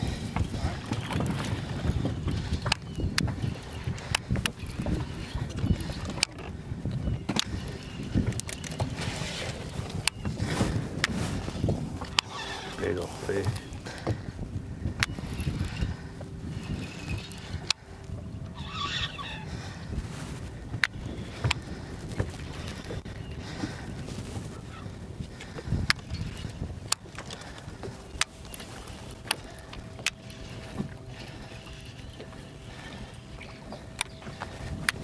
Wow. Woohoo.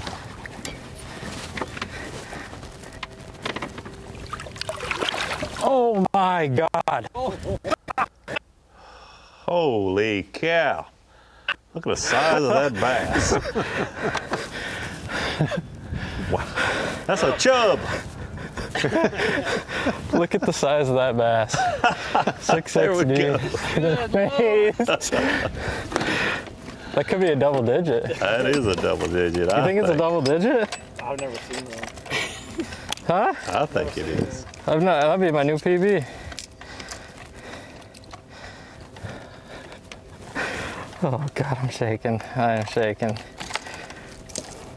Oh my. Okay. Yeah, that's fish double digit. Let's try and get it up. Yep. It's clear. Yeah. Okay.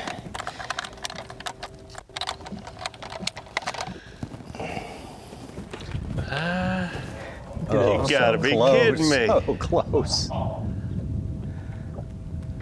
914. Makes it rough on the marshal's arm there holding. 914. My new personal best in the tournament. That's gotta be 24. Look at the size of that bass. His eyeballs weigh a pound. Yes. I thought it was a 10. I did too. It's over. It's way over. 30. It's like 25. We're bringing one to the scales. 914.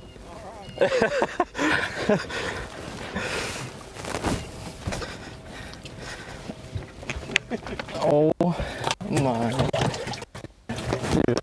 Come on. Does that help my total? Let's put it in. What does that put me at? I can't even. Congratulations, dude. That's about as fired up as you see, Jay, right there. Yeah. What puts you at? Yeah. 3102. 31. Oh, that would be a new leader. That is a new leader. Hey, I'm Yeah, dude. Yeah, I'm out. Oh my gosh. Almost 10. I mean, it's a friggin' 10 pound. Dude. One more time. Look at the size of that bass. You'll recall he caught that 3.7, didn't help. Put it back in the water, looked up and said, I got to catch one of these 8-pounders. He did. He did. That's exactly what he said. He did. He switched baits. No, he still didn't get it. Man, when he set the hook and his rod was bouncing, I thought it was a catfish or something snagged funny. And I agree. I thought the same thing. I think it was because that fish is so long that the fish's tail was popping his line. And when a bass makes your rod do that, yeah, look at the size of that bass. Oh, yeah. Neil Wagner, giant. Paul Marks. No, it's Paul Marks. You're right. Look at the size of that bass. He doesn't have individual fish. You know how much that weighs? No, I do not, but I do know that we should now have 3 30-pound bags with Buddy Gross, Jay Shakeup, and Paul Marks. Wow. Yeah, Marks popped in at 30 pounds, 13 ounces, 3rd place. I don't even know what to say. Oh, I'm live. I don't know what to say. If his cameraman can get him to say, look at the size of that bass. XD as fast as we can. And I just about got the rod taken out of my hand. That's pretty much what happened there. About, oh gosh, I think they're gonna come up from school.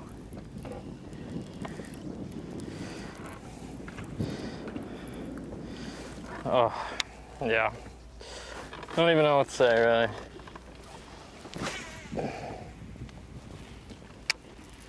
What is that right there? I have no idea.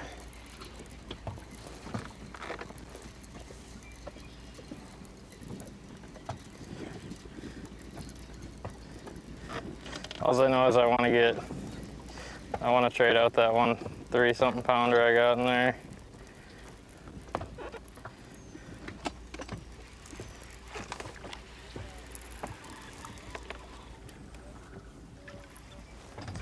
That is what I'm trying to do. We always want more. Yeah, he's got 31 pounds. All I want to do is get rid of that 3-pounder. I could celebrate, but that 3.7 sitting there is just mocking me. What a bass. Beautiful. Incredible right there. Just under 10 pounds, just missed double digits by a whisker. Jay Shakeup now on top. 2 whole ounces ahead of Buddy Gross and Paul Marks. Right behind. Man, it is tight at the top. Trey McKinney, Brandon Lester, Dakota Ebert, Emil Wagner, Seth Fider, Kyoya Fujita, and Kyle Patrick in our top 10 right now, fishing today and tomorrow to make the top 50.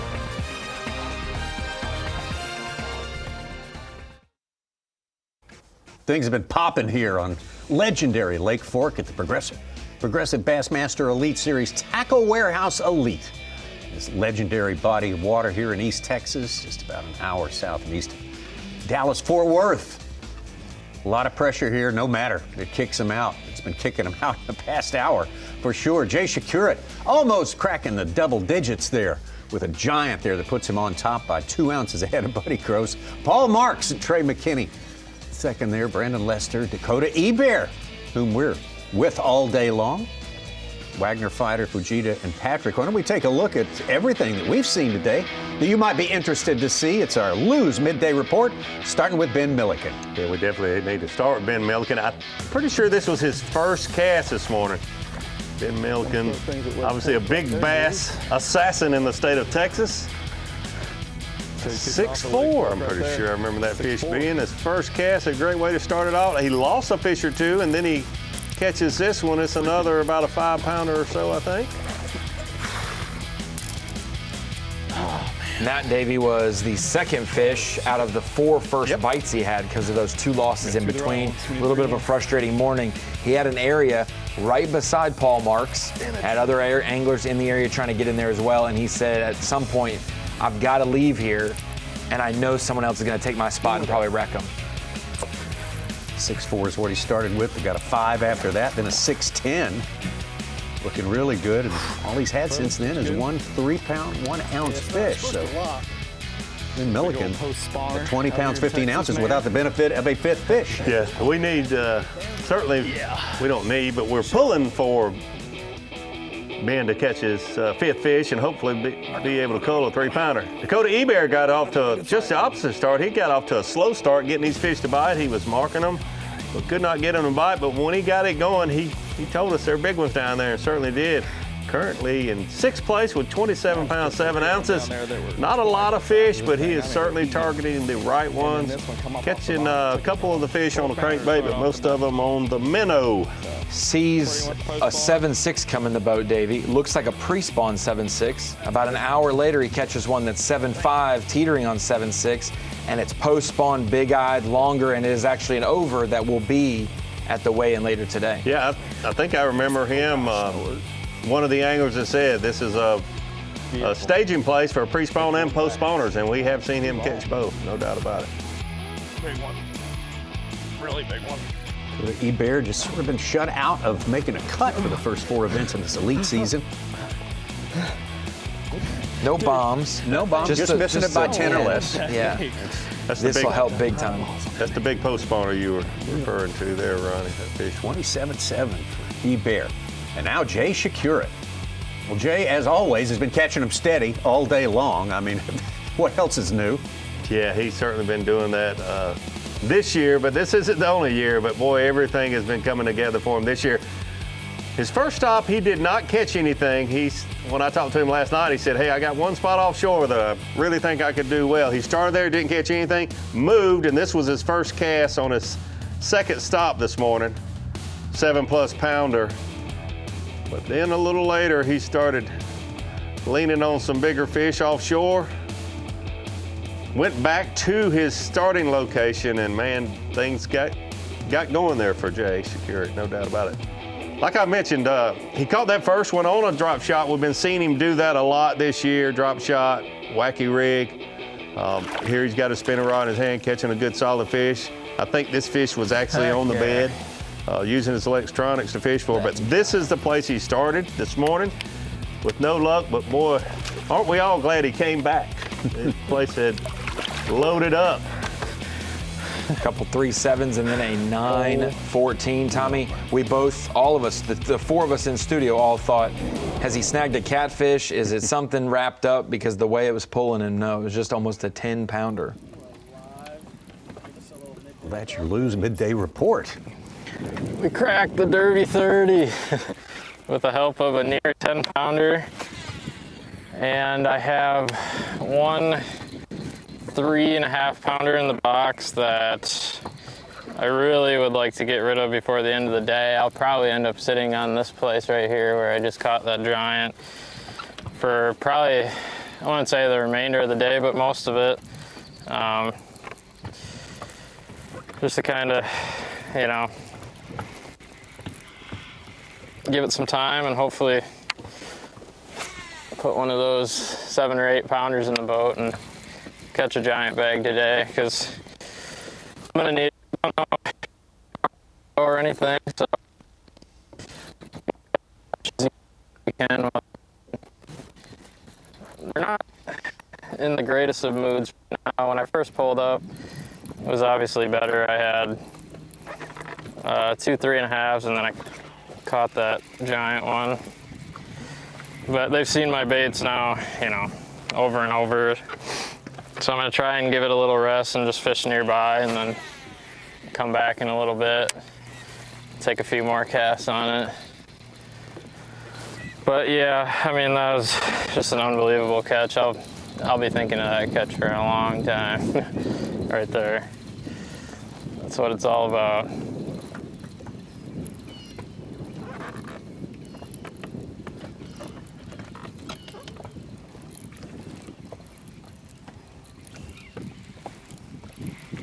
Heard him say that it kind of messed him up a little bit when he caught that big one. In my experience through the years, when you catch a real big fish like that, when they're grouped up, sometimes it busts them up like for good for the entire tournament. That's it for the day. Hopefully another big one there or whatever. But I've seen, like, when you have an exceptional fish like that in a group of 3, 4, 5 pounders, it's like they all know she's there. Whether they do or not, I don't know, but it does tend to bust them up almost every time. Brender's gone. What will we do? Where shall we go? Our leader has left us. Trey McKinney, his 5th consecutive 30-pound bag here. He just caught his biggest fish of the day, 6.14. Well, he's tied for 3rd. It's been a slow morning. Caught a few small fish, one good fish, and bounced around on most of my areas, but it's been a late day bite for me. That's when I've caught a lot of my better fish, so I'm still staying real positive, even though, I got a long way to go to get a big bag. It just takes, 3 or 4 of the right kind of bites, and you're there. So I just need to get my timing down and get on a spot where it's happening. Man, I don't know, though. It's Really been it's been a grind, I tell you that. I had higher expectations for the morning, but like I said, it's been a late day bite, so we'll get them here in a few minutes. I'm pretty sure of that.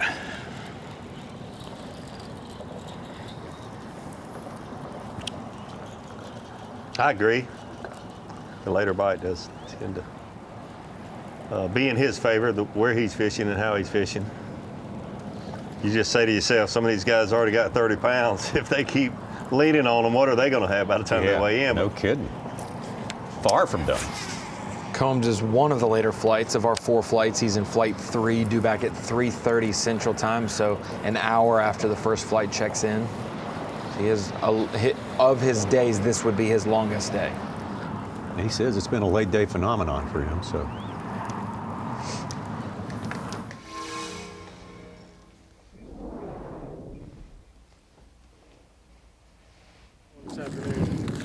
I mean, I know people at home think, well, gee, you ain't got you got 3 hours left, but that's fine. That's fine, because I'm seeing a few, getting a few bites. I still got all the confidence in the world. I'm having to move around to get in some better water, and I found 2 on bed right here, and this one's, 4 or 5 pounder, but it's so hard to see. I got just enough ripple, and he's changing his position on me. He sits still, and then I can't find him, so I'm trying to make him show himself.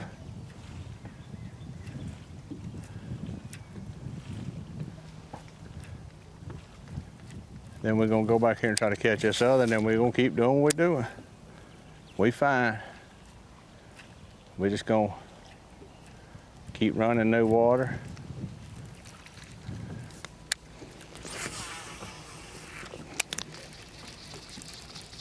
Doing what we gotta do. I just wish I could see him just a little bit better to work him. I don't like to fish a bedding fish unless I can see him, kind of read his personality and what he's doing. I pulled one up out in front of that thing of grass down here, and I'm pretty sure he was bedding. I come right here and seen this one, but he's just got a little too good a hiding place for me right now.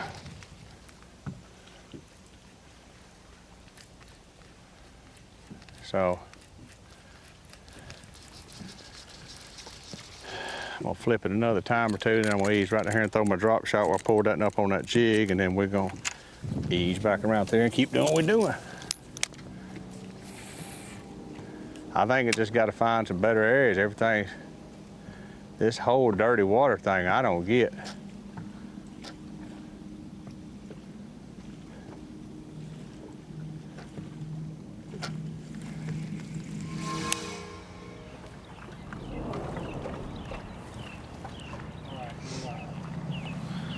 We are live at Lake Fork with 3 for 3 pounds. Kind of bumped around, trying some new stuff. I marked a little school here earlier. Felt like I busted them up. They didn't look very impressive when I just graphed them, though. They were pretty small. And not biting very good, obviously. I think one's messing with it right now, actually.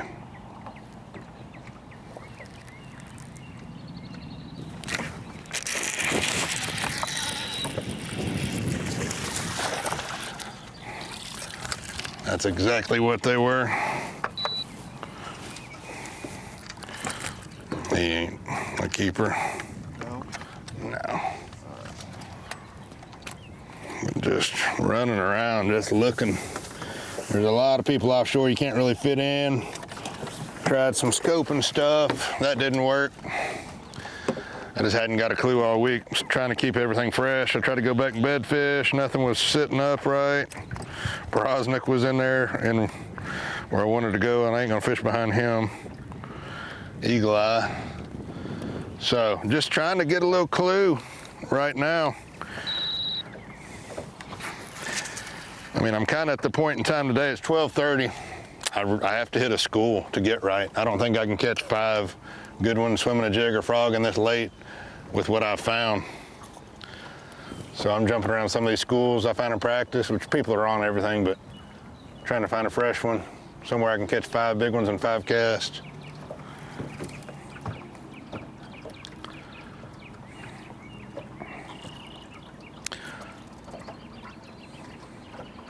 weird those little ones are out here.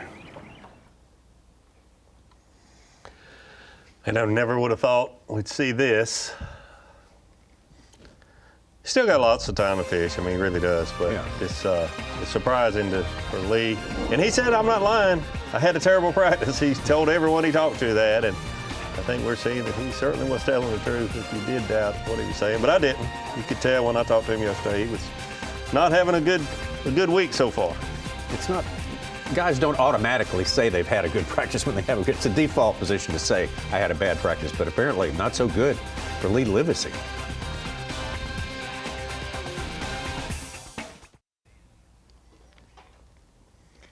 Here we go, Tackle Warehouse Bassmaster Elite at Lake Fork. We've got about an hour and a half left, a little less than an hour and a half left in our broadcast. It's about 2 hours left until first flight weighs in. So that's plenty of time to get a lot of work done, and there's several anglers who need to get a lot of work done. We do have 2 full days for the full field to fish, today and tomorrow, but then you got to be in the top 50. You want to make it over to Saturday's semifinal round with these 6 anglers right here. Had mixed results with them, too. They've done exceptionally well today and are in our top 10. And Lee Livesay, whom everybody expected to be in our top 10 all day long, then was slow, but he's hooked up. I mean, he's a keeper, but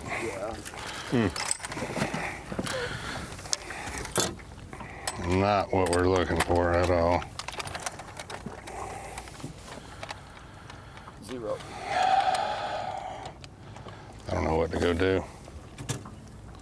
1-9. He'll give you 4.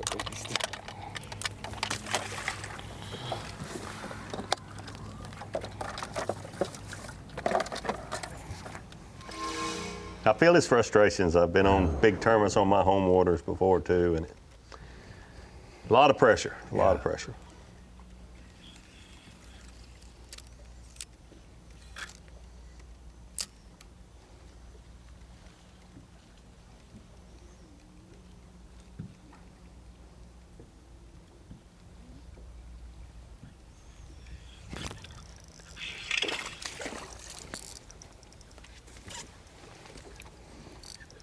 He ain't big, but we're gonna play him like we need him. Because at this point of the game, we do need him.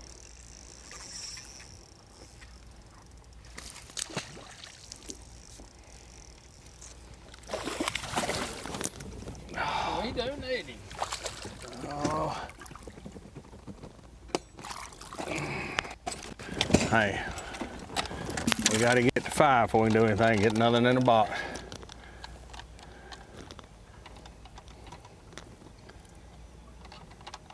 Scale's clear. Not 100%, but I think that's the fish that he missed on a swim jig that he said he shook off yesterday. He said maybe a 3-pounder, but there we go. Might be a little. 2-7. 2-7. We got it. That was a hard battle. I'm gonna troll the side of these weeds while you're writing that down. Fish from So we have less than 2 hours till first flight checks in, and Lee Livesay's catch moves him up to 88th, and Gerald Swindle's catch will move him up to 78th. Not a story that we thought was going to happen. We should have seen this story happen. Yeah, we've been seeing this story happen all year, haven't we? I'm still trying to get one of these stubborn fish to react to my 6XD. I'll probably drag a worm around in a minute and just mosey around here, maybe let them rest for half hour or so, come back, try and get one. That is what we're working with right now. They're still there, they're just kind of scattered, and they've obviously felt me here, and that's a fact. But I have one other place I want to get on that I haven't been able to get on yet, so hopefully we can get on that and then figure out what we're gonna do from there.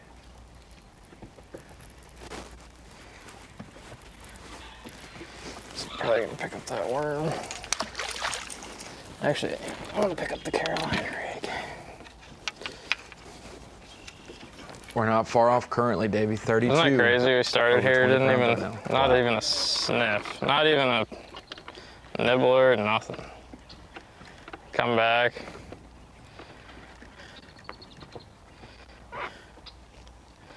Giants. Well, one giant. We have had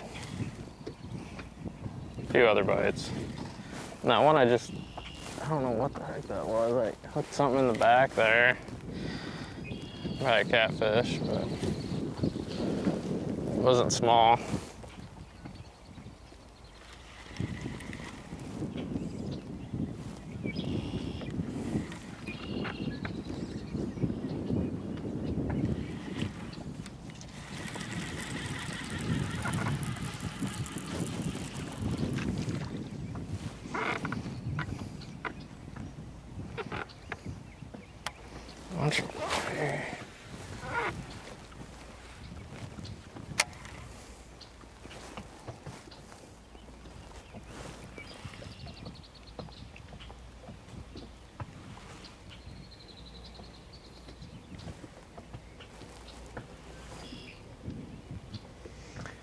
Had to confirm because he was one we were keeping an eye on, Tommy, in our live well, where had a great track record here.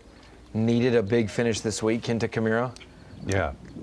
Does indeed still have 0 clear on the scoreboard right now. I find that hard to believe. Yeah.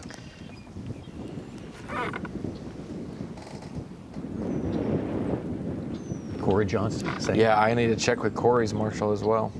No way I believe in both of those guys. I know.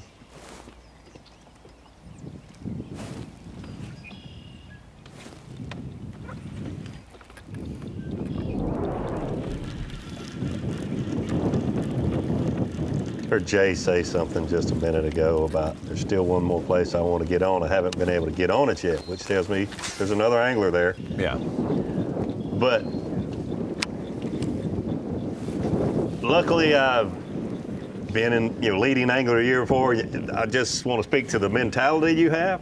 Instead of saying, oh gosh, somebody's on everything, just wait till he leaves because I can go there and catch him when he leaves. And I don't know how you make that magic happen mentally as an angler, but when that's happening, it's happening. Wow. I mean, he's just waiting on somebody to leave thinking, once he gets out of my way, I'm going to go catch him there. Yeah. Huh. Instead of looking for a secret spot, I'll just go where I know, and you're just, I'm going to let you waste your time, and I can come there after you and catch those fish. Not really like sitting together. So you're saying he's feeling it, huh? I'm saying he's feeling it. Do you get that feeling I don't think he would say AOI that. year? Does it got to last every event? I don't know. Like I said, I certainly don't know how to put it in a bottle. If I did, you could sell it for a lot of money, but it's just a different frame of mind. Yeah. And you can't fake it because Glory hole by any means. it either happens or it doesn't.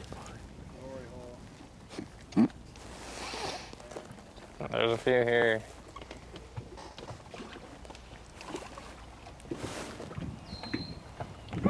I've been on the other side a lot too, where, gosh, all the good places someone's on. I mean, I've certainly said that 5,000 times probably. Well, the first tournament we had here, Lee Livesay told me afterwards he didn't do so well because he was stuck in a bad rotation. And we're seeing that again, like That guys are was saying. crazy. Just pure power. Pure 10-pound power. And see, it's like also we were talking about Keith Combs being maybe an offshore angler that's more stubborn than others or something like that, that's what he's going to do. Well, in practice, if you don't give the bank enough run, you won't have enough confidence to go do it. So it's not necessarily in your mind to mess up your rotate. You don't have something pulling you elsewhere. Whereas someone who has given the shallow game a deal and the upper reaches of the lake and the dam, like you've got so many places to go, so many patterns to do that you're pulled in every direction. If you only, I'm going to figure out crankbait fish this week, then you're more drawn to that. You're more drawn to that, but you're obviously have all your time in that, so you're better off. But there's a high risk dilemma there too. Yeah. If it doesn't work out for him today, he's going to say, I should have at least gone up there and spent a couple hours in practice. Hammering bait. Little ones. One thing we Dang, I know thought- is hindsight's always 24. Thought they were Yes, bigger. All of them were big, but not the case. Besides Livesay, other previous winners here, Brandon Cobb and Patrick Walters. Walters just got over 22 pounds. He's got a 7-pounder, Over here 7.2 in his 5. Reposition. And of course, we know McKinney's tied for 3rd.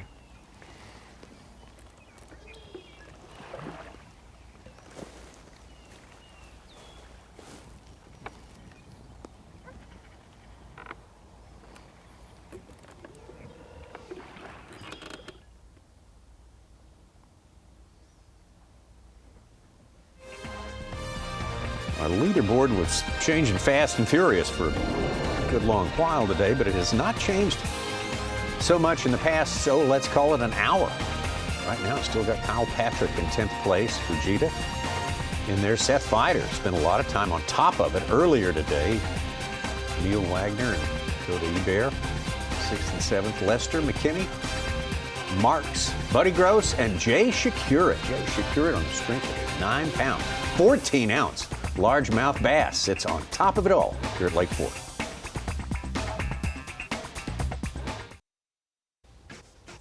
Day number 1, Tackle Warehouse Bassmaster Elite at Lake Fork. 27,000 acres here in East Texas. First of 2 events in the Lone Star State.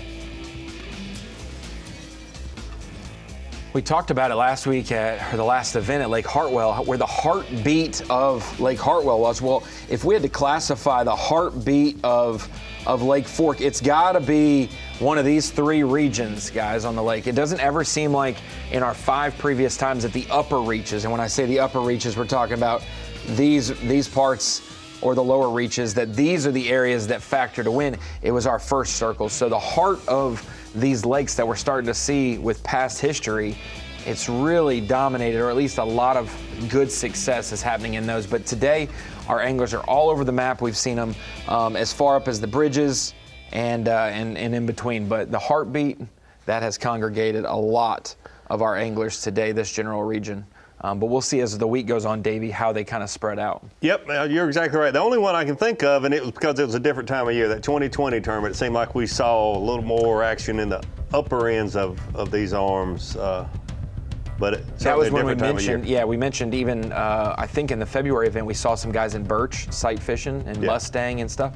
But how long some of those upper reaches, they're probably good for a day, for sure, maybe 2. But for a 4-day tournament, it seems like they've got to have a backup plan for that, and we'll see if Lee Livesay has a plan D. Maybe get a better team here. Well, he said he's going to have to find a school. Yeah, but when he caught that little one, that I guess it was about the 2nd or 3rd little one he caught on a Carolina rig there, I heard him say, I don't know what to do. I got to do something different, though. And this looks like this is plan. And I would say about plan M, because he has a lot of plans. He has so much experience here. But this is something that I feel like I know that not what he would like to be doing, but just, he told everyone, including me, that he talked to, I think, that he just didn't find a school of good ones offshore. And it's so hard to keep doing that. He spent so much time idling, looking for that. And even though this place is small compared to most of the places we fish our Elite Series tournaments, it's still big enough that you might not land on them in 2.5 days.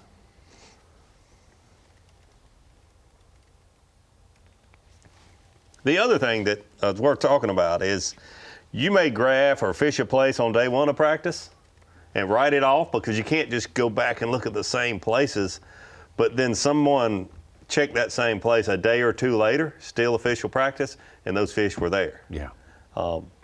That's just unfortunate, is all you can say. Luck of the draw there, yeah.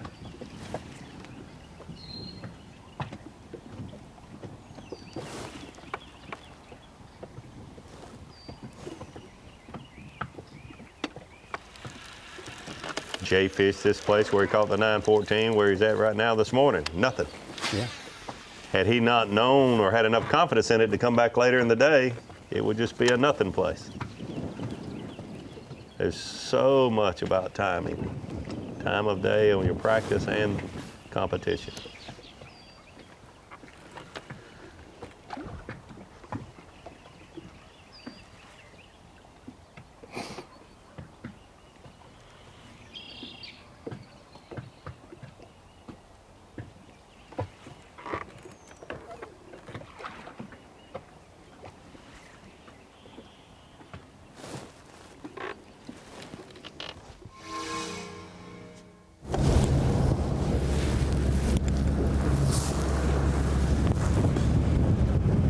Fork is mean.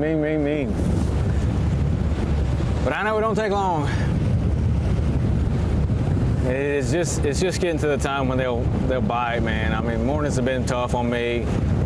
We'll pull up on the right thing right now. This is when it's going to go down. For somebody, it might as well be us. Glad to hear it. And I think he's being honest. I don't think he's just giving false hope. He's not giving himself a pep talk. Right. I think he truly believes that. Yeah. Well, David Mullins and Brandon Pollock just topped 20 pounds with fish. Pollock had a 7.2 earlier, and Mullins just caught a 7.10. How many is that now, Such? For Brandon? 4. No. 33. 20-pound bags. Oh, 33. Yeah. Wow. We're going to get it for you. Wait, how? It was 32 just like a minute ago, and then we just said 2 more got it. Tie for 33, Yes, so it's it's 34. Yes, 34. Okay. I was like, there's no way we got this many degrees in here, and I just said 32, and we just added 2 to it. Yeah, we're all math geniuses in here. I know that's for a fact. Oh. Ooh, got a bite. Attempted.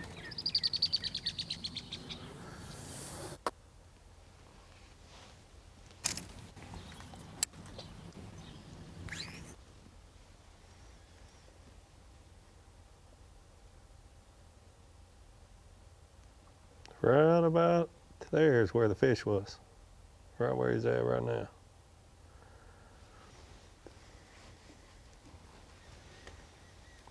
Pitch some soft plastic in there, a wacky worm probably.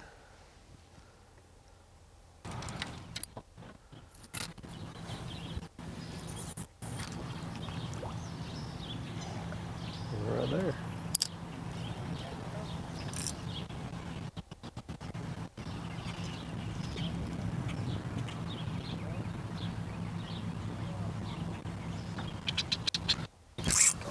Got it? Little bitty.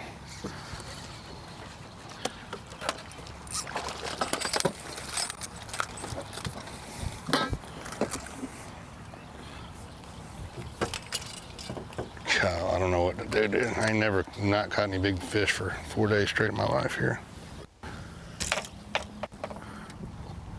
Jeez, did we think we'd see him weighing one this size? Boy, this time At this time of the day, yeah. Hey, he's saying it to himself too, I guarantee you. But what do you do? Shave your mustache tomorrow. You got to switch it up, baby. Howie, what do you do? What do you do? He's giving it 100%. I know that.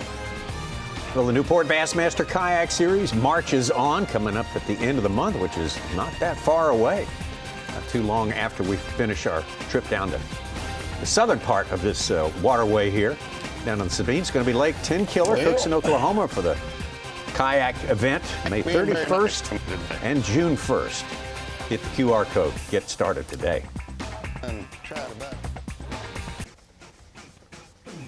We are back. Got some more fishing time on our Bassmaster live presentation of the Tackle Warehouse Bassmaster Elite at Lake Fork. This is day 1. We have had a few surprises, some of them almost earth-shattering surprises as far as the majority of people and their fantasy games going on down out here today. We'll get to that a little bit later, but still, there's plenty of time to fish left today. Can Lee get it done? All he's got to do is, does he need to get out there deeper and start looking again? Well, I mean, that's easy for me to say sitting here. I certainly wish he would. I certainly have all the respect in the world for Lee Livesay. He's a great fisherman. He's obviously a great fisherman here. He spent so many days of his life out on this body of water. He's won 2 Elite Series tournaments here. I'm not going to count him out. I'm not going to count him out even if he doesn't have, a 20-pound stringer today, because he's proven he can catch 40-pound limits of bass here. But we need him to get it going a little bit here this afternoon. Yeah, I think everybody wants to see Lee as part of the equation Yes, out there. yes. Hey, we want to see another person here, part of our team, part of the equation right now. So that's why we get out to Kyle Jesse on site there. And Kyle, you, me, all of us here, we couldn't wait to get to Lake Fork. Still just always a pleasure to get out here. But if they called you up and said, Kyle, we need you to write the gamer right now and send it to us, what would be the headline that you would put on what has happened so far on day number 1?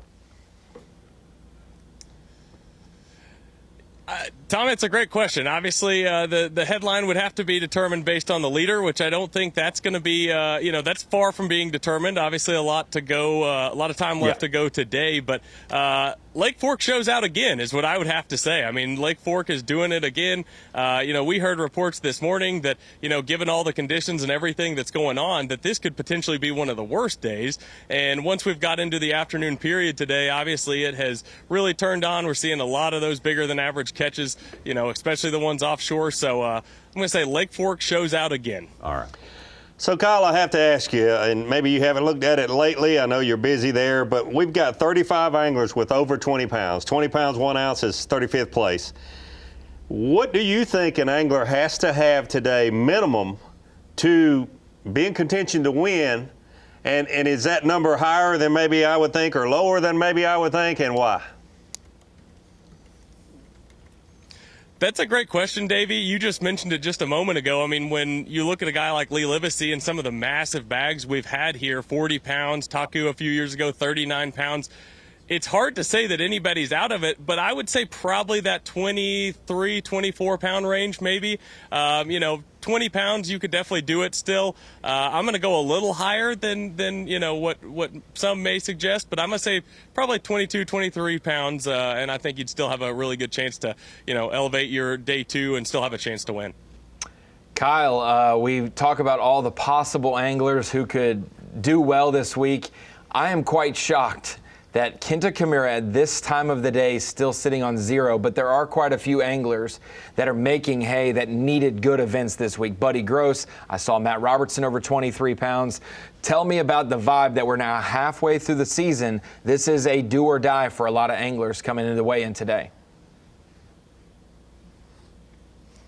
Yeah, Ronnie, it certainly is. Obviously, nobody likes to have a bad start, but once you get to this point in the season, having a good finish is really critical. And if you put yourself behind the 8 ball, I mean, you need to, a good finish is relative, making the cut, that's obviously your goal number 1, but you really need to jump in there, top 20s, top 10s, obviously are great to jump back into it, but certainly frustrating for the guys, some of the biggest names in the sport that we know, down there lower on the Progressive Bassmaster Angler of the Year standings, and certainly a frustrating deal for those guys that are not catching them. But to your point, a Buddy Gross, some of the guys inside the top 10 really needed a good event here, and we're seeing that as well. Kyle, thank you so much for your good work. Great halftime show as well. We look forward to talking to you again tomorrow. Kyle Jesse, who always brings it on location each and every time we land someplace new for the Elite Series. Yeah, I asked him that about how far down you think someone can be. We talk about that a lot, and gosh, you see some guys, and I'm not just talking about Lee, but there's some other anglers that you're like, whoo, he's got to step it up to keep himself in this game.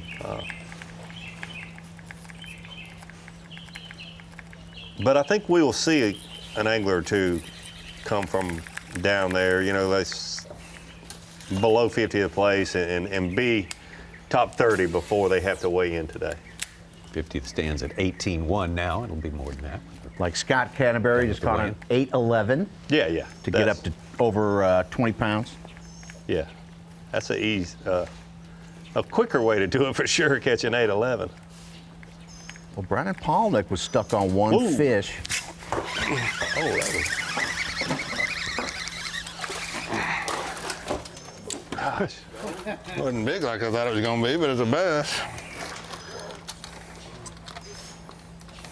I thought it was going to be a donk. I did too. I thought for sure when I saw the swirl came out, it was going to be a 5-pounder. It was weird. It ate it like it does a devil's horse. It just went.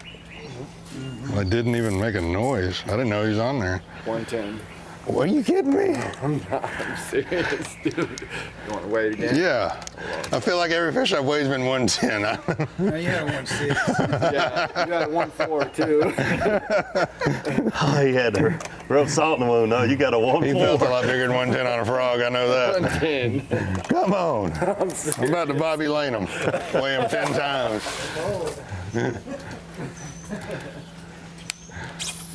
So yeah, right. Good Too for Lee bad he ain't laughing out in the about it. middle of Drive 10 nowhere. miles to catch another 110.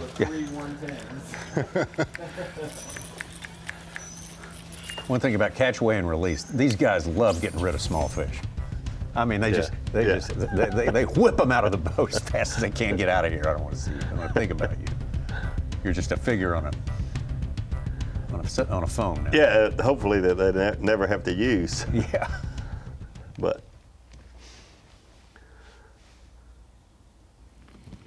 right now, those 110s are on the scoreboard. Yeah.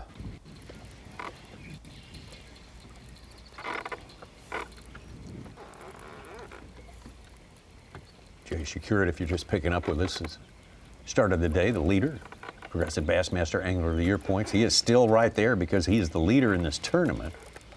Big turning point for him was catching one just a couple of ounces under 10 pounds a little over an hour and a half ago.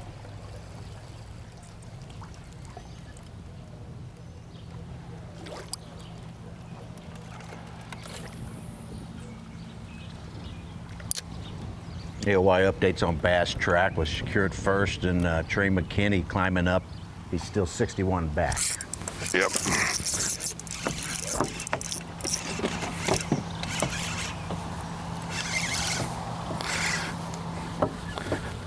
It's not a 110.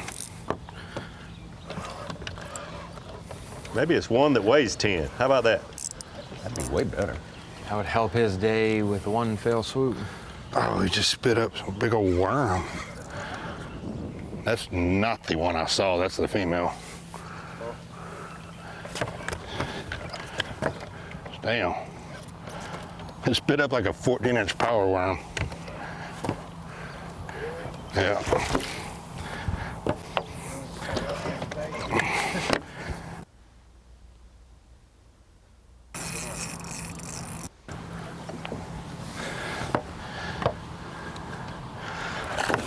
Ooh, might be an over. Wow. I'm gonna get right where you're at, boss. Yep.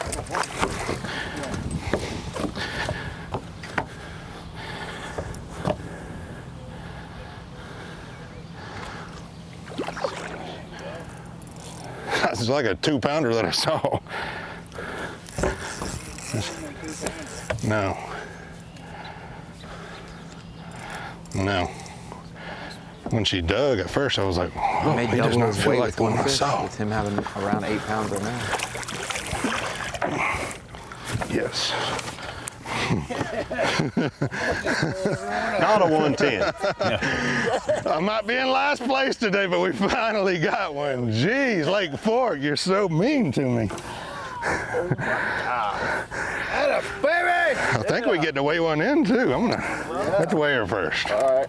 That way we gotta wait in case I drop her in the lake. Hold on, it's 10-1. Take your time. That's close to a 7. Gotta be 7. I was hoping you were going to catch that 1066 I'll let go in here. 7.6. 7.6. Hey, we had a day, but that's a 7.6, and she might not be over, she's gonna be real close. No. Oh, yeah. Yes. Come on. Come on. Oh, keep your mouth shut all day. Yes. Got us an over. Well, 10 minutes ago, the idea that he might bring it over to the weigh-in was not a lot of people were thinking that. No, we weren't thinking of that. Boy. Good for Lee. Good for Lee, that's right. He may be the first person to bring in an over with like less than 16 pounds too right now. That doubles his weight almost. Come on, you non-believer. No. He's going to catch 2 more that time. He's got time. But do you believe in miracles, Ronnie? No. In there, came back and threw on the 2, and that big one ate it.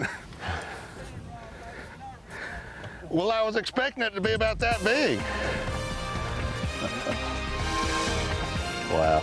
Good for him.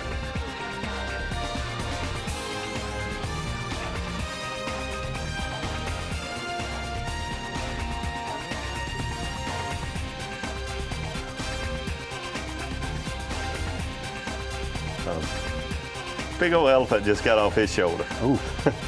He wants to catch a few more like that, but that is a relief for him, I guarantee you. Into 71st. 71st. That's way better than 91st. Absolutely. Yes, absolutely. Where he was earlier today. Buddy Gross, though, back on top ahead of Jay Shakeup. Buddy keeps upgrading, keeps making it look better and better out there. 33.5 pounds as it stands right now. Shakeup, Marks, McKinney, Garrett, Lester Fighter, Eber, Wagner, and Polinick into our top 10.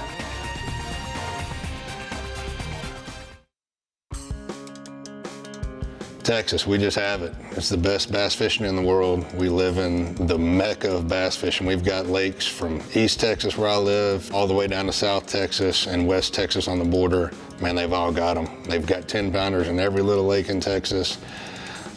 Texas Parks and Wildlife takes care of our fisheries. Now, we just have it. We have the habitat, we have the climate. You have the history here that no other place has. Lee Livesay. Lee Livesay on the legacy of Big Bass here in the state of Texas. And it is something that he is hooked up again. Hold on. No, this is moments ago. Might be an over. We just I witnessed. feel like the one I saw.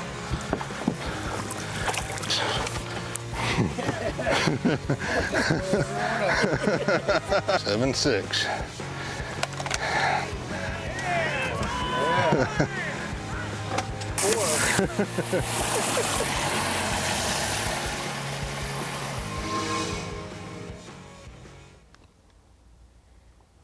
Well, maybe that'll turn Got the an hour and a tide. half to figure out how to catch 4 bass over 110. I've had a terrible day, terrible week, but I just got a 7-pounder. So I got some energy back. I just don't know what to do. I don't know whether to go look for more bed fish. She was on a bed. I didn't see her, but she was on a bed. I caught a frog fish in there. I missed a swim jig fish that I caught on a wacky worm. I don't know if they're starting to bite or if it was just right over there. I just came to some docks across the lake to fish. All the deep holes I want to fish got people on them. So I'm just kind of fishing for a second until I'd make up my mind where I want to go, north, south, east, or west. But blessed to be here, and we got a bass to bring to the crowd at Caney Wreck. We just need 4 more big ones to bite real quick.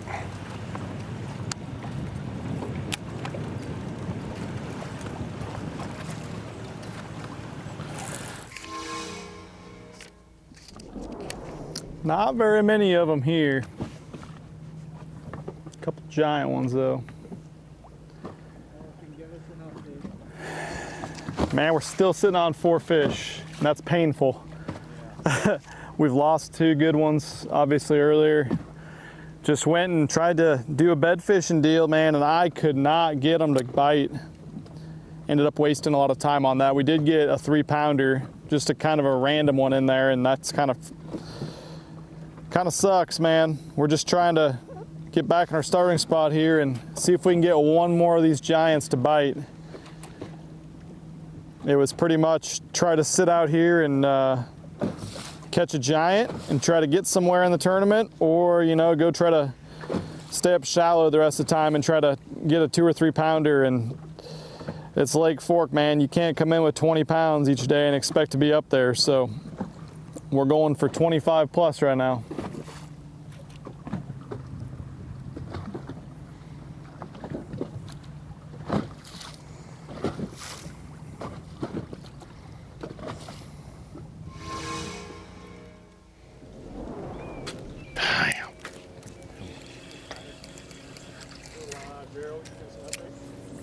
I've got 3. I sat on a big one back there a while trying to catch him bed, and he bit twice. Could never catch him. I've got a pretty big one right here. Fished for him a while, and he worked me over. I pull back over here to him, and it's just, there's little weeds in the way, and every time I make the perfect cast, I get on the weed, and the bank's on the 45, but I'm gonna try him just for a minute. These bedding fish, I think, seem to be a lot smarter now that the water's falling, like they're a little spooky, but I'm just gonna keep grinding. I got 2 hours to throw my jig and do this, and I finally got in the creek, got a few bites, had a couple of big ones followed up. You know, so I feel like it could go down. I just never dreamed ever you'd be on Lake Fort thinking about trying to catch a limit, but it has not been easy every day. It's been better than this, but I'm sure it don't take but one bite. And when I got over here, he was sitting dead up there where he's supposed to be, and now, after them 32 limbs are ripped down, he said, no, I'm not going back up there.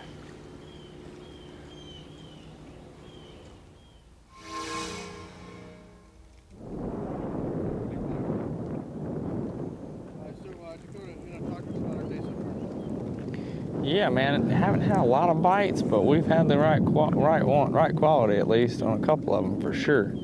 And that's kind of, man, that's kind of what I was expecting, you know. They ain't hit the right area at the right time yet. Like, I've had to really work for the bites that I have got. But, you know, the afternoon bite is when it gets best. It's what, for me, it has been. These fish really start setting up in the afternoon, and you can get right in a hurry. I mean, I think we've still got a lot of room to grow. I think we're actually at around 25 and change. But I mean, we've got a small one in there, so you know, we're one more big bite away from knocking on 30, which is pretty close to the goal. I mean, I would love to catch as much as we can, but you're gonna need 30 a day to stay in contention of this thing. There's no doubt about that. So we're gonna keep working hard and keep kind of rotating through these offshore areas. This is a little brim bed right here on a pond dam, and hopefully hit one of them at the right time. But very, very fortunate to have a couple big bites this morning, and we're not in bad shape. We're having fun. It's beautiful weather. Just watched Drew Cook catch a giant off a bed. That was cool. He pulled in that pocket, and I told him, hey, I didn't even know she was back there, but he pulled in there, and I said, hey, I just caught her. He looked. So I'm just kidding. He went back there and caught her in about 3 minutes. She's a big one. I don't know how big, but she's a big one.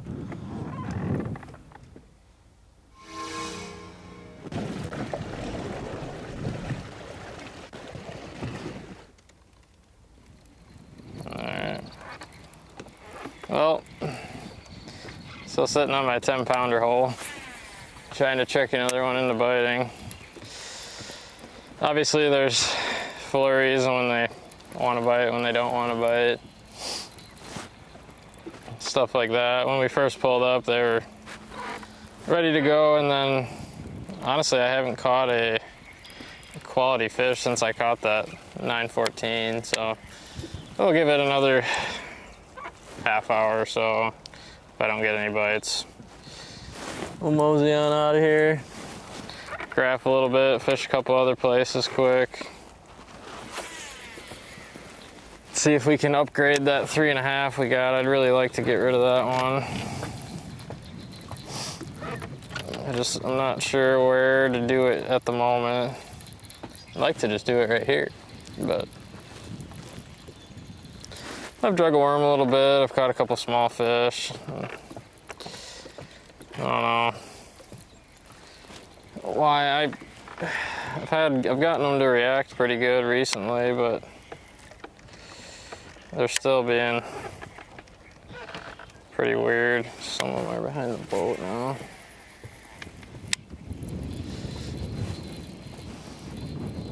So we're gonna keep at her. Keep the line wet, keep the baits wet, and see if we can catch another one.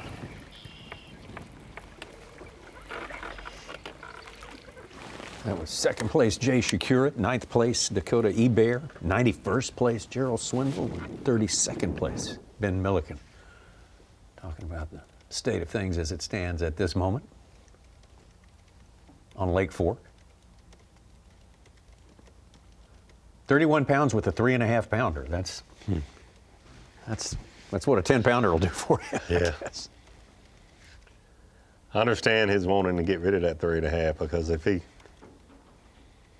there's people that fish their whole lives and never catch a 30-pound stringer, whether they're in a tournament or not. But once you get there at 31 and you've got a 3.5, you could really set the bar high with a 5 or 6 pounder. That's what Buddy Gross did. He got rid of his 4.2 with a 6.11 to get up to 33 pounds, 9 ounces. Regained the lead for the third time to that thing. 1 hour away from the start of the weigh-in. You can find that right here on Bassmaster.com at 3:30 p.m., 2:30 local time. Buddy Gross, 33 pounds and 9 ounces. Jay Shakeup, 31.2. Followed by Marks, McKinney, Palaniuk, Garrett back in there, Lester, and the rest.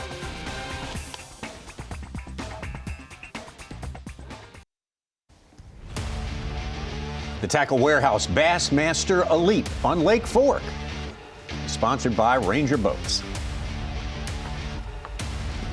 By Rapala. And by Yamaha. Less than 30 minutes left in our Bassmaster Live broadcast today, and it has been fun. We have seen some big ones, that is for sure. We got a great top 10 as it stands right now. We have got more time to fish. Some of them have got a good bit. We got Elite Series champion Buddy Gross, two-time champ Jay Shakeup, former Rookie of the Year and champion. Paul Marks, the most recent champion, the Bassmaster Elite Series. Trey McKinney with the greatest performance ever on Lake Fork and a championship here. Brandon Palaniuk, multiple wins and two-time Angler of the Year, and so it goes on down the line. Palaniuk only had one fish at 11:30. Wow. And he just called again. He's up to 29.6. Of course, his first fish was a 7.2, so that helps. Still, that's incredible.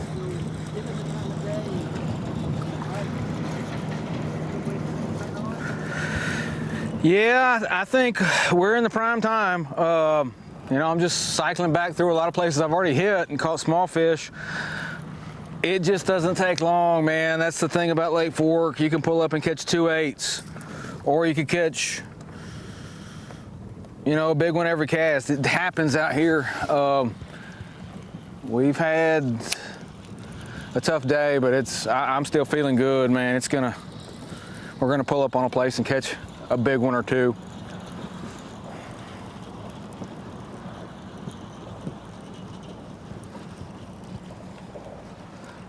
Just felt like I feel like we're doing the right thing, even though it's a tough bite. To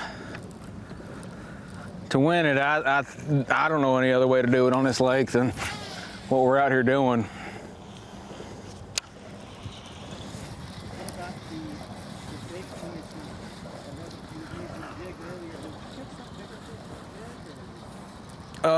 No, today I've pretty much been sticking with a crankbait. You know, when they first pull out, that's where my confidence is. I did pick up a jig and catch a small fish. I just feel like my best bites are gonna come cranking. So I'm sticking with that. 6XD, 10XD, the big fish we got, not a big fish, 5-pounder. It came on a 10XD. Everything else has been 6XD and one on a jig, but man, they're so small. Got no weight. And there's a good school here. Yesterday I pull in and catch, you know, 2 good ones on back-to-back casts, and I'm thinking that's that's on the hit list, and that school's still sitting here. Today I can't get them to fire.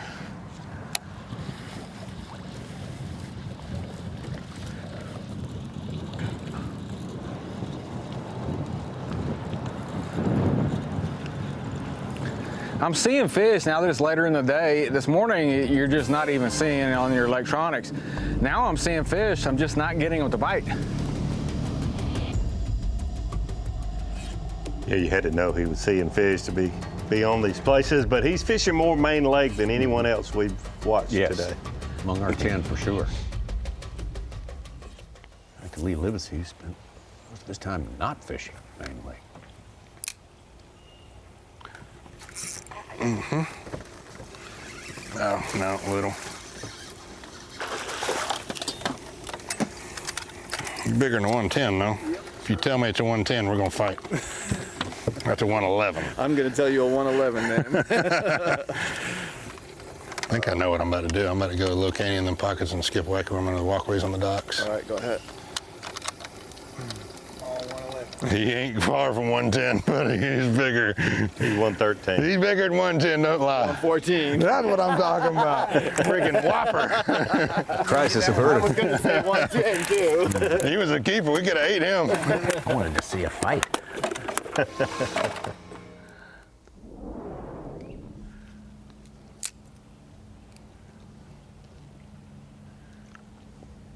Gerald's obviously looking at one. Here we go.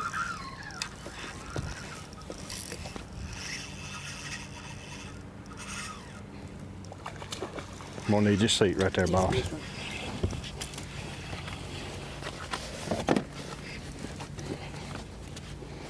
We got a long way to go, but we're gonna get him. That's a sucker strong, ain't it?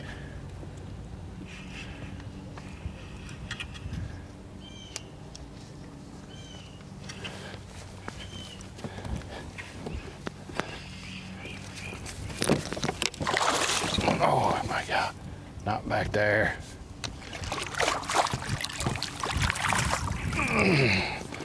Right where you want him, boys. That'll work. All right. It's a freaking grinder, dude. I done fished for 3 bigger than that and I couldn't catch him. I couldn't even see him. I just threw to where I seen him swim off from. Now I'm gonna pick my drop shot up. Not yet. There it is, 0. How about how hard he pulled? I was gonna say 4-0, and that's a 4-0. 4-1. 4-1. 4-1. Ah.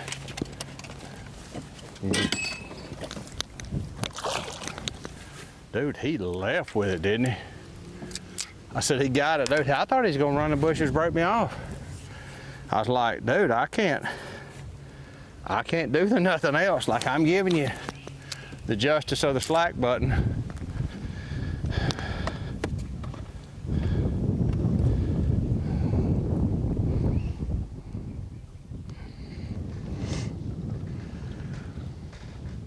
One big thing that's throwing anglers off this year a little bit is this higher water, guys. You expect it to maybe be a little more post-spawn, warmer temperatures, lower water. And one thing that we'll see, and we'll show a good water clarity map on this through the Deep Dive app, and this is what we're looking at here.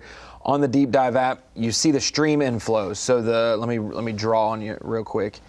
Over here and maybe over here are some of the stronger stream flows into Lake Fork, which means when it does rain here, most of the time it's not going to get super dirty in places, but where those streams run in, it's going to affect these general regions of Lake Fork, which isn't a main area a lot of people are occupying, but for our shallower anglers, it could be a place that's affected quickly and gets dirty. Meanwhile, a lot of these other places that maybe have the lower amount of stream flow, just a little bit of runoff, aren't going to nearly get as muddy, dirty, and as quick. We kind of think about the water that flows through the Sabine system. It might seem clearer here, but when you get to certain banks, like below Toledo Bend, we were talking about that flowing into the Sabine, that water flowing through, because of the type of banks that are below Toledo, are going to get real dirty real fast. Not necessarily the case here as much because we're closer to the headwaters, Tommy, like you were saying, of the Sabine. Yeah. But that's something to keep an eye on with the Deep Dive app, is how these different streams flowing into Lake Fork will dirty up some of these shallow areas. And for some of these anglers that are really using those back end areas, all the way in the back of Little Caney, you know, Mustang, Birch, all the way up there, north end to the northwest end, Davy, maybe to the back of Caney, east and west arms of that. You know, those are the places that we'll worry about. That's a great tool, especially in the summertime when you have the local downpours. I can't tell you how many times I've made my run to my first location in the later of the year when you have those localized rains. Deep it can summer, be like an inch of rain in one little general area. Make a 15, 20 mile run, you get there and the water is blown out. You had no idea it had rained. No idea, and there's no way to know back then, but to look at that app and know, hey, I don't want to go there, or yes, I do want to go here. That's And another wrinkle I was going to show right there was that the wind today hasn't been crazy, but it has blown from the northwest, so that far west arm of Lake Fork is the place it's supposed to be as the dirtiest from Tuesday and Wednesday's rain, that it can blow it and maybe distribute it down a little bit. Yeah, so if you see, we were talking about this area of it that will get dirtier quicker. With the wind flow today, or the wind direction, you see it all going, let me get a different color selected. You see all the wind blowing this way. It can make some of these other little pockets dirty, but we haven't, you know, above this bridge here, we haven't seen a ton of people. Maybe we'll see more people later this week. that wind direction and the fact that they've had a gate open pulling more water is stirred up a lot of these places that I think it's been a surprise to the anglers. Overall clear on the lake, but a couple of those shallow areas where that water has some bad banks, definitely getting a little more stained. Well, we got a little bit of time left on our live telecast for the fishing to continue here. Weigh-in doesn't start till half past the hour, 3 o'clock Eastern Time, 3:30 Eastern Time. Buddy Gross still on top. He's actually stretched his lead out just a little bit over Jay Shakura. Take it all the way down to Dakota Ebear, hanging in there in our top 10.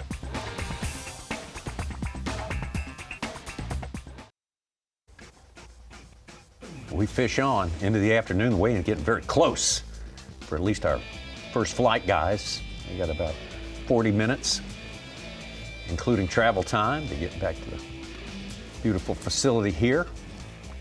The Tackle Warehouse, Bassmaster Elite at Lake Fork. Buddy Gross on top, Jay Shakura. Spent a little time at the top, but Buddy's been strong today. I'm with you, Davey. I hope he's not burning it down out there. Yeah. Well, he is burning it down. I just hope it's not all in one house. Okay. Oh, okay. I got you. I got you. Oh, Jay Shakura, he gave us the big lick of the day. Tommy, we thought Dakota Ebear was going to be our best representative from the 6th today, and then he said, hold on, let me catch this 914 real quick. Wow. Look at the size of that bass. Started out 726, first cast on the second stop with a 7-pound, 10-ounce bass, marathon peak performance. Well, that was his first peak performance, but then he had them all day long, a 410, a 5.8, a 3.8, which he says I really need to get rid of. And then you called it, Tommy. He called us about a 3-pounder, and he said, I need to catch one of those 8-pounders. And I think it was the very next cast. He didn't catch an 8-pounder. No, he caught a 914. He jumped right over that. Marathon. Almost jumped over 9. Yeah, absolutely. Marathon peak performance. Jay Shakura with over 31 pounds. Look at the size of that bass. Proving why he's the #1 man in the points race this year. It's like the rich just keep getting richer. Oh, my God. Got a camera with him because he's leading the LY. And oh, by the way, I might just go ahead and win this Spot here is the place we caught our best fish. Caught a big one here yesterday, too. I'm graphing some fish. I'm just struggling to get them to eat. I don't know. This is a big fish spot. I caught a 6 off of it yesterday.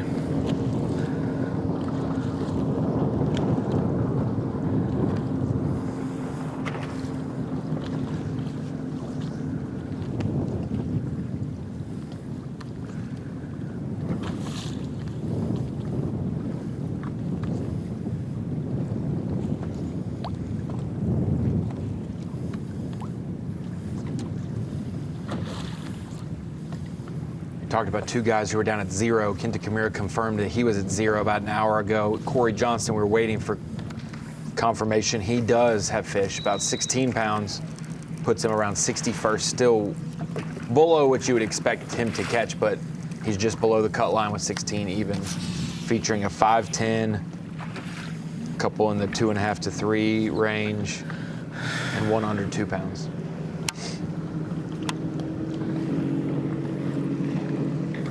It's amazing.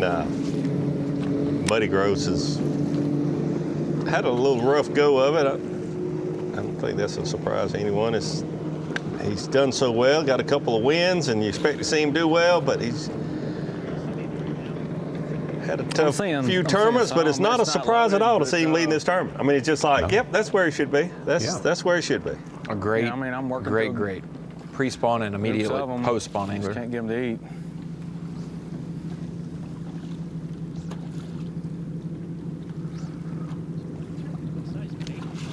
Guess I'm trying to say, it's not a surprise, even though we haven't seen him there. You know, in the last few tournaments. 24, 25 feet. 6, you're going to get about 18, 19.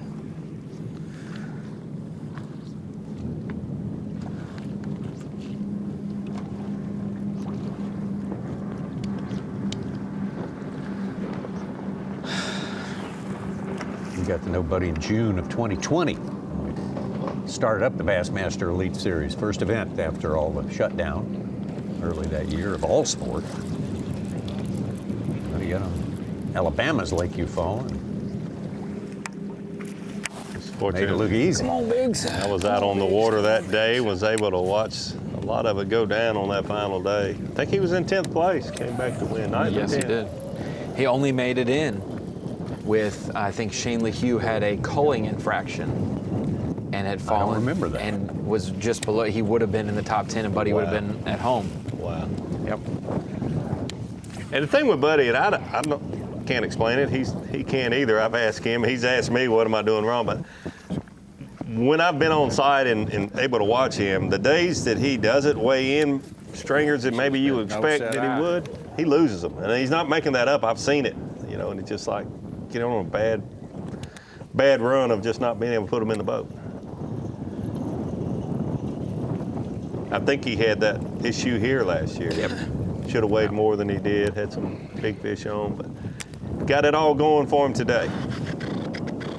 I think it's 33.9. Sometimes it's that mechanical aspect of it, and sometimes it's your reaction to that mechanical, like mentally, are you defeated, or is it a positive that you're getting the bites? How do I now figure it out, or is it I'm only going to get 2 of those and I lost them both? The diminishing hope, I guess, after over and over again.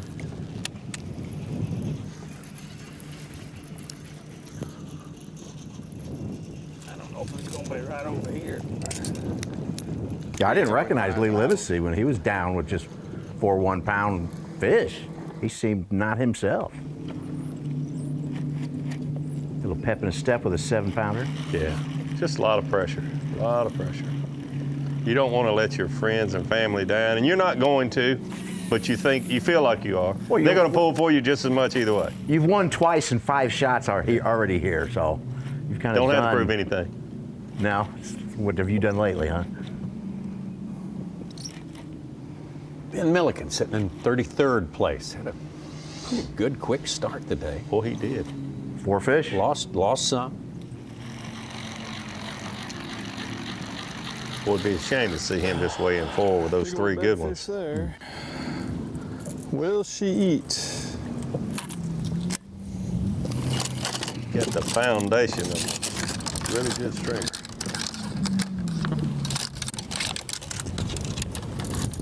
Getting prepared for any contingency. He picked that up. I thought he had an Alabama rig tied on it. It was actually a 4-rod reel. 4 other rods.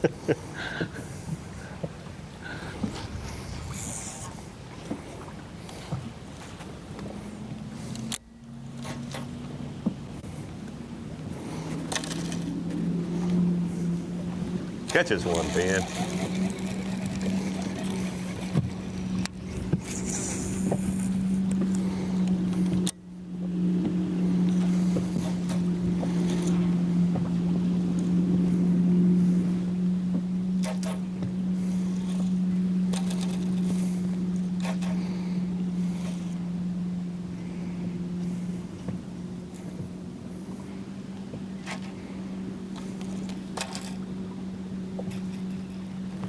3 of them on the bed.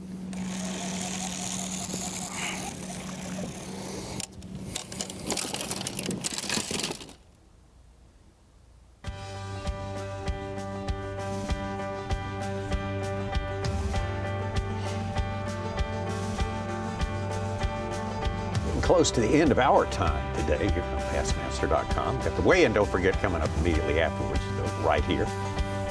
Buddy Gross still on top. Jay Shakeup, giant on the last couple of hours. Put him right behind. Toya Fujita, always dangerous. Paul Marks, the most recent winner. Trey McKinney, biggest performance ever here in the Elite Series at Lake Fork. Brandon Palaniuk, 2-time Angler of the Year, and a bunch of wins. John Garrett won last year. The Bassmaster Elite Series came close earlier this year. Brandon Lester in there as well. And Noah Wagner, we saw him. Great week at Lake Hartwell last week. Kyle Patrick's been in the top 10 pretty much till now today. I think it's funny. I was told by an Opens angler, Tristan McCormick, that Jay Shakeup and John Garrett and him were all on a podcast talking about it. And Jay said, I might have to pick up John's dumb crankbait he loves to throw all the time and catch some at Fork on it. And a 9-14 later, I don't know if it's dumb. They're both in the top 10 though. But yeah, you mentioned Easton, Zaldane, Will Davis, all in the top 20 as well. Just a little time left, but the founder of our sport, changing the subject, but not really. The founder of our sport, Ray Scott, passed away 3 years ago today. 3 years ago today. I'll always remember Ray Scott. Oh, yeah, absolutely. Would not be here without him, that is for sure. Well, like our buddy Kyle said, Lake Fork shows off again. Absolutely. Not like we didn't expect it. And a lot of people saying this may be the toughest day of all of them. Possibly. That's a nice one. I hate to see the good ones if this is a tough one. Jeez. We're in for a bang up finish if it gets better each and every day. It was pretty bang up today. Lots of huge fish. We'll wait for the official tally, but we've got 39 right now. 39-20. Oh, going to hit 40. We will hit 40. Yeah. Well, and if we get above 40, if it hits 42, Davey, then that's what I said earlier. So we'll see 40 or 42. We're shooting for one of those. Well, you took the overs? I said 42 before he ever said 40. Wait a minute. I said 42 when he said 15. I said 42 way ago. Well, don't forget, we're back here same place tomorrow, Bassmaster.com and Roku, starting at 8 a.m. Eastern Time. Bassmaster.com and Roku. Oh my God! See it, all the big ones, all the overs that show up at the weigh-in. You'll see that when it begins at 3:30 Eastern Time, 2:30 local time. Dave Mercer getting ready to go with that one right there at that beautiful facility. 5th stop of the year for the Bassmaster Elite Series. We're on the road back home. We've passed the far post and headed back in, but a lot of fishing ahead of us, especially right here at Lake Fork.